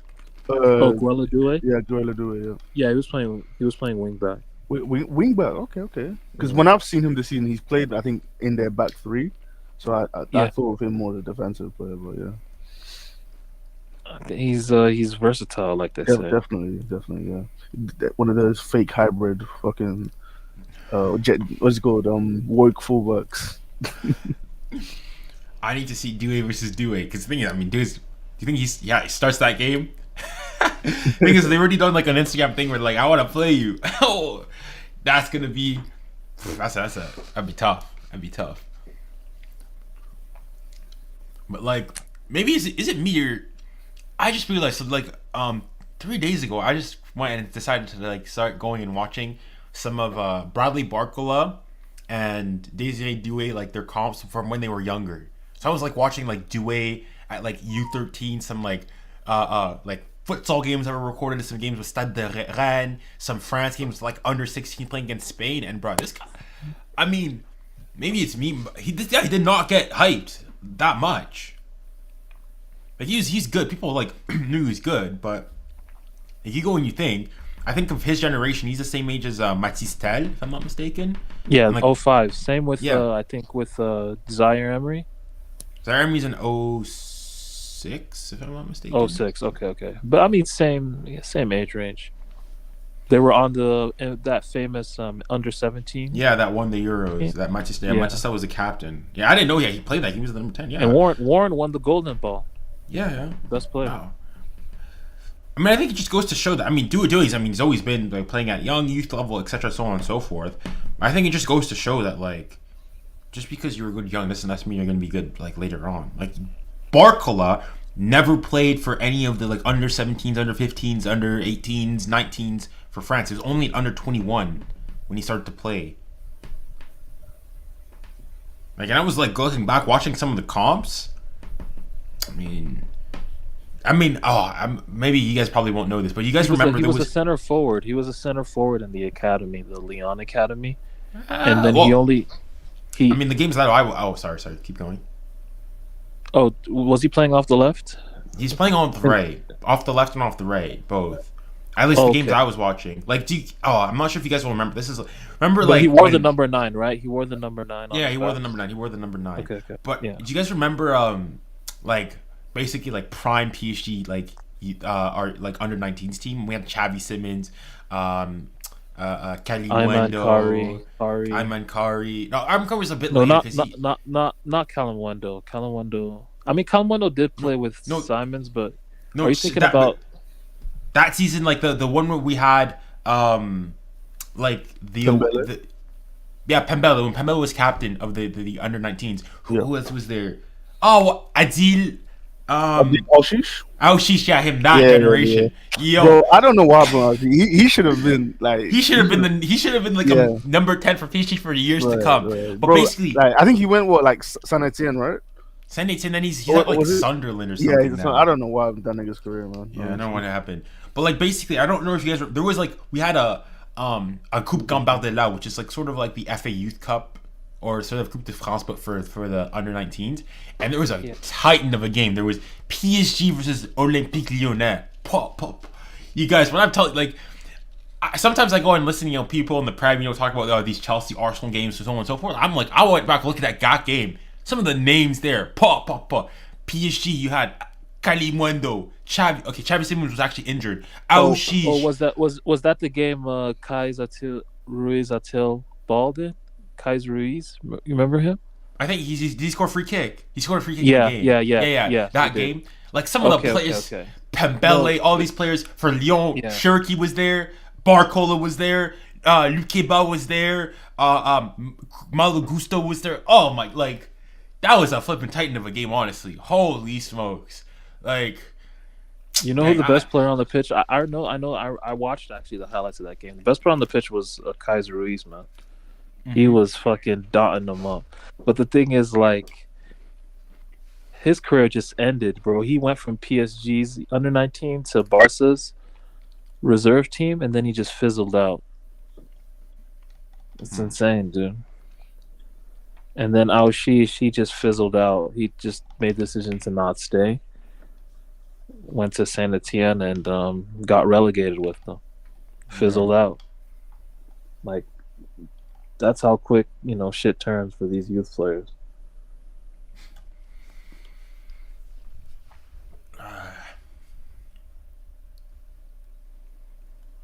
Yo, and your volume, I think your mic is cool. Oh, thank you. Thank. Zertox, I just want to say, appreciate the rate a lot, man. Appreciate it a lot. Thanks so much, man.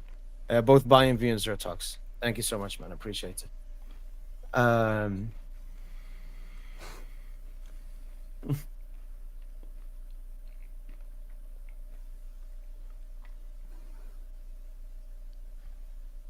And then Booz was also in the press conference before this game.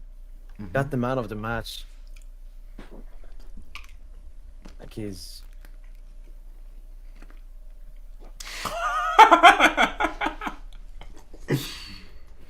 He was not happy. Why is he so angry? Elite mentality, man. Elite. Why is he so angry though?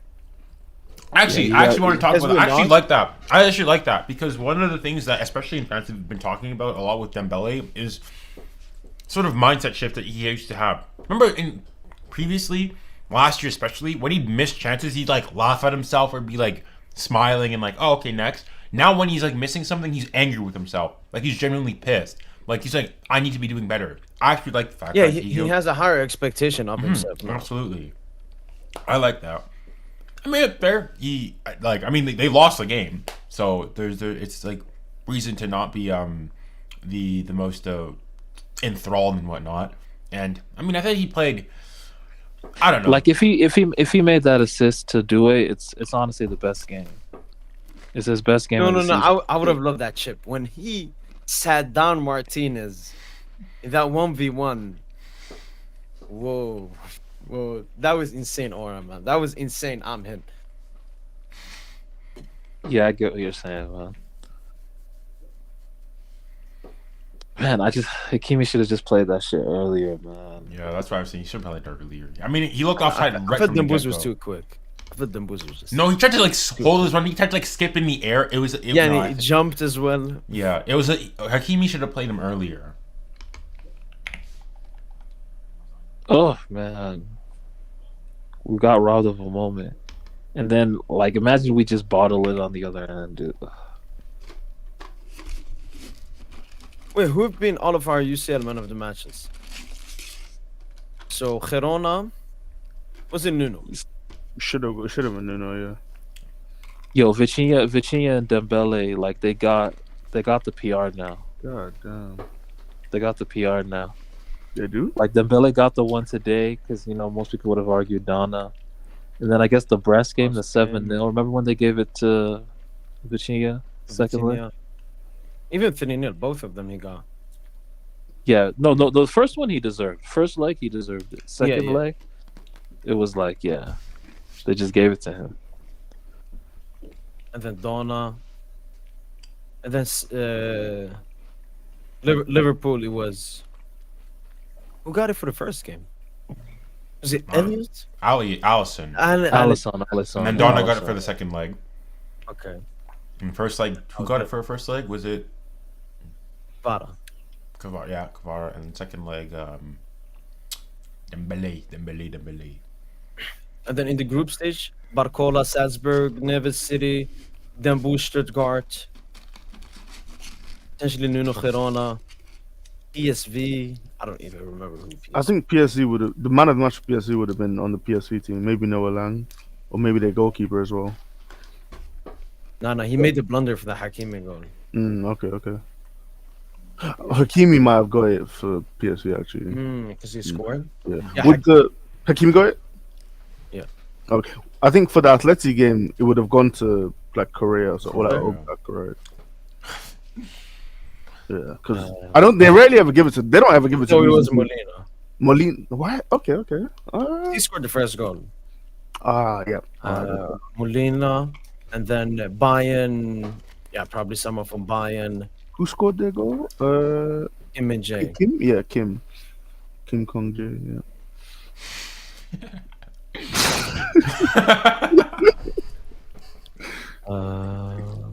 We got it for against Arsenal.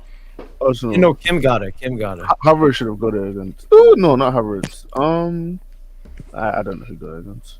Arsenal? Maybe Havertz? Yeah, I mean, he scored the goal, but... Yeah, Havertz got it. Havertz, okay, fair enough then, yeah. Have any of you guys seen the movie Mickey 17 with Robert Pattinson?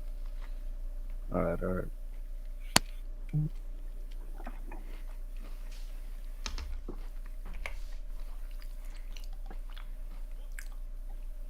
So, how you guys feeling about tomorrow's ties? Like you think Bayern? You think there's going to be an actual comeback? I think Harry Kane might have something for us. Again, I don't call a 1-goal lead a comeback. I don't consider that. Yeah, it's not really a remontada. It's 1 goal. La remontada.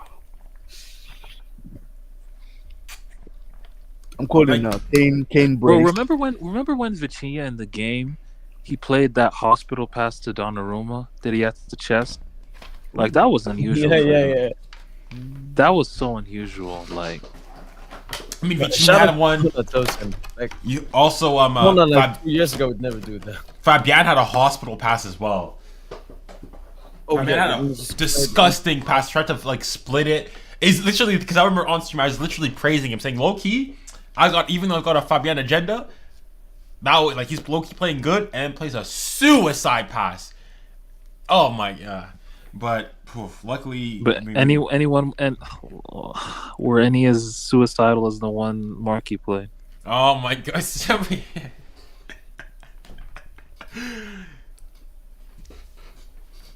Actually, it's so crazy how a goal came out of that. Yes, bro. DJ, Yes, bro. we need to hold these guys accountable. You need to hold these guys whenever Marquis comes up. Like I just want you guys to stay consistent, right? Just stay consistent. When Marquis has a UC and knockout performance, I will be his biggest applauded. I thought he played really well.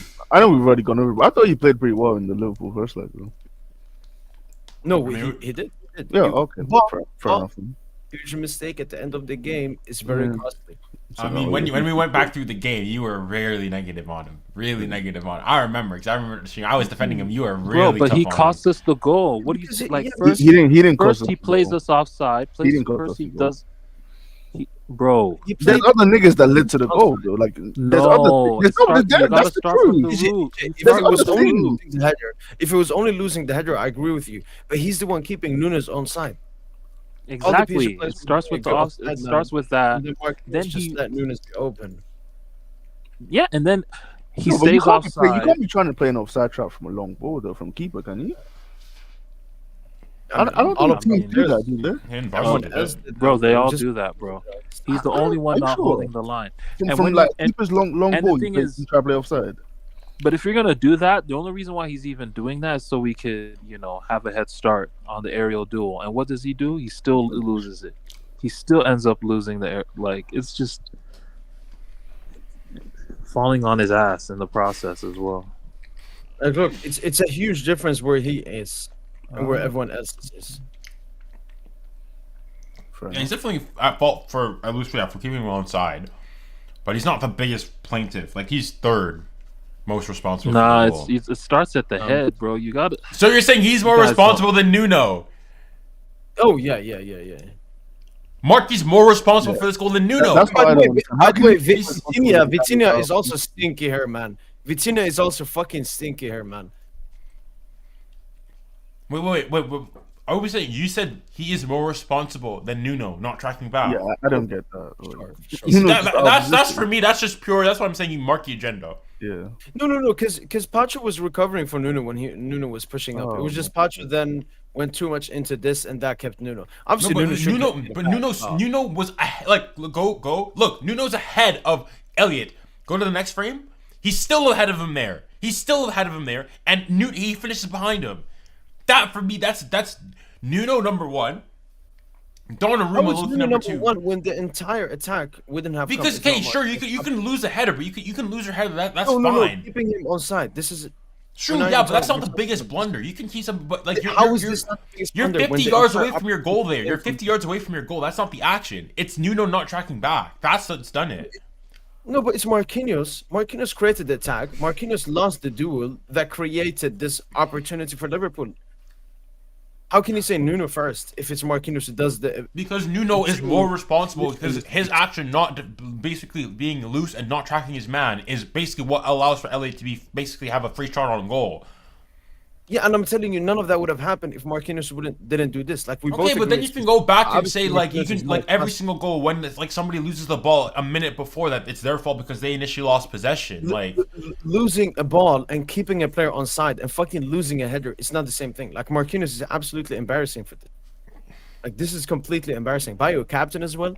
Imagine Thiago Silva doing this. I could never imagine Thiago Silva cooking himself at the Parc des Princes. Thiago Silva has had some. Thiago Silva has never in his career had anything close to this. Keeping a player on side and then losing the fucking header. We can go through all PSG UCL knockout goals when Silva was here. I wouldn't be able to find a single one like this. Marquinhos, I can find at least 8 costly mistakes that led directly to the Champions League. What he be doing against Liverpool, he does against Dunkirk. Like, he does it against all. DJ, is it me or am I the one that's seeing something else here? Like, what's up, man? Like, on this goal, are you saying Marquinhos is the number one culprit for PSG? No, because I think Nuno needs to track his man. But I don't even like. This is the thing. Can we? The over analysis, I think, it's the over analysis for me. I'm sounding like a bad bitch, but like I feel like we're just looking in too deep. You know, like. Just sort of trying to like almost always having to find someone to blame, you know, when it's just, you know, you concede the goal, let's move on. But yeah, I don't have an issue necessarily blaming. Like, I mean, there's somebody to blame worthy, but like if you want to go, like if you want to tell me, for example, if you put the goal that we conceded against Newcastle, that first goal we conceded away, that fair. Even the one Dortmund tried to lob it into midfield.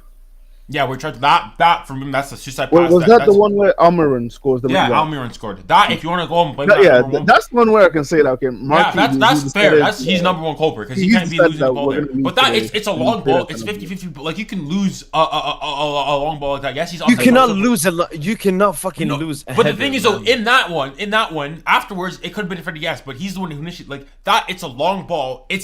When you go, it's a 50-50 aerial duel. Yes, he keeps it on the side, but it's a 50-50 aerial duel. You can lose that. In the other one, you cannot lose that. Okay, which would you say he's more at fault for? Is he more at fault during the one against Newcastle or this one?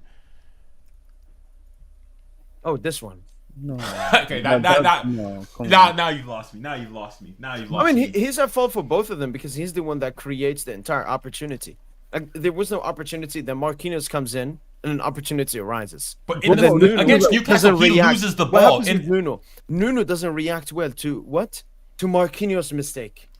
This is. It all stems from Marquinhos' mistake. But you just said there that Nuno makes a mistake though. Like you don't concede a goal because one player makes a mistake. You concede a goal because of multiple mistakes. I definitely agree, DJ, that all of the players, even Donnarumma, should get critique for that goal. All I'm saying is Marquinhos definitely gets the most critique for that goal. Because he's the one keeping Nunes on side. He's the one that loses the aerial duel. And then everybody else reacts badly to Marquinhos' initial mistake. Like they have to react to Marquinhos. No, I don't that's think not. Nuno, That's not I an don't think excuse. 'Cause you Nuno can there. lose balls there. Like you can. It's not an. It's Bro, not. An, like, it's let's not. what kind of expectations do you have for Marquinhos? Marquinhos might as well. I'm score not 3 saying goals we're and not. be We're like, not. No, no, we're "You know not what? just. He was trying his best. He loves this No, club. you're feeling a straw man. We're not saying that Marquinhos is definitely at fault for the goal. He plays the guy outside. He doesn't win his duel. We agree. But you saying that he is more at fault than a Nuno, 100%. that is Nuno has to react to what delusional. Marquinhos For me, has that to- is delusional. Nuno That has is to just react pure to Marquis what agenda. Mar- I'm sorry. Again, what you say doesn't make sense because what I say is the initial opportunity came from Marquinhos. That would not have happened. None of the chances would have happened. And it's 2 mistakes from Marquinhos. It's keeping Nunes on side and it's not winning the aerial duel. I completely do not understand how Nuno is supposed to take more criticism for now reacting to Marquinhos' mistake Because he's than not Marquinhos tracking making back. the He's actual ahead. mistake. Because he's Marquinhos ahead of his making the actual mistake. Okay, again, I don't even understand where you're trying to explain that what Nuno did was a mistake. Everybody agrees with you. Which It's a bigger mistake than the chance would not have happened what Marquinhos didn't do. But if Nuno is positioned well, Harvey Elliott's not even in a position to score. In a game, you're gonna lose a duel. Again, that happens after. What is the initial mistake that leads to the opportunity? It's Marquinhos' double mistake. What initially happens will always obviously have a bigger thing than another problem that comes after. I mean, isn't that logical?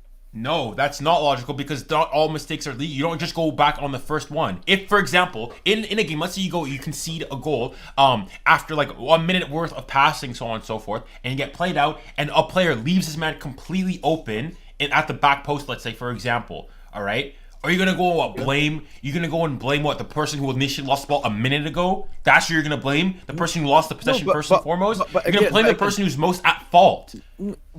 But again, the player that lost the ball didn't create the opportunity. You said it happened 1 minute after. Yes, he did because if you use the same argument, if he's not, you would use the same argument. No. If he didn't lose the ball, they wouldn't have the ball to be able to score. I'm using the same logic. We're talking about the ball. I'm talking about a dangerous chance against us. The defender, the player you're talking about losing the ball, he lost the ball to the opposition. He didn't lose the ball in a dangerous area. Marquinhos directly led to that attack. It led to Elliott receiving that ball. All of that came from Marquinhos. This entire opportunity. I'm not talking about losing possession. Liverpool already had the ball. What I'm talking about was creating the opportunity. He was the one that created an opportunity for Nunes to run all the way from the halfway line to our goal being onside. And he's the one that lost the header.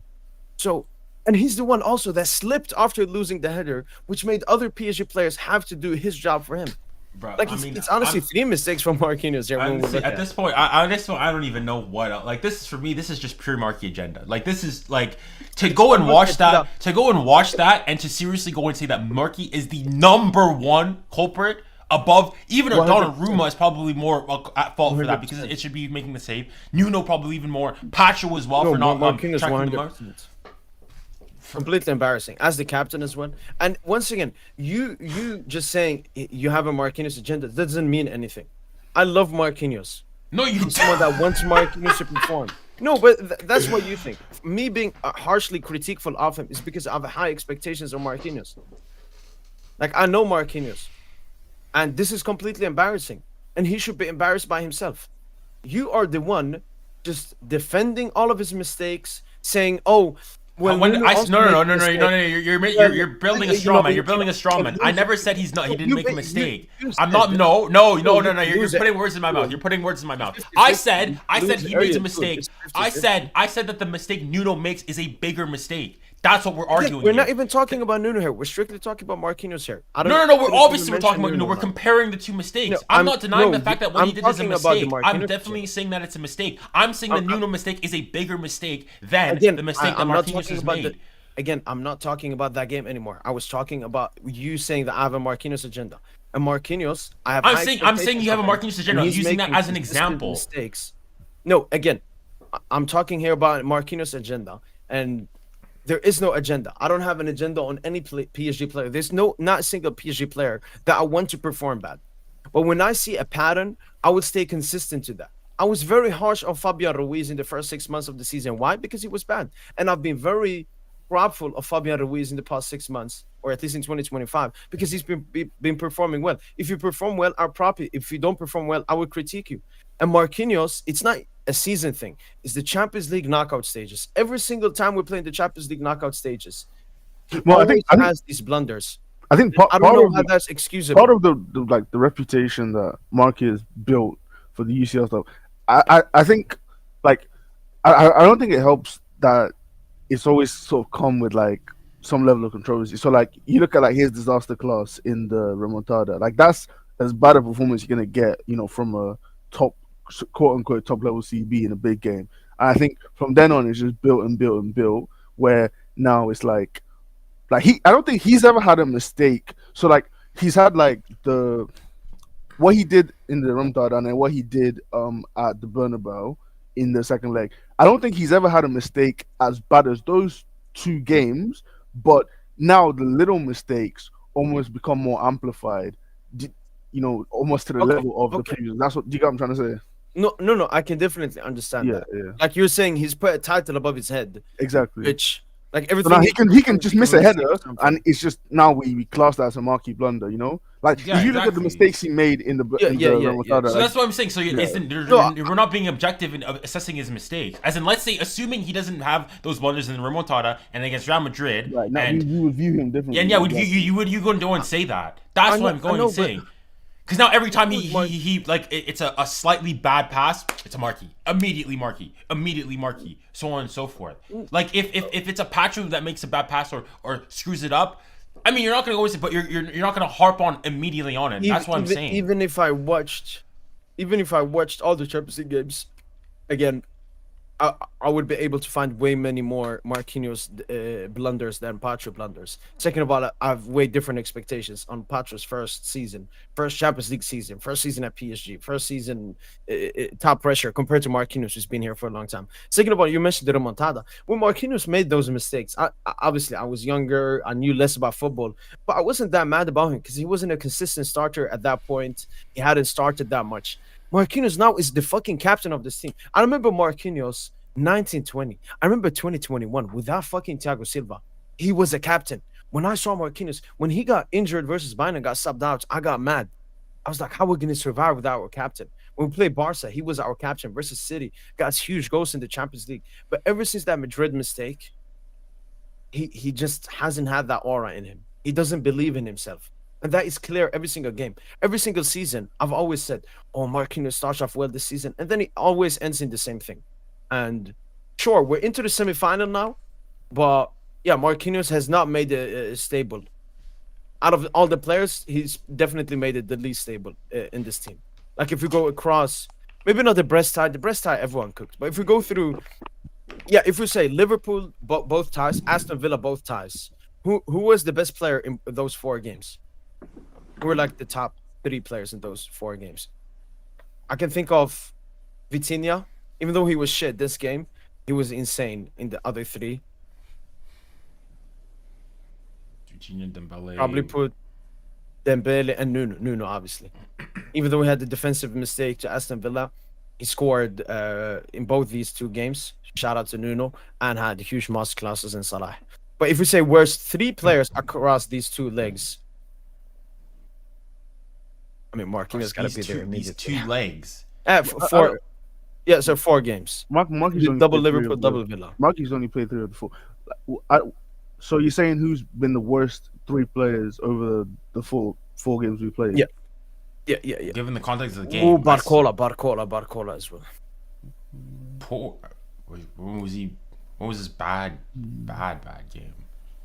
I mean, the first game versus Liverpool, the only like good thing Barcola did in that game, creating that big chance for Dembouz, and should have given Konate a red card. Second leg, obviously had the assist by apart from Wait, hold on. How are you using that against him? No, I'm not using that against him. I'm just saying those sort of 2 stuff I remember from him in that game. Like, I mean, good actions. Marquis might have been in the bottom 3, but I don't think that's an indictment on him. I think it's just everyone else played really well. You know, like I don't think Marquis. Bad thing for him. How is that not a bad thing for him? Because if everyone in that time, well, I mean, Dono was worse. Dono was worse than him in that first game. No, but he was great in the second leg. in all these Yeah. all these 4 games If everyone, combined, no, if Barcelona everyone better plays than well, then like someone has to be last, surely. Like if in the Olympics, everyone's running, elite speed. Someone has to come last. Like that doesn't mean that you're slow. Yo, I know, guys. Yeah. What's up? I think the new front three from today has to be Doué, Dembele, Kvara. I mean that's the front three. Like Yeah, like I don't think we need to start changing it game state or anything, except if we're playing Barca for sure. But now I think Barcola, I think he's better suited than Doué right now to come off the bench because, yeah, like I think it's much easier for them to interchange with Doué in the front three as opposed to like Barcola. Yeah. Because like Kvara today, like he was just really stuck out on the right. Like he didn't really have the chance to, move around to feel the game out. So like I know, but I feel Kvara just had a bad game, Joseph. Kvara had a bad. I mean, yeah, I get it. Confidence. He did. I saw him not being able to cook Matty Cash. I was like, yeah, this is not Kvara's game. Can't cook Matty Cash. Who's that? Like he destroyed him in the first leg. I just don't think he felt that confident. And we have had some question marks about Kvara in some potential away Champions League games. Like his Liverpool away game was good, but away versus Brest, obviously he only came on. It wasn't that good. And the away game here again. So I think it's still about like in confidence. That's a crazy narrative you just constructed. That's wow. Like you just be fighting patterns. It's not narrative. It's a pattern. I follow patterns, man. Crazy narrative. Okay. One pattern is that, we're the best team in the world. That's a pattern I've seen this season. No team can match us. And even if we mentioned, obviously Barca had a bigger lead than us, but like Barca actually got destroyed. We didn't get destroyed. I still think we were the better team in this game. You could maybe say Villa had more moments than us, but we were better in this game. We were the better team because at the points where we were in the ascendancy, like we showed much more quality. So that's how we're the better team. But yeah, even after they scored the second goal, like 55th minute, after that, like I was calm. Like we controlled the ball. They didn't. It was just some Fugazi set pieces and crosses. That's it. No, that Fugazi ass McGinn goal, bruh. Fugazi, dog. Like, nigga ran in a straight line, bro. Like, and just. And people, I seen a tweet here. It might be our worst game in the last 5 months. Like, I definitely don't agree with that. I think Liverpool at Anfield, apart from the penalties. No, but honestly, across the two legs. Across the two legs, Liverpool much better than Villa. But and across the two legs, which team was better, Liverpool or Villa? Clearly Liverpool. Clearly Liverpool. Clearly, that's not even a question. Clearly, the thing is that first leg, Liverpool were absolutely fucking garbage, man. Villa actually only led us to one big chance against Liverpool. We had so many chances. I also think we played a lot better. Like I think Liverpool is probably some of like the best that we've played football over the course of the season. Not those two legs. We played really, really, really well. This game, I don't even think we got we were at 7 out of 10 at times. I don't really think we got out of second gear. Like, I mean, those even against Liverpool, yes, they had their especially in that second half, we did suffer chances, etc., so on and so forth. But like that 10 to 15 minute spell Aston Villa had today, I don't think we've had that amount of pressure this season. I'm trying to think okay, we had 5 minutes. When was the last time? No, when was the last time we conceded 3 goals in a single game? Oh, that's a good question. Do we have to go back all the way to Barca, or maybe I think we've Toulouse? done that in the league this season. I feel Toulouse in the league when we lost to Toulouse straight after the Dortmund. Yeah, no, this season we have never conceded 3 goals. Really? Okay. I remember obviously Nice last season at home when Murphy dunked on us. Bro, we don't concede 3 goals, dude. Like, you see how the powers that be, external forces, were just working against us tonight, and we just. Mo, have you found any? Or is Barca the last time we conceded? Are you looking at that? I thought you were going to be looking No, for we it. have Toulouse. That game was the 3. Last game of the Oh, season. you said last season. I mean, We're having to the go back last to last time- season. Yeah, last I guess year. Yeah. Okay. Yeah, it's that one then. okay. Yeah.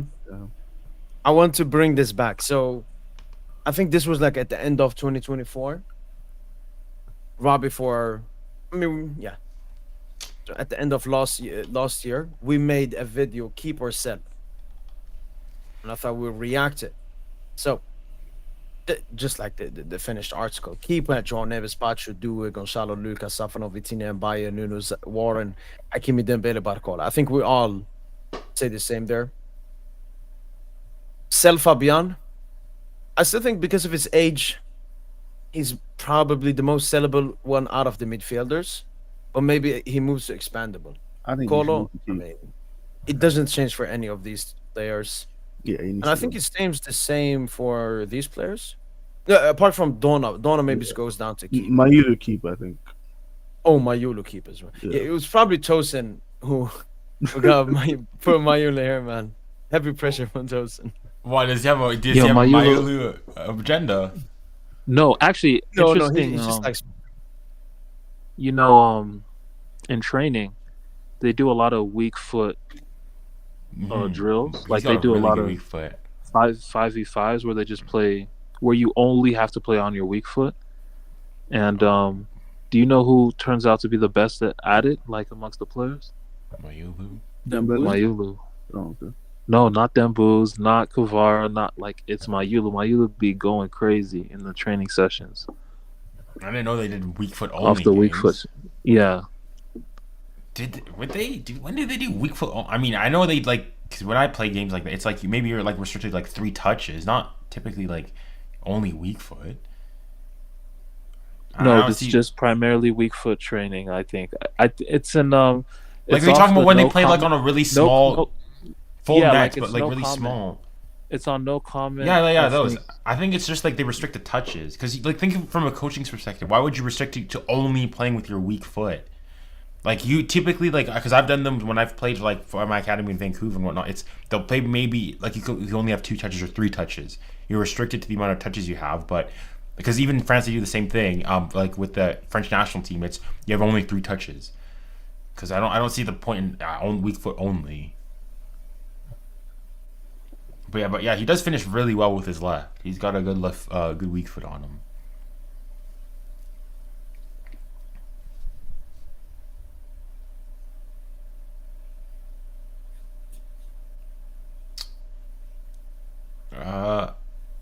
When was this made? 2024 end, like December. Okay. Gonzalo, I put Gonzalo expendable. Okay. I mean, I don't want to get into another debate. Marquis keep. I say Marquis keep. Unless you have a really good like offer. Oh, he gotta go. He gotta go. High wage as well. Even Lucas can go potentially to expand. Yeah, no, Lucas expendable. Hakimi, Mendes. Yeah. If anything, bro, yeah, Safanov expendable. I'm not like, yeah, definitely expendable.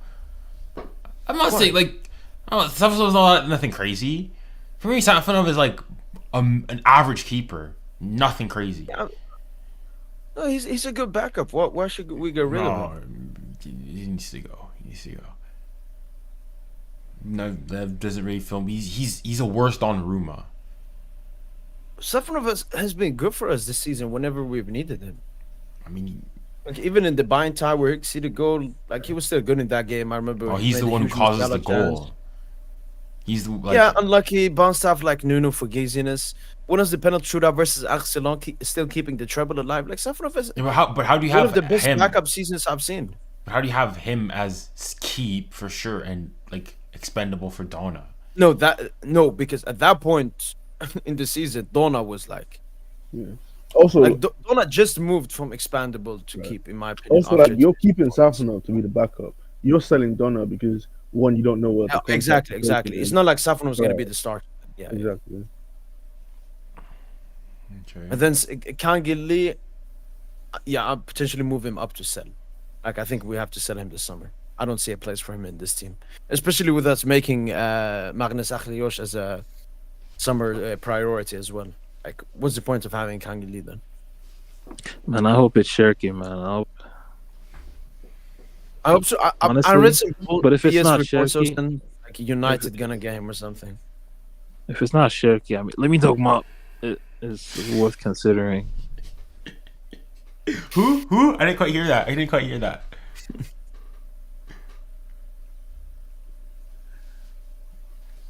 I'm not gonna repeat myself. How did he even play today? Oh, he stunk out the joint apparently. Yeah. No news. That's the thing. Like, Yamal is the only player that is some people call best in the world that doesn't get slandered for his stinkers because he's 17. He's 17, drops stinkers, but he's still, in some people's eyes, the best player in the world. Like, genuinely, the most disgusting PR I've seen. And there's something we could talk about because for me, when I saw, like, La Liga is by far the worst league I've ever seen. How that tackle is a one game suspension. No, that's at least Oh, that's yeah, that's a that's three. BS. I That's think a it's not BS. serious. That's No, a I three know. I game. think I know why they've done it though. I know why they've done it. So he It's- doesn't miss the Copa yeah, del Rey final? exactly. Yeah. Yeah, I mean, a rigged I- league, man. But Still. I understand it from a business perspective. It's like if No, Dembele. but that's not within. He could have got 3 games and he would still be able to make the Copa del Rey final. He Was only it the got 5 one. game thing? Yeah, he only got Wait, let me one. see. Real Madrid, they play. Yeah, they play Bilbao, Getafe, and then Barca. So it was, if he misses 2 games, he would have still played. Yeah. It's 3 or more that he would have missed. I mean, that was. No, Oh, just okay, a okay, corrupt okay. I mean, I don't know Oh, what okay, they. okay. Yeah, I don't know what they've done with him at Madrid. I mean, we also know he can lash out at times, but like that was even Ramos would say like, "Buddy, calm down." Even Ramos would have told him to calm down. That was a ridiculous challenge. Straight red every single day. Akliush will fit PSG better. Honestly, he would, but it's just like I feel like if the rumors of a Fabian contract extension are true, like there's no point really getting him, man. Just go all out with the Cherky thing. The thing with Shirky though is you think like he's a similar profile to Dewey already. No, he's not. Due way more athletic, gives you more coverage. Like he's like Cherky's like a support striker almost. Wait, Like I mean, the thing though, even with a Shirky, is that from look at it from his perspective. I mean, obviously, the idea with Lucho is that you don't. Everybody has to fight for their spot constantly. Like even already right now, we're already having discussions of Barcola, Kvara, Dembele, Doué, 4, and then have a rotation of Gonzalo in. If you bring in Shirky, like from his perspective, you're going from Lyon. You surely, if you're making that step up, you need to be guaranteeing yourself minutes. If not, like why just not stay at Lyon then again? no, he's moving 100%. He doesn't want to stay at Lyon anymore. And then he wants to go to the best club possible. And he's also seen at PSG that if you're good, you will play. Like, yeah, there's tough competition, but you play. He's versatile as well. Luis Enrique is probably fond of him. And I mean, why wouldn't you want to play for PSG? Like, if it's not PSG, I don't think any other like top club wants him. It's like a Dortmund, like a United, Atalanta. Yeah, all tells you like, is it Haaland or is it Mbappe? Mbappe, when he was like had his insane Champions League season, he went to PSG because he had big balls. Haaland went to fucking Dortmund. I need to take it easy on myself. So let's see what Turkey is. I think Turkey obviously wants to come to PSG, so there's no worry about that. And But Holland, he definitely were wants we to play in interested the him? 26 World Cup. Who? In Holland in that 2019-2020 because he moved mid-season. Oh, I don't know. Yeah. Well, obviously at that point we still had Cavani, Mbappe, Neymar, Di Maria. So He was just afraid of competition. But I don't think that's Cherky. I think Cherky the opposite. He looks at he's like, I'm better than him. Looks at Barcola, I'm better than him. Probably looks at Dembele saying, I'm better than him as well. By the way, I just remembered, like, Pacho had an insane clearance in this game. Do you guys remember that? Which one? The last one at the very end. Not like a clearance, like what was it? Like a recovery. No, there's not one in particular that comes to mind. Maybe you just show it again. Yeah, no, I'm watching through the first software to try to find it. Yeah, no, this is game. But more, do you rewatch the game in full? Start to I finish. have it on 2 times. I have it on 2 times speed, just on the side here. So no, I'm just more vibing with it. Yeah, it's for me. No, I'm not vibing that. Yeah, I can't vibe to that. Yeah, shit. I'm not. I don't know. I can't just rewatch games just like that. It's too after being emotionally spent like that. I know it was a training session. It was honestly the game was over when the draw was made. When we beat Liverpool, we were in the semi. Easy to be confident now. No, I said this before the first game. I said this before the first leg.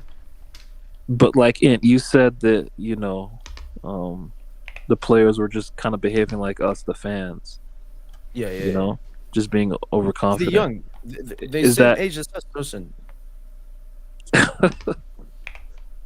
Bro, like, don't you think that's like a red flag for future matchups?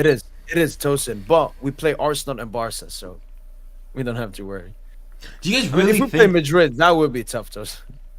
Do you guys really think though that it was really due to the fact that? Because I mean, I said on stream, I'm not even sure how I feel about it, because you have to remember these guys were. I mean, it's a very similar team as last season, so they would have known going against Dortmund. Not to be overconfident, and Lucha probably would have drilled that in. You even think after the first game, Dembele, I remember in French, he was like, somebody had caught him after the game. He said, "Oh, job's not finished. There's a second game. We want to come in here and win." In his press conference, like, I mean, everything before didn't seem like it was an excess of confidence. Like they were confident. They were like, "We want to come here. We want to win." Not in the sense of, "Oh, because there's some fodder team," but no, because we want to go and do the double. So I mean, I think it's just more though the game, the facts of the game that Aston Villa for a moment just put you under pressure. No. Look, the players just say some PR stuff. I for sure know when we went 5-1 up, they didn't care anymore. And why I say this, Junior, is when 30 minutes of play had been played, you know, when Aston Villa was supposed to give us the most pressure, there was no pressure. We went 2-0 up with absolute ease. I remember one thing Villa had. It was like from a set piece, a corner, a header for gaziness. Niven had to clear it. Apart from that, they didn't have anything. So when we actually played football, when we didn't underestimate the opponent, they looked like a championship team. When we saw them as a championship team, that's when our level dropped. And then they went back up. I don't want to even prop us. I want to prop Aston Villa for always believing in their team and being a bit deluded. But I don't want to prop them for anything more, man. Shout out to this PSG team, too. But no, I don't think Villa deserves praise, especially after that first leg performance, parking the fucking bus, man. Like, you're never winning a Champions League like this, man.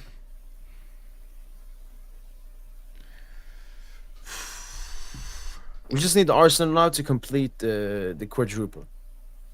Just finish this off. The most beautiful champion. Oh, and then Barca, obviously, in the final. Maybe Inter go through. Dang, low key. Who would think that? That Inter Barca semi is gonna be crazy, man. Wait, they're gonna do a separate days, right? Yeah, What, they have the to. They have to. semifinals? Yeah. Yeah, of Right, course, yeah. of course. Yeah. That's gonna be like, oh my god, over 2 legs as well. It's crazy, man. I mean, I'm not sure why. Like, a lot of people have like Barca like easy path to the final. I mean, No, definitely not, man. No, but I've been- no joke. because I've been saying, I think a lot of people are sleeping on Inter. A Yeah. lot of people. Definitely, like they're not a great side, but they have. No, they're like, very good. I mean, they finished third in the group phase, right behind Barca. Conceded the fewest amount of goals are top in like they're Yeah, also. but when you watch them, like they don't look like a great team. Like you compare them, But to, they like, don't wow you. The They don't teams wow they you. played. Wasn't Arsenal the best team they played? I think they played Leverkusen as well. But no, but I just mean like on a game-to-game basis when you watch them, like just the way they play and the way they approach games, like they don't often dominate teams. It's very much like strong defense, good in transition, and then Lautaro Thuram can kill you. But what I mean is like they're like a nice cup team, you know, but like they're not a great team as far as like the other quote unquote top teams because they don't want to dominate you the way other top teams do. That's what I'm trying to say. What were the duels? Can we look at the duels won today? I mean, because Villa did outdo us in the first leg. I want to see the numbers in the second leg. Yo guys, I'm gonna come off. I need to get to sleep. But, Yeah. you guys Yo, take care. DJ, that's Yeah, just always, no. man. Take care. Take care. Yeah. Statisticos, duels. Okay. Exact same, Tosin. 52% grand duels to Villa, 48 to PSG. Aerially, 52 to PSG, 48 to Villa. We battled. I even saw a comment after the game. It was like, you couldn't handle Villa's physicality in this game. I was like, what the fuck are you talking about? None of their goals, none of their chances was because of physicality. Like, this physicality Premier League myth is disgusting. Junior, that guy you talked to, he probably no. brought Yeah, I up mentioned it. I physicality at mentioned once. it. Yeah. Yeah, it's a deluded thing because they watch football as if it was rugby. Like how big your shoulders are makes you into a good football player. I mean, yeah, even in intensity though, like I don't even think Arsenal can match us in terms of intensity. Like when we, like when we press, we can suffocate them. We're the best pressing side in the world. Yeah. And today against Villa, we didn't even try. By the way, I've got an Elmo has sent me here. This is from a German insider. Shout out to you, Elmo. It's some great news for me and you. Expect that I wouldn't necessarily buy an Opa jersey again. Basically saying like he doesn't see Upamecano extending, which means he has to be sold because he only has 1 year left in his contract. Yeah, it's football agent Musa Sissoko. He's cooking. He just got Barcola from Jorge Mendes. Just got Barcola, like Barcola, Doué, Dembele, Cherki, Kolomwani, Ben Seguir, Upamecano. He's just gonna. That's an easy link right there. But Junior, you talked before about if someone is adequate. You don't think Upamecano is perfect replacement for Marquis? Opa's like 26, 27, prime year, French, would immediately be comfortable, Junior. Just like Dembele. Both French, both from Paris. No, he knows quite, people at PSG yeah, close, yeah. For the centre back, perfect. Like he great dual winner and great ball distributor. Yeah, no, I'd love him. I'd love him for sure. Stronger. I'd like him more. Like if you brought him, I still think like you keep Marquinhos, even for like. I don't think you can bench Marquis though. I don't think like Marquis because he's not even that old. I don't think Marquis will accept like being a rotation. Like if he was 37, then yeah, but he's what 31. Like I don't think he would accept that. It's either sell or. Yeah, then we can only buy a backup. And I do not want to run another season with him. And Junior, I'm telling you that the club have been open to the idea of selling Marquinhos the past 2 summer transfer windows. The club has been open. It's just that they never wanted to push Marquis out, like they pushed Verratti and Neymar out, and then Marquinhos never wanted to leave. But hopefully we can renegotiate. What I'm scared of is that, like, you know, like let's say Upa, you know. Because I think Upa, profile-wise, he's genuinely the best center back in the world. He can do everything. Yeah. Like there's nothing he can't do. So I would want that on my team. But then, yeah, I mean, when you look at his detractors and what he does under the bright lights, that's where the question marks come in. I know, but we had some potential question marks over Dembuz, and look at him. In a comfortable, great environment, you become a different person. I feel you. But yeah, that's where I'm like, and it's risk-free. Opa would cost like 45. Great value. It's either him or Konate, and I would rather take Opa. But I wouldn't mind Konate. It's one of the two we have to sign. And by the way, Tosin, I'm off that dinosaur, Van Dijk. Oh, he extended, right? Or he's planning on extending. Wait, yeah, have you seen that clip of him when he shot his pants? What was it versus Brentford? I think. Wow, he pulled a Gary Lineker. Oh no, okay, it's an entire comp. His lost 1v1s. Just look at her. Like he looks cooked. He looks overly cooked. Look at that. Oh no! Oh no! Yeah, no. We've seen this one. Legendary. Like he just looks washed. He just looks washed, man. Like even Kangi Lee getting a shot by him.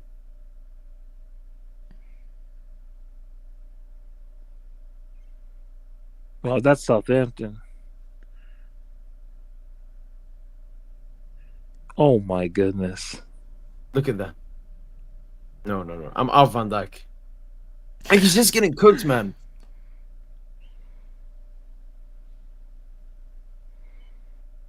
By Wisa. Wisa. Yeah, no. So for me, Konate and Upamecano are the only choices in my opinion. Right. It's good you guys finally saw. I mean, I think Van Dijk has always been overrated in my opinion. Wait, Shiloh, which center back you're referring to? Is it Van de Ven or? No, he's definitely probably Romero. No. Did you watch? Did you watch Romero's game against? Oh my god, against Wolves? You thought that was bad, bro? If you want, put up Wolves, Tottenham versus Wolves. You'll see what Christian Romero is all about. You want this guy worse than Marquis? You thought Marquis is bad, worse than Marquis? That's what I'm saying. Like, what I see from Van Dijk there is that all that much different than what Marquis does. And the thing is, I remember you guys were like, "Oh, this guy comes in, make him straight captain right away." I mean, that's what you guys were saying. I mean, Van Dijk is doing He's these old, man. irrelevant Premier League games. Nah, bro, come on, okay. Even though I have a Second bottom, agenda, man. It's respect not the even Premier League. leading Respect to the the Premier goals. League. Respect the Premier League. It's gonna be tough, dude. It's good. So like the jacket guy, like, but that's the thing. Do you want another 19-year-old? No, these players come in as the backup. So you get an Opa and a jacket, or an Opa and a Thomas Araujo. Thomas Araujo could also play right back instead of Hakimi. So I think Thomas Araujo would be the perfect fit. You go Opa, Thomas Araujo, get rid of Marquinhos. We need three. We need up to 3 center backs, in my opinion. For me, it depends on Lucas Tosin. How we go into next season. If we can He's trust cooked, in him. bro. He's cooked. Okay, if it's cooked, yeah, we have to. Yeah, because even Beraldo, it's slow growth, but. And even Pacho, I'm like waiting for Pacho to start, like make a mistake or something, because like, you can't be playing like this well in your first season. Like he's so good, he doesn't make any mistake. He's so important for this team. Yeah, I'm sensing a mistake, and I'm not cooking. But the upside, I would protect him when he does that. But like Pacho, man, I'm not gonna cook him, man. But it's easy to cook Marquis, man. Yeah, Marquis gives you so many reasons, man. Like he doesn't even try to hide it anymore. All right, I'm not trying to go now. I need to get going soon. And if you guys want to go and dunk on Marquis, I'm done with this Marquis hate. You guys can dunk all on Russell and gone. Shout out to Marquis, man. Club legend, man. He's gonna lift that first CCF, man. Whether we like it or no, I love it. I love that Marquinhos deserves it because he's been here for every single period. Like he's the perfect player to lift that Champions League because he's basically as us fans. He's been through every single, apart from the first 11-12 season. That's why it was always Verratti for me. Verratti was like the player that was here every single stage. But yeah, Junior. Pleasure as always, man. Happy to have you here. And see you next one. Yeah. I'll see you guys. All right. Take care, Junior. Peace out, man. Bye-bye. He truly did, man.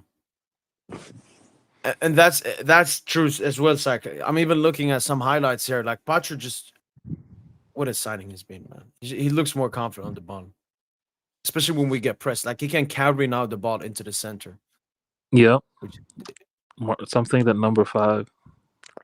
No, never in his day. And Tosin Fabian Ruiz, man, genius, man. How he was moving. Wait, there must be a Fabian comp. Yeah, let's find it. You know what? He's my man of the match. Let me change that. Fuck Don and Hakimi. Oh yeah, there is a comp, man. Like, defensively, everything.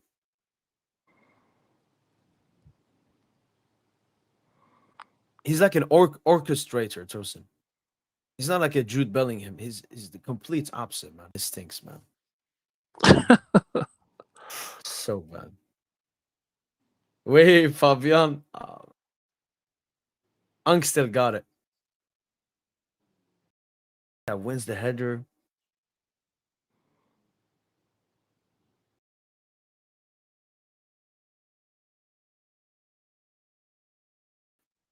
What do they say?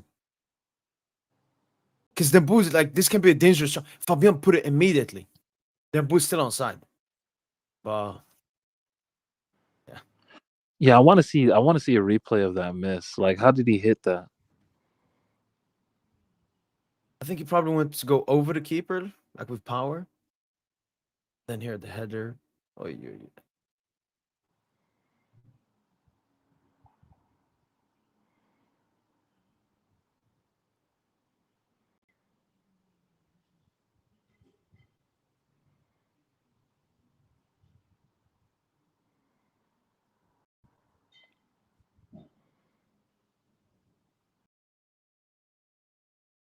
Then boost there. He tried to recreate the Stuttgart goal. Nah, he was so good at getting the ball to our attackers, man. Today, I'm not gonna lie. Yeah, Fabian Redondo Ruiz, man. That's what it is. Great game, man. Great game from him. Yeah, definitely. I felt the Euros vibe from Fabian today, man. You think he got that up? He got that in the tuck for Arsenal? Oh yeah. Arsenal's gonna be fun. I agree. No, I think they're gonna play a garbage game. I don't know. I hope they're open, Tosin. I think they will But you be. know At that the we're coming in Emirates, as the underdogs. yeah, that's why this game, if I feel, was like good practice for Dembouz. Is there a Dembouz comp of this game? Yeah. Because like he kind of got a taste of what it's like to play as like a center forward on the counterattack.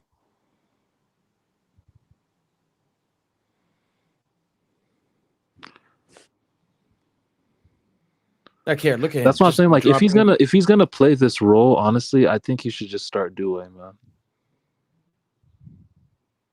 So that's even more unpredictable. Okay. Like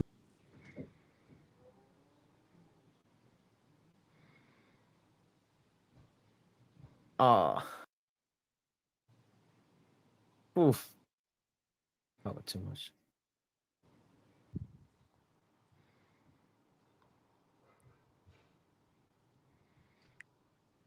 He should have gone like bottom right there. yeah, like a cross goal, right? Yeah. Yeah. It's a tough, yeah. Those are the ones you want back, right?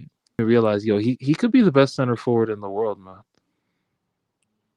Like He is. it's so dynamic with him at center forward when you got these spaces. And look at Kamada here, man.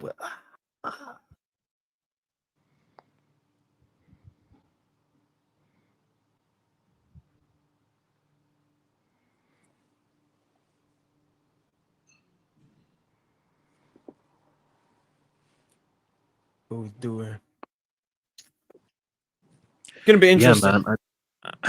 I mean, we have 10 games left this season now, Tosin. I think like this Due Barcola is the only like question mark we're gonna have over this competition. time. Yeah, Yeah, I don't. and it's just None of the Lucas brothers, Warren, no, Kang, no. Warren, to be fair, should still be like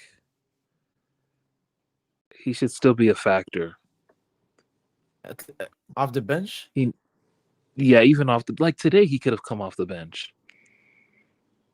Like Fabian was that's the thing. Fabian was playing so well today. Lucho did not feel the need to take him off because typically he does take him off for Warren after he tires out. But once he saw that our backs were against the wall in this game really told us a lot about who Lucho trusts. Like he doesn't trust no more than Someone mentioned Tosin. It could be. 13. He said it's about fatigue. I don't think so. No. He said they weren't game ready. No. No, he'll say whatever Tosin- to defend his boys. Yeah. Like Gonzalo Tosin, he only comes on like garbage minutes. If we still want a goal, I don't think we wanted a goal. Warren just not a. Lucas not a. Yeah, we need better squad depth for next season, which sounds insane because we already have so great squad depth compared to before. No, we do have good squad depth. It's just, I think it's kind of nuts. Well, it's not nuts because, yeah, I understand it. I understand Lucho not going to his bench, but we do have a good enough bench, especially in the league. So, but yeah, bench for the Champions League. I mean, what's the point? I mean, Dembele and Kvara go and play the big games, whether people like it or not. You know, like people are now like you see how everyone's done like a little bit of a 180 on Kvara. Like he balled out first leg, second leg. Okay, not so much. Now so it's now like, you know how the recency bias just creeps in. Yeah. You know, and just distorts things. It's just, bro. It's just one of those games. You know, you just take the film, you throw it out. You just throw out the game film, bro. That's what that game was, man. No, and as you said before, when you said, "Oh, you're creating a narrative," it's the pattern. Like I just think Vara is still having like confidence struggling. Tosin. Like first UCL game wasn't the best. First league game wasn't the best. First UCL away. I think it's just this season, and next season we'll definitely see an even better version of Vara.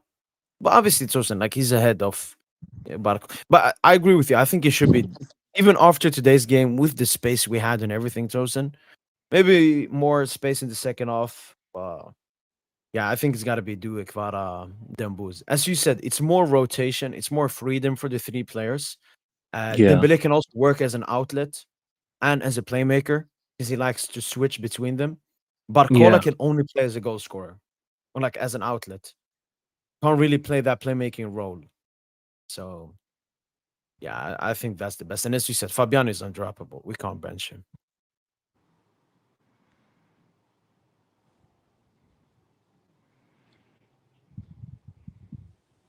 Doesn't check this comment.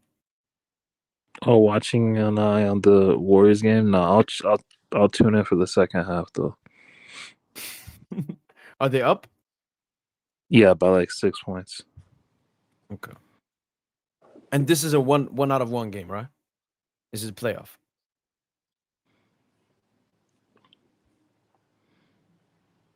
Yeah, it's just a play-in. It's a one-off play-in game. Yeah. Barcola is so needed on this. Like he is. It's just, it's different, man. Like some tough decisions are just gonna have to be made. That's the thing. Like Barcola is the best outlet on the team, but he's not. I don't know. He's not making the difference on the wing like he typically does. And with Due, and the thing is, Ruiz is undroppable, so there's really only one. It's Due versus Barcola for that spot, man. Like they got to duke it out. No, look, we won't have to make harsh decisions, especially not towards the end of the season, the biggest games. And look, we've been trying with Barcola, Tosin. I think Barcola has gotten even more support than maybe he deserves. But we cannot. We Barcola's cannot had a be great season. Like let's not. Yeah, No, he's Barcola's had a had a great great season. I'm season. just saying now, like in the moment, no, like do a. Oh, here's that chance. As someone said, Dembele, on that one, you really don't have the right, my brother. No more altruism, I swear. The booze, man. No, he has insane mentality. Insane, I'm him mentality.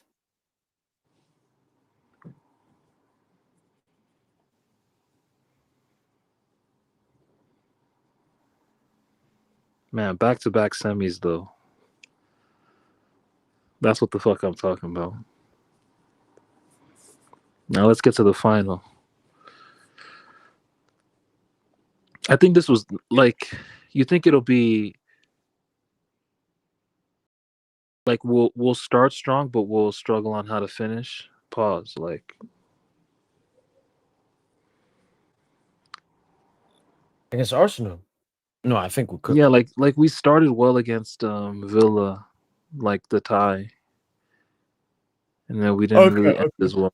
No, Yeah. no, I don't think we'll ever be 4 goals up versus Arsenal. So no. I don't think there will be a point. I'm expecting like Tosin, the first game at the Emirates, get like a tough win. Maybe like 3-2. Maybe even a 3-1. We could honestly get a 2-goal win at Emirates. And then finish it off at the Parc des Princes. Calm it down, take your chances, dominate the position, push Arsenal back. That's how I see the game. I actually like that we're playing the away leg first. Because that means we're not going to watch a Park the Bus terrorism football and them trying to get a result for their home leg. Now we're going to go to Emirates, Tosin. Open-ish game. Play our football. And we have to I'd have say the we best win. performance. I'd say we win. Yeah, no. I say we win. I say we win. Like, we win big even. The thing is, I don't know. Is Arsenal that bad though? You can see that many goals. I think this will be like one of they're those good games where defensively. this is where people will understand PSG or PSG. Like, it's gonna be we're so antsy now to respond after today. Like, Sure.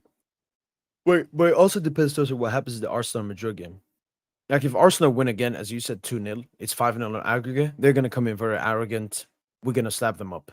it But doesn't matter imagine they what get a Arsenal similar thing. doesn't. Arsenal can't hide. It's a semifinal. It's a Champions League semifinal. All that shit goes out the window. They can't hide. All they'll have are like, the set piece gimmicks, like, but Yeah. for the most part, yeah. I think I see like a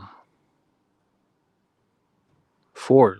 That's the symbolic number of the Lucho era. 4. We can score 4 goals at the Emirates.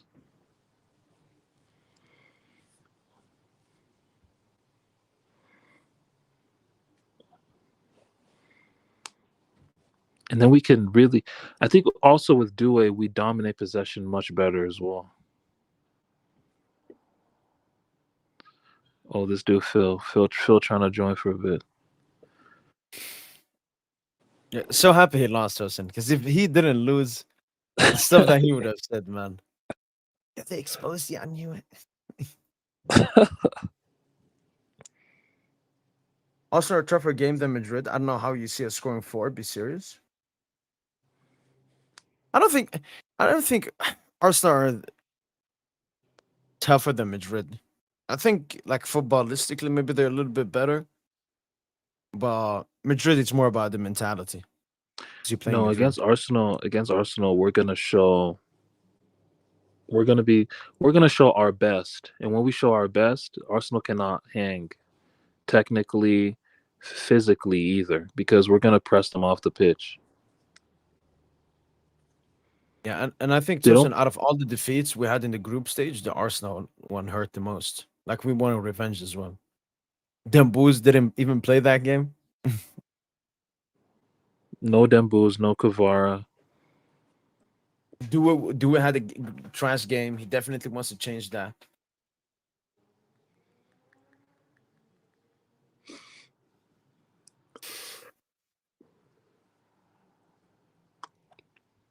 I mean, the thing with Barcola is like I saw someone make a good comment. Like Barcola's always in every goal. I mean, that's not you can't deny that, but I mean, you can't deny that. But I mean, we scored 3 last leg, when he didn't start. So Yeah, and what you also can say, Tosin, is how many opportunities have Due gotten? He's only started 2 Champions League games in the knockout stages. yeah, No, in the knockout stage is only 1 game, only the first leg Aston Villa. So he hasn't really got opportunities. He obviously started City in the group stage and Salzburg, but he hasn't gotten the opportunities. Barcola has started all these games apart from last one. And Brest first game bad. No, Due actually started the first Brest game. yeah. That's 2. He started 2 games. So Barcola Brest first game bad. Second game, I mean everyone cooked that game. He got the first goal, brilliant goal as well. Liverpool first game not too much. Second game not too much. Last game came off the bench. This game not too much. So I mean, no, so every game Due has started, we've won. So Ooh. in Champions League, that's a pattern. So is this the first game we've lost with? Yeah, Fabian. Or was that only a League N one? I think it's domestic though. Yeah, it's probably more domestic. Okay. Yeah, because he was there for like Arsenal. He was there for Liverpool. So it has to be only domestic then. No, I have not. No, I have not seen Hakimi post match. Yo, Phil, are you gonna come on?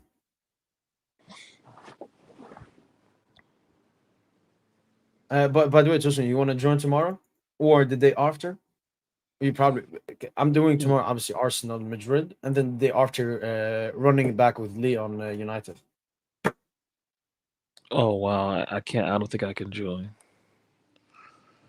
I would support Czech in your time. Just, I would double support him just for you, man. Arsenal, Madrid. It's so good when you get through to the next round and you can just relax. No, but I remember last time with that terrorism. I mean, I'm like maybe supporting Madrid, Tosin. You're gross. I know. I just want Mbappe. You're gonna be willingly rooting for Mbappe. No, not Mbappe, Tosin. I've specifically said I want the comeback to be. What if it's Mbappe? What if the comeback is Mbappe inspired? Oh no, that's disgusting. That's fucking disgusting, man. It's City all over again. And then we have to face that. Everyone's gonna say Mbappe is gonna put PSG to the sword. Like I don't want that shit, dude. No. That's Tosin. I want an Mbappe stinker. Vinny, Rodrigo, Bellingham, Rudiger, anyone. Just not Mbappe. Just not Mbappe. Maybe Arsenal own goal. Just not Mbappe. But I want them now. I want them. Yo, man, Phil, how you feeling, man? After that hat trick on your head. Dortmund. Guirassy hammer. That Guirassy hammer, dude. Not as bad as y'all getting dunked on by Aston Villa, bro. Y'all on the ropes, bro. The funniest thing was when I jumped on Mo's stream. The dude was acting nonchalant, bro. I knew you were No, Phil. I swear to God, I was calm for that entire second half. I was no, calm. you're acting nonchalant gimmick, bro. Bro, they almost scored the 4th goal, bro. Stop.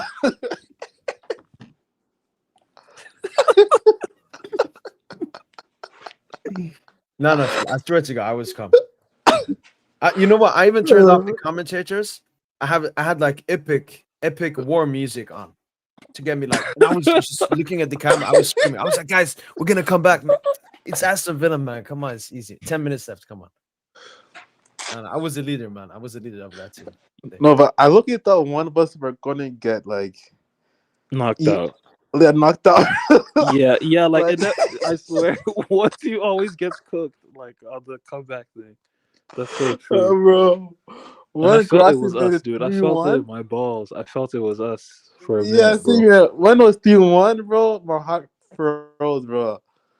It reminded me of the Bella's goal, like at the park. Like Araujo is such an agent, bro. Like, what's wrong with this guy, bro? Like that clearance was so bad. Like, I couldn't even watch the last 15 minutes, man. I was getting PTSD, bro. Like, Wijnaldum,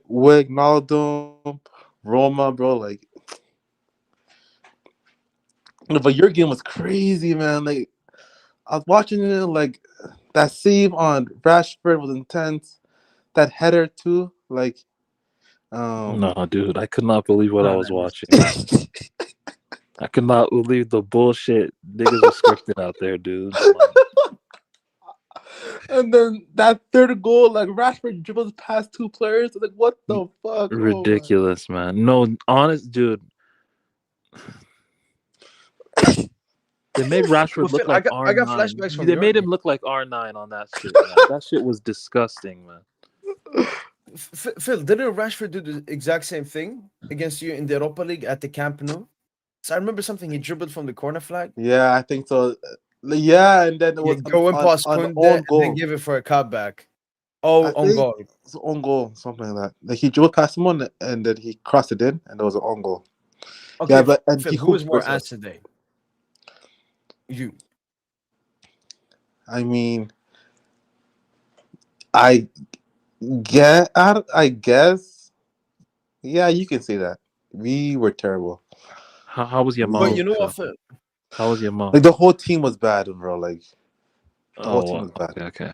Yeah. The whole team was bad. Like it was such a stupid performance. Like I don't know if the players. You know, I saw you retweeting Kubarsi props. Yeah, so Kubarsi Kubarsi was the only player that showed up, but Chesney. Everyone else was bad, bro. Chesney. No. Like he made saves, but they're straight at him. Like he was okay. Like he gave away a penalty too. I hate when he does that, bro. Like same penalty kind of when he gave away against Benfica. Like it was dives for the ball and stuff. Yeah, I guess you can say Chesney and Kubarsi were the only two players that played well. It was a very bad performance. Like, but Phil, can we do a deal then? What's up? When we're talking about Barca and PSG, we don't bring up these two games.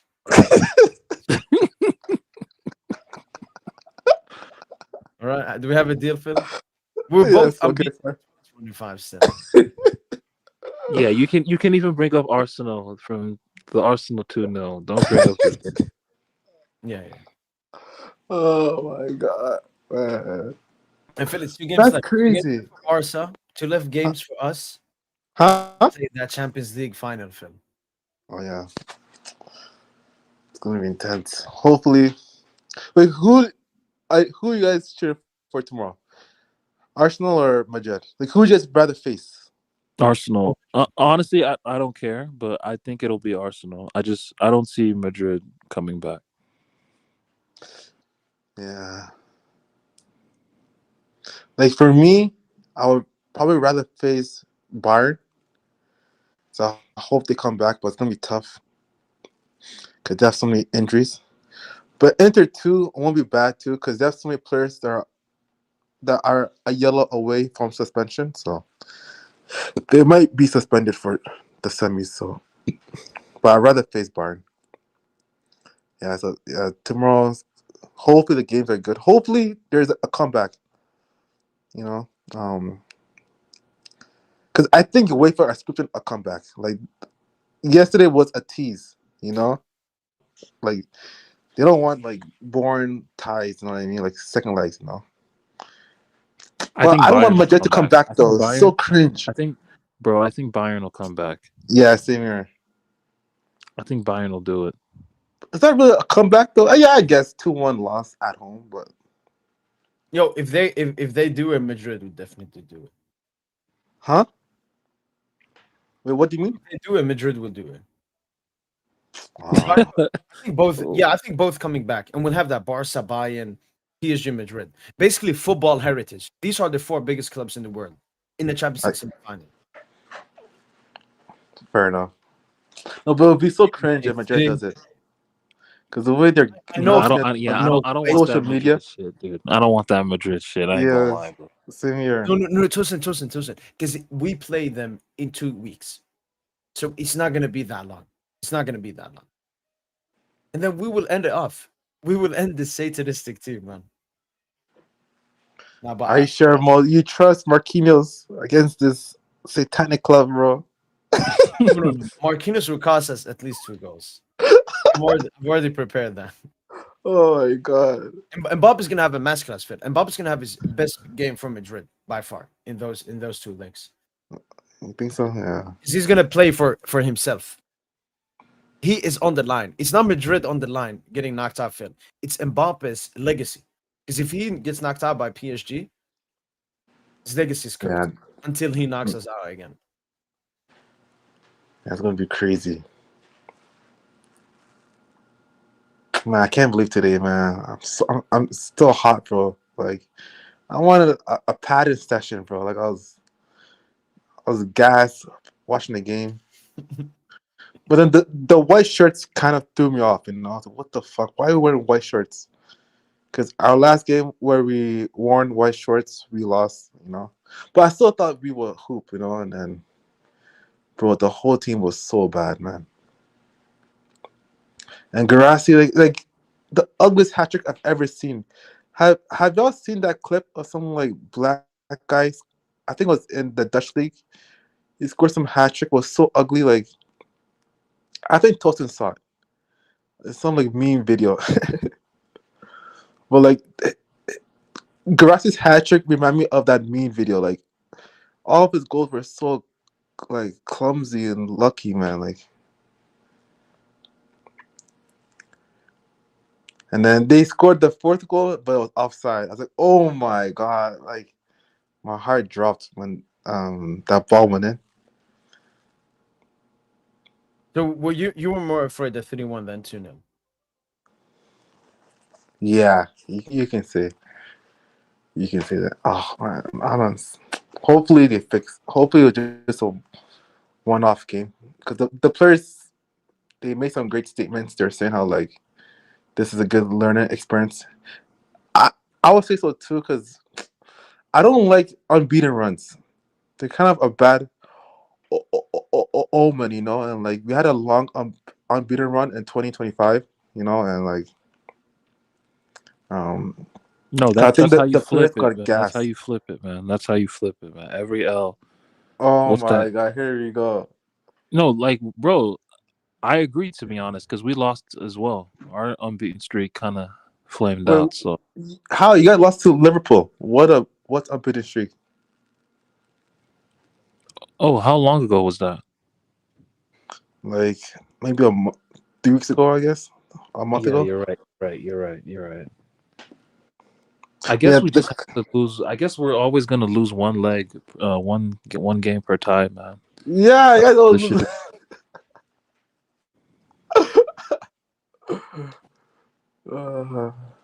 but your game was surprise. It was so confusing. Like when I was hate watching it on the side, and then when Nuno Mendes scored the 2nd goal, I was like, okay, it's over. So I stopped watching. And then how like you guys were so comfortable, like. I know, dude. They scored 2 goals in 2 minutes, bro. 2 goals in 2 minutes. It just shows the Champions League is all about momentum, bro. Like, it's such so a crazy tournament. When they scored those 2 goals in 2 minutes, it was just the 57th minute. Jesus. Think about that. So we still had 33 minutes to play. That's where I was shitting myself. We still had 33 minutes of this shit. And bro, like they had Tielemans, this guy header. Oh yeah, that header. Yeah, that was the header I'm talking about. Yeah. Yeah, like bro, I couldn't believe that, bro. They had like 2-3 openings. Rashford had a clear shot at goal that Donna saved. And then the scariest one was the Asensio 1v1, dude. Oh yeah, that was insane. I did see that live. I saw it only on the timeline. Holy shit! How did that happen? Your defense, bro. Why are you such a hater, man? How am I hater, bro? Mo, you predicted 4-1, bro. 4-1. Honestly, it would have been that, dude. It would Like, have been a 4-1 if our players weren't arrogant, Phil. Because think about it, Phil. We were completely pissing on them for 30 minutes at Villa Park. Oh, okay. And then the game just switched. And it was also moments. Like, Phil, have you seen their first goal? Yeah, like the deflection. The Tielemans deflection. Like, Oh that- yeah. as fugazi as it comes. But shout out to Villa, man. And shout out to Dortmund. Yeah. They believed, shout out they to them. tried. But But I think these L's were good for us. Like for me, especially. Yeah. I even saw Kubarsi. He said if there's any game we're gonna lose, it should be this one. Yeah. I get, yeah.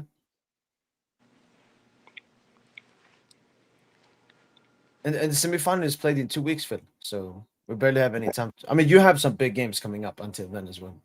Yeah, I'm a There's judge. like good games and then Copa del Rey final. Jeez. Ooh. oh wow, when's the Copa del Rey final? Like 2 weeks. I think it's maybe the weekend before Champions League for Barca. Yeah, it is. Barca's schedule is fucked, man. I know, we're fucked. Shout out to Tebas, man. No, that's not. No, but isn't our cup final also a week before the Champions League final? I think it is. Yeah, but no, their Copa del Rey final chosen is played 1 month earlier than ours. Oh, 1 month earlier? Yeah, they play it now. So look, they play Oh, Celta okay, Vigo, okay. and then here, Saturday, 26th of April. Oh, okay. Which is terrorism. Well, that's Why a do you have huge game. a fucking cup final in the middle of... And then UCL semi, Valladolid away, UCL semi. Then they have Madrid El Clasico again, Tosin. So they have an El Clasico Oh go man, Champions League tie and El Clasico to end it. yo, two like trophies. this could be the stretch where they just lose the league, bro. They lose the league No, and get lose the knocked out of the league, Champions League. lose the Copa del Rey and UCL. And then they have Espanyol, their rivals, tough, Villarreal, and then Bilbao away to end the Bro, league. imagine losing everything like on some Bayern Leverkusen shit. You just lose Oh, that everything. Ballack season? Yeah, like you just lose everything in the space of Don't say that. Yo, Sorry, man. it's the space of a week, It really. won't happen, man. Meanwhile, Phil, we're Phil. chilling. Out of these Like- 4 games, are you not stressed a bit?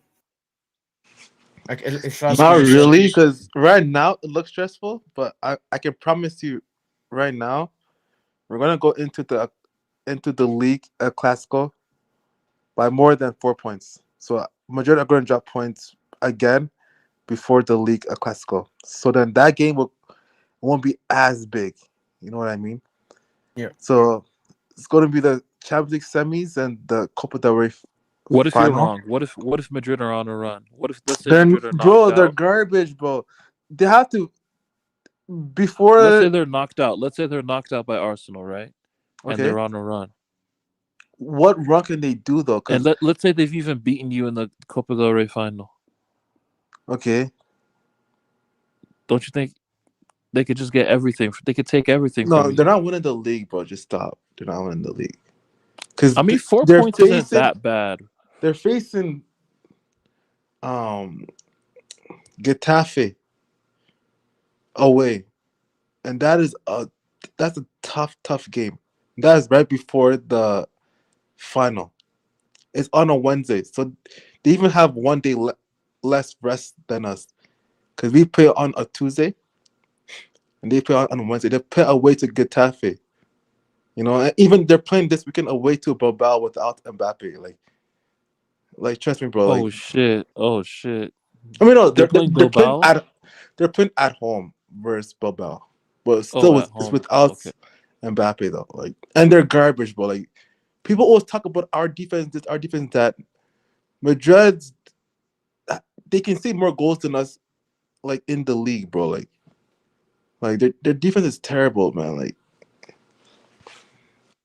so I know they're gonna drop more points, so that's why I'm not that stressed.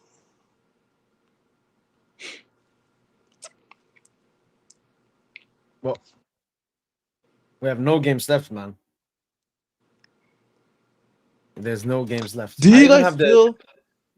Yeah. I have a question. Do you feel like like by your league postponing like the league game right before the Champions League, do you feel like that kind of like hurted you guys? Because like in basketball, like teams like they don't want it to take so many days off because they will be rusty. You know what I mean? Like NBA teams, you know, like I mean, Yeah. Phil, I would agree with you if the game started, but I said we cooked them for 30 minutes. okay, I think it's all arrogant mindset what happened this game. Exactly the same as Barca fit. okay, That was by far the worst Barca performance this season. Why? Because he didn't care. yeah, that's true. Nobody cared. Yamal treated it like he was Copa del Rey third division team. Yeah, fair enough. I brought up examples, Phil, from Madrid. You remember Madrid, Juventus, when they nearly lost? Got Yeah, the pen at the end. 2018, yeah. Just same game. Just same game. Don't matter. And they won the UCL that year as well. Even like 2015 when they did win UCL, but they almost bought it. You remember their tie against Schalke? Yeah. Second leg was At like the Bernabeu as well. yeah, it was like 4-4 or something. Or Yeah, no, people are acting, Phil, like PSG and Barca got exposed today. No, PSG and yeah, Barca didn't care today. And all the haters, Phil. Oh my god, the haters were filling the chat, man, at the end of the game. Hey, people were talking like we got knocked out. I'm like, we just went through. No, you got lucky. If you played 5 more minutes, you would have lost. Donna saved these. Phil, we need this final, man. It's unfortunate only one can win, man. It would have been Yeah, nice that's true. if we could share it between us two. Yeah, that's true. Look, win Copa del Rey, Phil. Win the La Yeah, Liga. hopefully. Reach the final. That's a successful season for Barca. We need the UCL, man. Who needs it more, Phil? Us or you? Oh, we do need it. Good question. You think so, Tosin? We need the Champions League more. How you guys like? I guess. We're the two youngest teams. Honestly, it was also some just young nigga shit, man. Like you feel you feel like you're those dudes. You know, that's all it was, man. Just youthful pride. Yeah. Because both teams were up by 4 goals. We were up 5-1. Barca were up 4-0. That's why I think the final between us would be so interesting, Tosin, because you have two young teams that want to like express themselves. Like football would be revived from this Champions League final. Dewey doing something, Yamal doing something, Barcol will be on the bench. Dembele, Fabian, Pedri. Yeah, I just feel gross trying to hype Barca, but I get you. I don't know why you have that. Like, more Barca than Madrid. For me, it's Madrid. Like Madrid are way more disgusting than Barca. No, Barca will always be the most disgusting. It's because Tosin used to support Manchester United, you know, and you watch his old club. Wait. Two finals. Phil capping, bro. Why does he capping, bro? That's a wild take.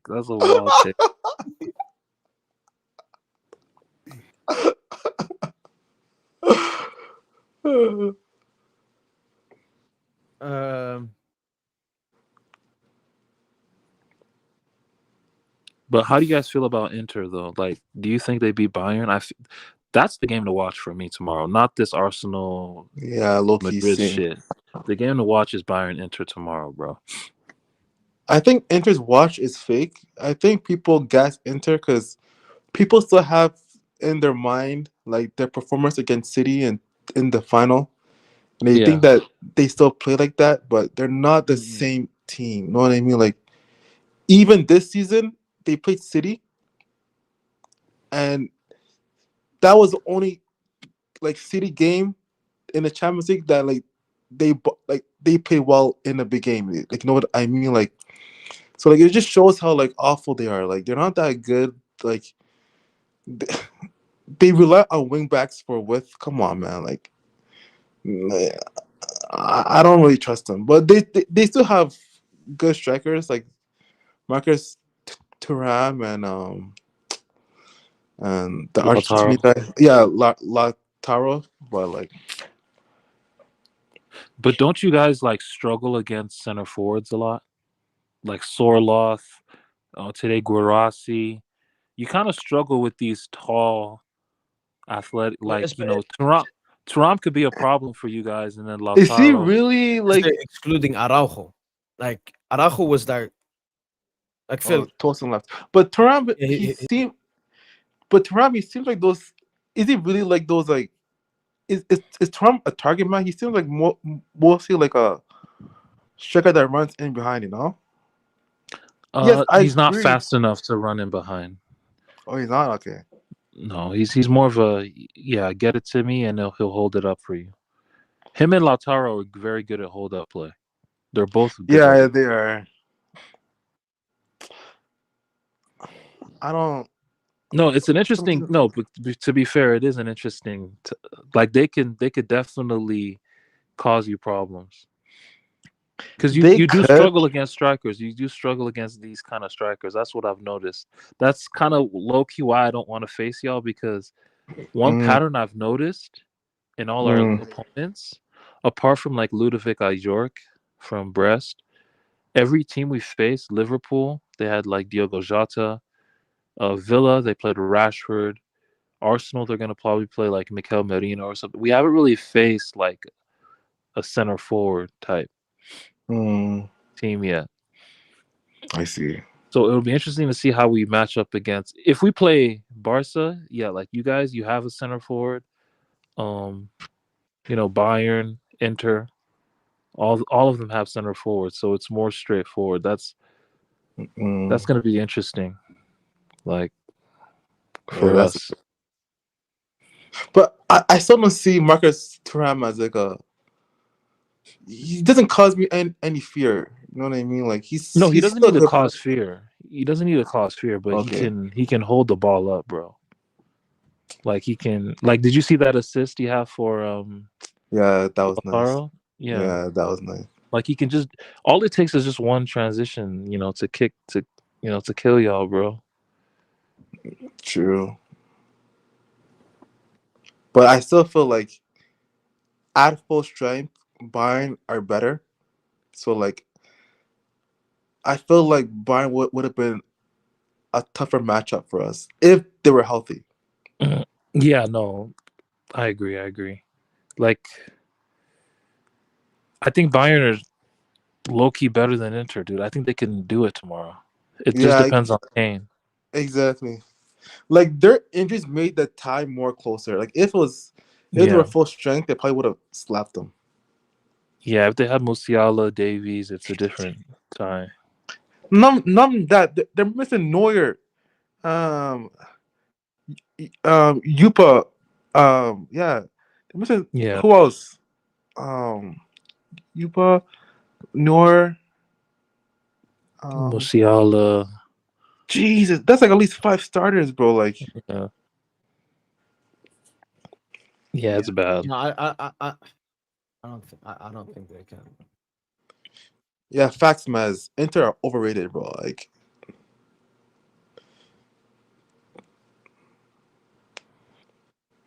okay, I want to face them because I need revenge from 2023 when they sent us to Europa. Oh, shout out to PK, man. Oh my god. No, that Gerard PK was so good. Oh my god, that was so bullshit, bro. Shit got me hot. But shout out for Booze, man. That first half goal got me gassed, man. Yeah, the way he held the shirt, you thought he really loved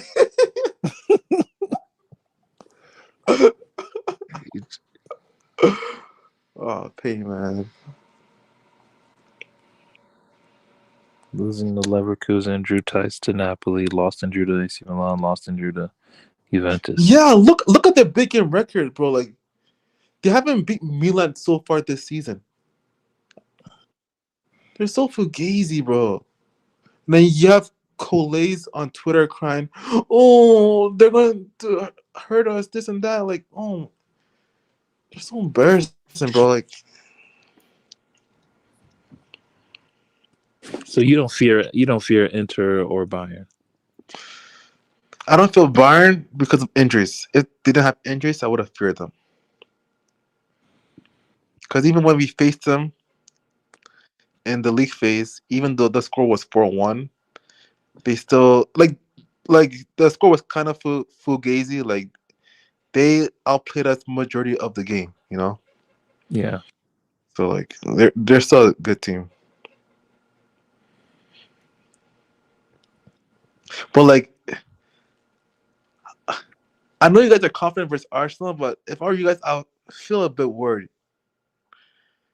I don't know how to explain it. Like But let me this just say Villa this though, game, like the yeah, go no, on. but let me say this though, the intensity that the Aston Villa Yeah, attackers had yeah, today, yeah.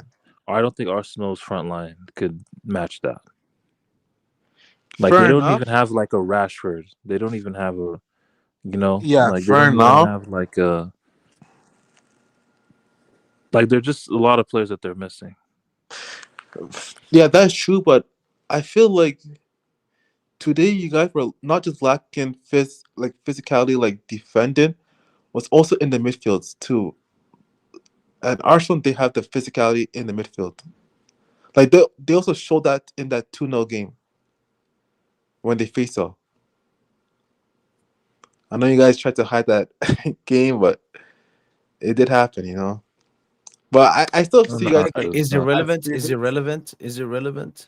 Come on, It's not relevant, Phil. it's not relevant. Oh my god. I guess so because there was no Dembele, No and during that Cavari. time, No, La, no, no, no. It's not. I Lucha. don't even care about the players. Just performance-wise, we were Phil. We struggled versus Girona Vitinha just came back from PSV in the injury same too time. for that. Okay, We struggled fine, versus true. PSV and Girona and Atletico. Like we struggled against everyone we play. We just. Yeah, true. Fair enough. And I remember during that But time, I Lucha know. was beefing with I Yeah, think yeah, yeah. Dembele or someone. Yeah. No, he was beefing with them boos, with us as fans. He was. Oh my Huge god. beef, man. Not now. Oh, especially after we lost this game. I saw a video of Safonov. He was in the dressing room. He like sent a video to someone, and it was completely dead in the dressing room. Oh, it shows the players weren't satisfied. You know, Yeah. it was the Barca I, players. I know. Can you hear the sound? Yeah, it's quiet. So, no. It's actually good now. It's Phil. You know, one thing when I think back, that fucked us versus Dortmund, Phil. I think we over celebrated after beating you guys. Good one. Is we celebrated that game so much, man. Yeah. So many PSG fans like this. One of my special. I was like, this was a trash Barca side, man. Yeah, It was a exactly. nice comeback, but like we celebrated too much. So no, it's actually good we came in and went with the defeat here. And probably you guys also Humbled thought, us a bit. and I think also you guys thought that you guys were gonna make another comeback against Dortmund because they only beat you guys 1-0, right? Exactly. Like we were too confident for the second leg. Yeah. And you know now, Phil, we play at the Emirates first, or Bernabeu, and then Parc des Princes second leg. Man. Just like Dortmund. Just like Dortmund. Makes no sense how our semis were playing away second leg when we came second. Wait, you're in the league same? phase. Yeah, Away second leg. yeah. And we came second in the league phase. Y'all seem to Bullshit be as- struggling. Y'all seem to be struggling in these away games, man. As evidenced by tonight. I need know, the man. Benfica game. They struggled too. Yeah, but to be But fair, we've we're struggled down in 10, our man. games too. Like we've also struggled versus Liverpool in this game. No, man. Like, playing away is no joke, man. One other question: Do you guys have some fear from your attackers being clinical? Because I know you guys scored two goals. No one missed chances today. For me, it was more maybe about chance creation. I mean, Booz was like. There's one instance where he should pass it to Doué. Yeah, no, 100%. But apart But- from that, I feel like apart from the two goals, like we didn't have like, oh, he missed that chance. Oh, he could have done. Like Kvara wasn't good this game. Barcola wasn't good. I guess, yeah. Doué barely had an impact off the bench. Dembele was like, he didn't have any like crazy chances. He should have scored. He had some small chances, but you know that's what you expect from the best players. Phil, some magic. Yeah. I hoped for some magic from Dembouz, but not there. There's one other Our chance. fullbacks, those are our best attackers, like in the champion. Like they're so good. So There's one chance when Dembele he did like a fake shot, but then he shot it straight to we tried Martinez. nutmeg Martinez. Yeah, yeah. Yeah. That was like the best he had probably. He had like one that like weird angle on the left and one on the right. But for me, it's more like Kvara and Barcola were not good this game. Yeah, that was the main thing. And then even like Vitinha struggled a bit. Like Fabian was very good today, Phil. Mm. Wait, do you take back him not starting for Spain? You still think Gavi should start ahead of him? No, he's probably better player than Gavi right now, but I want to see in 2026. Oh yeah, the World Cup. Yeah. Yeah, because Gavi right now he's not at his complete best because of his ACL, which sucks. But man, I can't wait for the Arsenal game, man. No. Just Lahab on the weekend, man. But what do you mean? Tomorrow? No, Arsenal in 2 weeks. Yeah. Oh, okay. I don't want Madrid, man. We got Nantes. Damn, you scared of Madrid? No. Phil, we need Madrid. Because of Mbappe. It's just because of Mbappe. if he wasn't on the team, I wouldn't care, bro. But listen, is it more because you're scared of what we can lose? It's like El Clasico Champions League final. Like if Barca win, Phil is the happiest man in the world. Sure. They lose to Madrid, he's the saddest. Is it the same for Mbappe, Tosin? Is it like that contrast? If we win, it's like we won a UCL. Yeah. If we lose, we are fucking cooked, man. They will call us the biggest purple patch fraudsters. No, honestly, any outcome from that is just not good. Like if we beat Madrid, we'd be too overconfident going into the final. Oh, that's true. But we play Barca though in the final. That's if it's Barca. Like Barca, who's gonna have it tougher? Barca against let's say Inter go through. Or Arsenal. Wait, we said the same before with Dortmund. Yeah, we have the same. Yeah. Across both legs, which team hurt which more? Like maybe Villa. Villa are probably a little bit better. They defended really well in that first leg. Villa are just a better team than Dortmund. What team's better, Villa or Dortmund? But Dortmund still had like more. See, I told you Dortmund had higher XG than Barca in both legs combined. Yeah, but it's kind of fugazi. You just like. No, it's not fugazi, nigga. That's like Phil, you gave away like 4 XG, I think. In like 20 minutes, man. You just panicked in the last 20 minutes. But I did tell you guys before, you guys laughed at me that Villa will cause you guys more harm than Dortmund will cause to me. I told you guys. Is that true though? Bro, Dortmund across both legs had 5 XG. And what did Villa get across 2 legs? I think 2.5. Yeah, because because in that 4-0 they got some fugazi XG that. Oh my god! I know where they got 5. What the hell? Yeah, I'm so cooked. No, Phil, today they got 385. Yeah, that's nuts. 3.8 is 85, crazy. 5 big chances. Dude, that is crazy. That means they should have pretty much scored 4, like just like you guys did in the first leg. And these are their chances. They're missed like from half point blank. Yo, this is crazy. Yo, man, they missed from here. Guransi.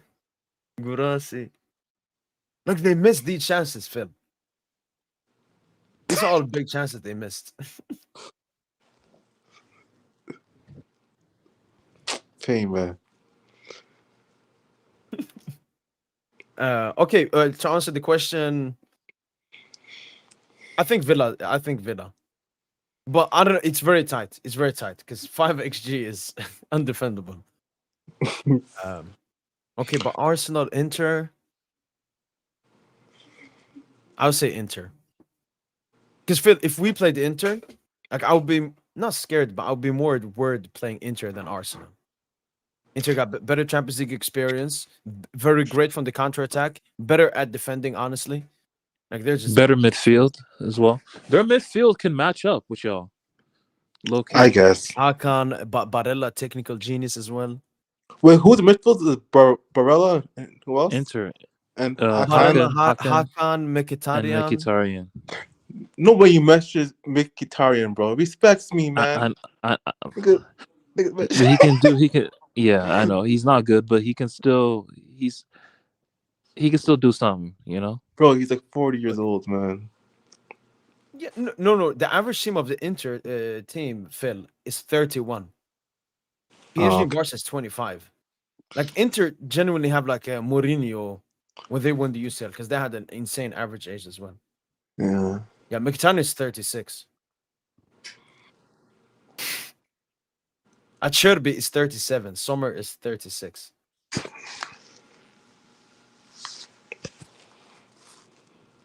This is a big mentality test, Phil. I don't think you'll be that much about football.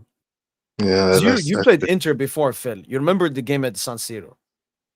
Like they got an early goal, I think Hakan penalty or like free kick or something, long shot, and then they just sat back and you couldn't score against them. that was right before halftime, actually. Yeah. But then they got lucky though. We scored a legitimate goal. I think they called it handball or something. Yeah, and then Dumfries had the handball as well. Yeah, and then even Inzaghi, like the coach, was it Inzaghi the coach? Is it Inzaghi the coach? Yeah, Inzaghi the coach.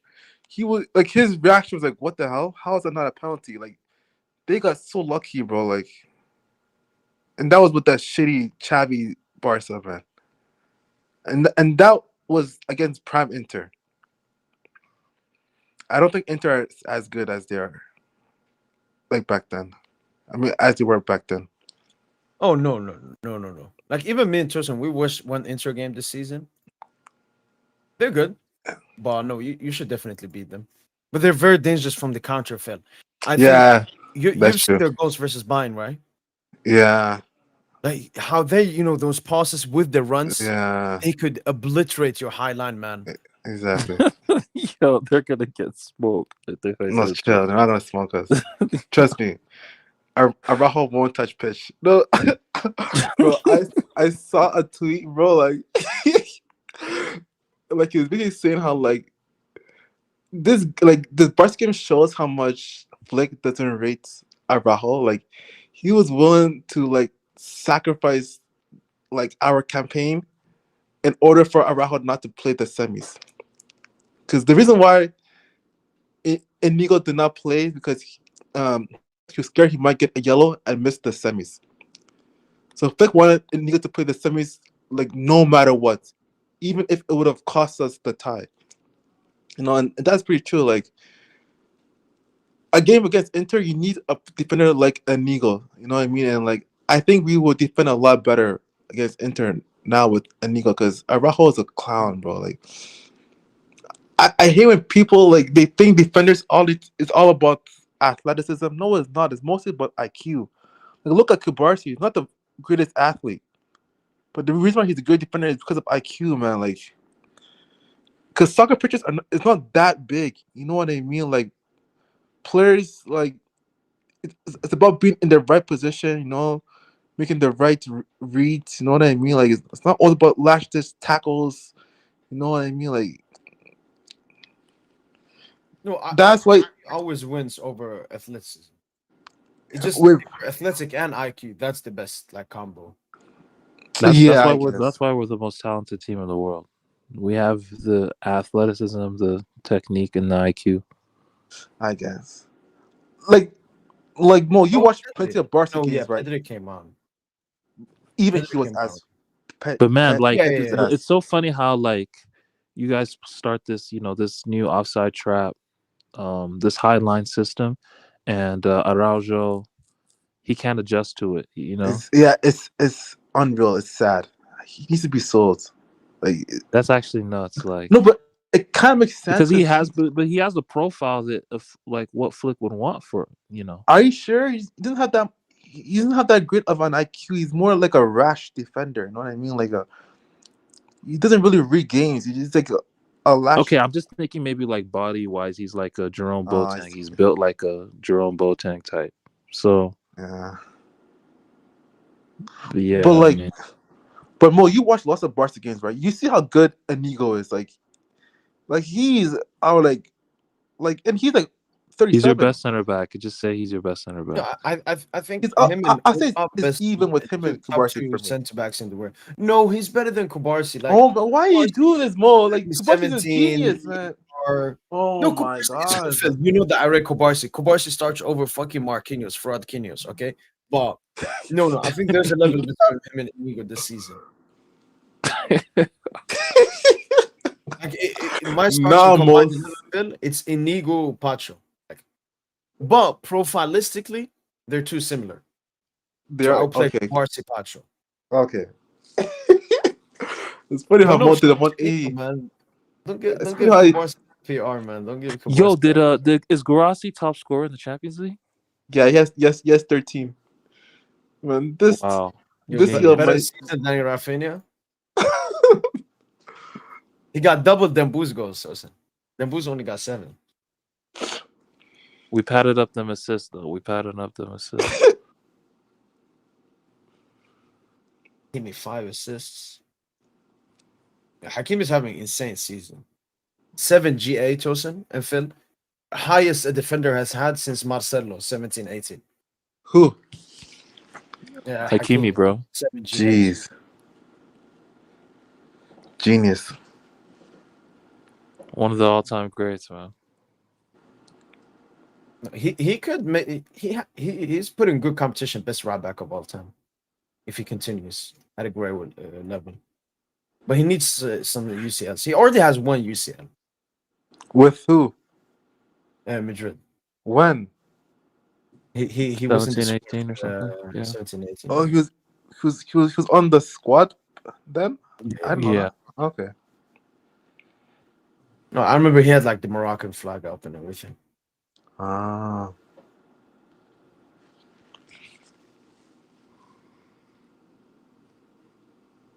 Damn, I just see food, man. If we face you guys. Wait, who? Barca? Yeah. I see food too, bro. When I saw Rashford who first saw, bro, I was just looking at my lips, man. You don't have a Rashford though. You have Lamine. Wait, who? Lamine Yamal. You mean the same guy that dropped that stink out today? No, I said it. If we play Yamal in like 2-legged, one he would cook, one he would stink. But we're gonna face. But how about in the final? Yeah, that's risky. Yeah. Oh, final? No, he's probably. I think Yamal might be man of the match in that game, but we will win. No, gross. No, it will be gross. No, stop. Yeah, it is true. He's such a big game merchant, bro. No, stop. Like, it's not, Phil, he'll miss like 2 big chances. Who? Oh, Yamal. Like he will have, 8 dribbles completed. The no, not really, because when he hoops in big games, majority of them he scores too. Like Madrid, Atletico. Okay, he scores then as well, then Phil. But we win like 3-2. Just not enough. Yeah. No, I don't mind him scoring. I don't want him winning man of the match though. It might be a man of the match. Like losing and then winning. I think man of the match is either going to be Pedri on Barca, and for you guys, either Vitinha or maybe Dembele. Fair. Wait, who got the man of the match for the recent one? Was it Vinny? For which game? The Madrid versus Dortmund. Madrid Dortmund. Wait, you said Madrid? Madrid Dortmund last season, the final. Oh, I think it was Vinny. No, Carvajal got it. Carvajal. Oh, wow. Yeah, because he scored in the final. Okay. And then the season before, Rodri got it, right? In the Inter-City game? Probably. Yeah. Scored the goal, right? Okay, and then the season before, it was Vinny against Liverpool. He got it? Or was it Courtois? It was Courtois, yeah. He went crazy. Who got it in 2020? Which game? Bayern? Oh, Bayern. Yeah. Oh, Coleman. It was Coleman. What? Was he Yeah. good or just goal tax? No, A bit of goal tax. Yeah. No, but he was kind of cooking Kerr, like in some. Yeah. But Yeah, anyway, so, guys. it's very hard to guess. Well, it seems like a lot of it has to do with the goal. I guess. Yeah. Like Pacho could score a goal. Kubarsi could score a goal. Exactly. But anyway, guys, I have to head out. And Yeah, I'm catch about you guys to later. head out as well. You too. Okay. This was fun. Phil and Tosin, pleasure. Both of you are. I told you before, Tosin, but Phil, if you would want to join me tomorrow for the Madrid game, you're free to join. Okay. For the hate. Yeah, for sure. But yeah, pleasure having you on as usual. Yeah, for sure. Yeah. Take care. Take care, man. Take care, Phil. Take care, Tosin, man. Peace out. It wasn't Coleman. It was Thiago. Okay, could have been. I can't even find the Inter-City. It has to be Rodri. Scored in the final. Probably was good in that game. I didn't watch the game.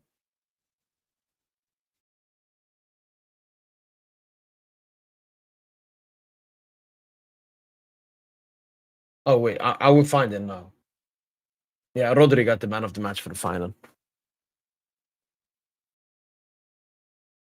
Well then, people, 6 hours. We've been here. Hopefully, you guys have enjoyed the live watch along today. Hopefully, you guys have enjoyed the the videos that have been uploaded, and obviously this post-match podcast. Tomorrow, some videos will come out, and then obviously we'll have the big Arsenal, Real Madrid live watch along. There's some videos, and then we have United Leon on Thursday. So yeah, hopefully, you guys are enjoying the content. I'm appreciative, as usual, very appreciative of you guys' support.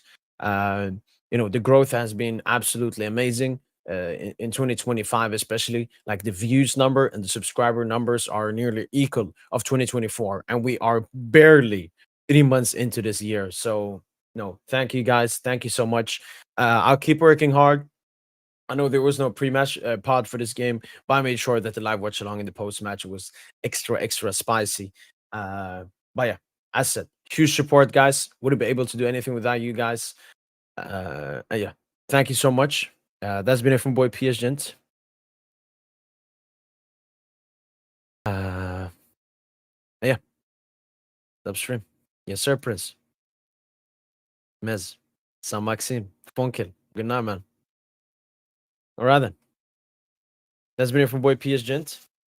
Finally got to wear this cape for a live watch along, and as usual, yo, Shimo Mills, man. Appreciate it, man. Appreciate it. Well, that's been it from boy PSG. Hopefully, you guys have enjoyed this live watch along. Yes, sir. Yes, sir. Yes, sir. It's a bit glitchy here. Yes, sir. Will do. Thank you so much. But yeah, game is game. Job is job. And Paris Saint Germain are winning the Champions League. That's been it from boy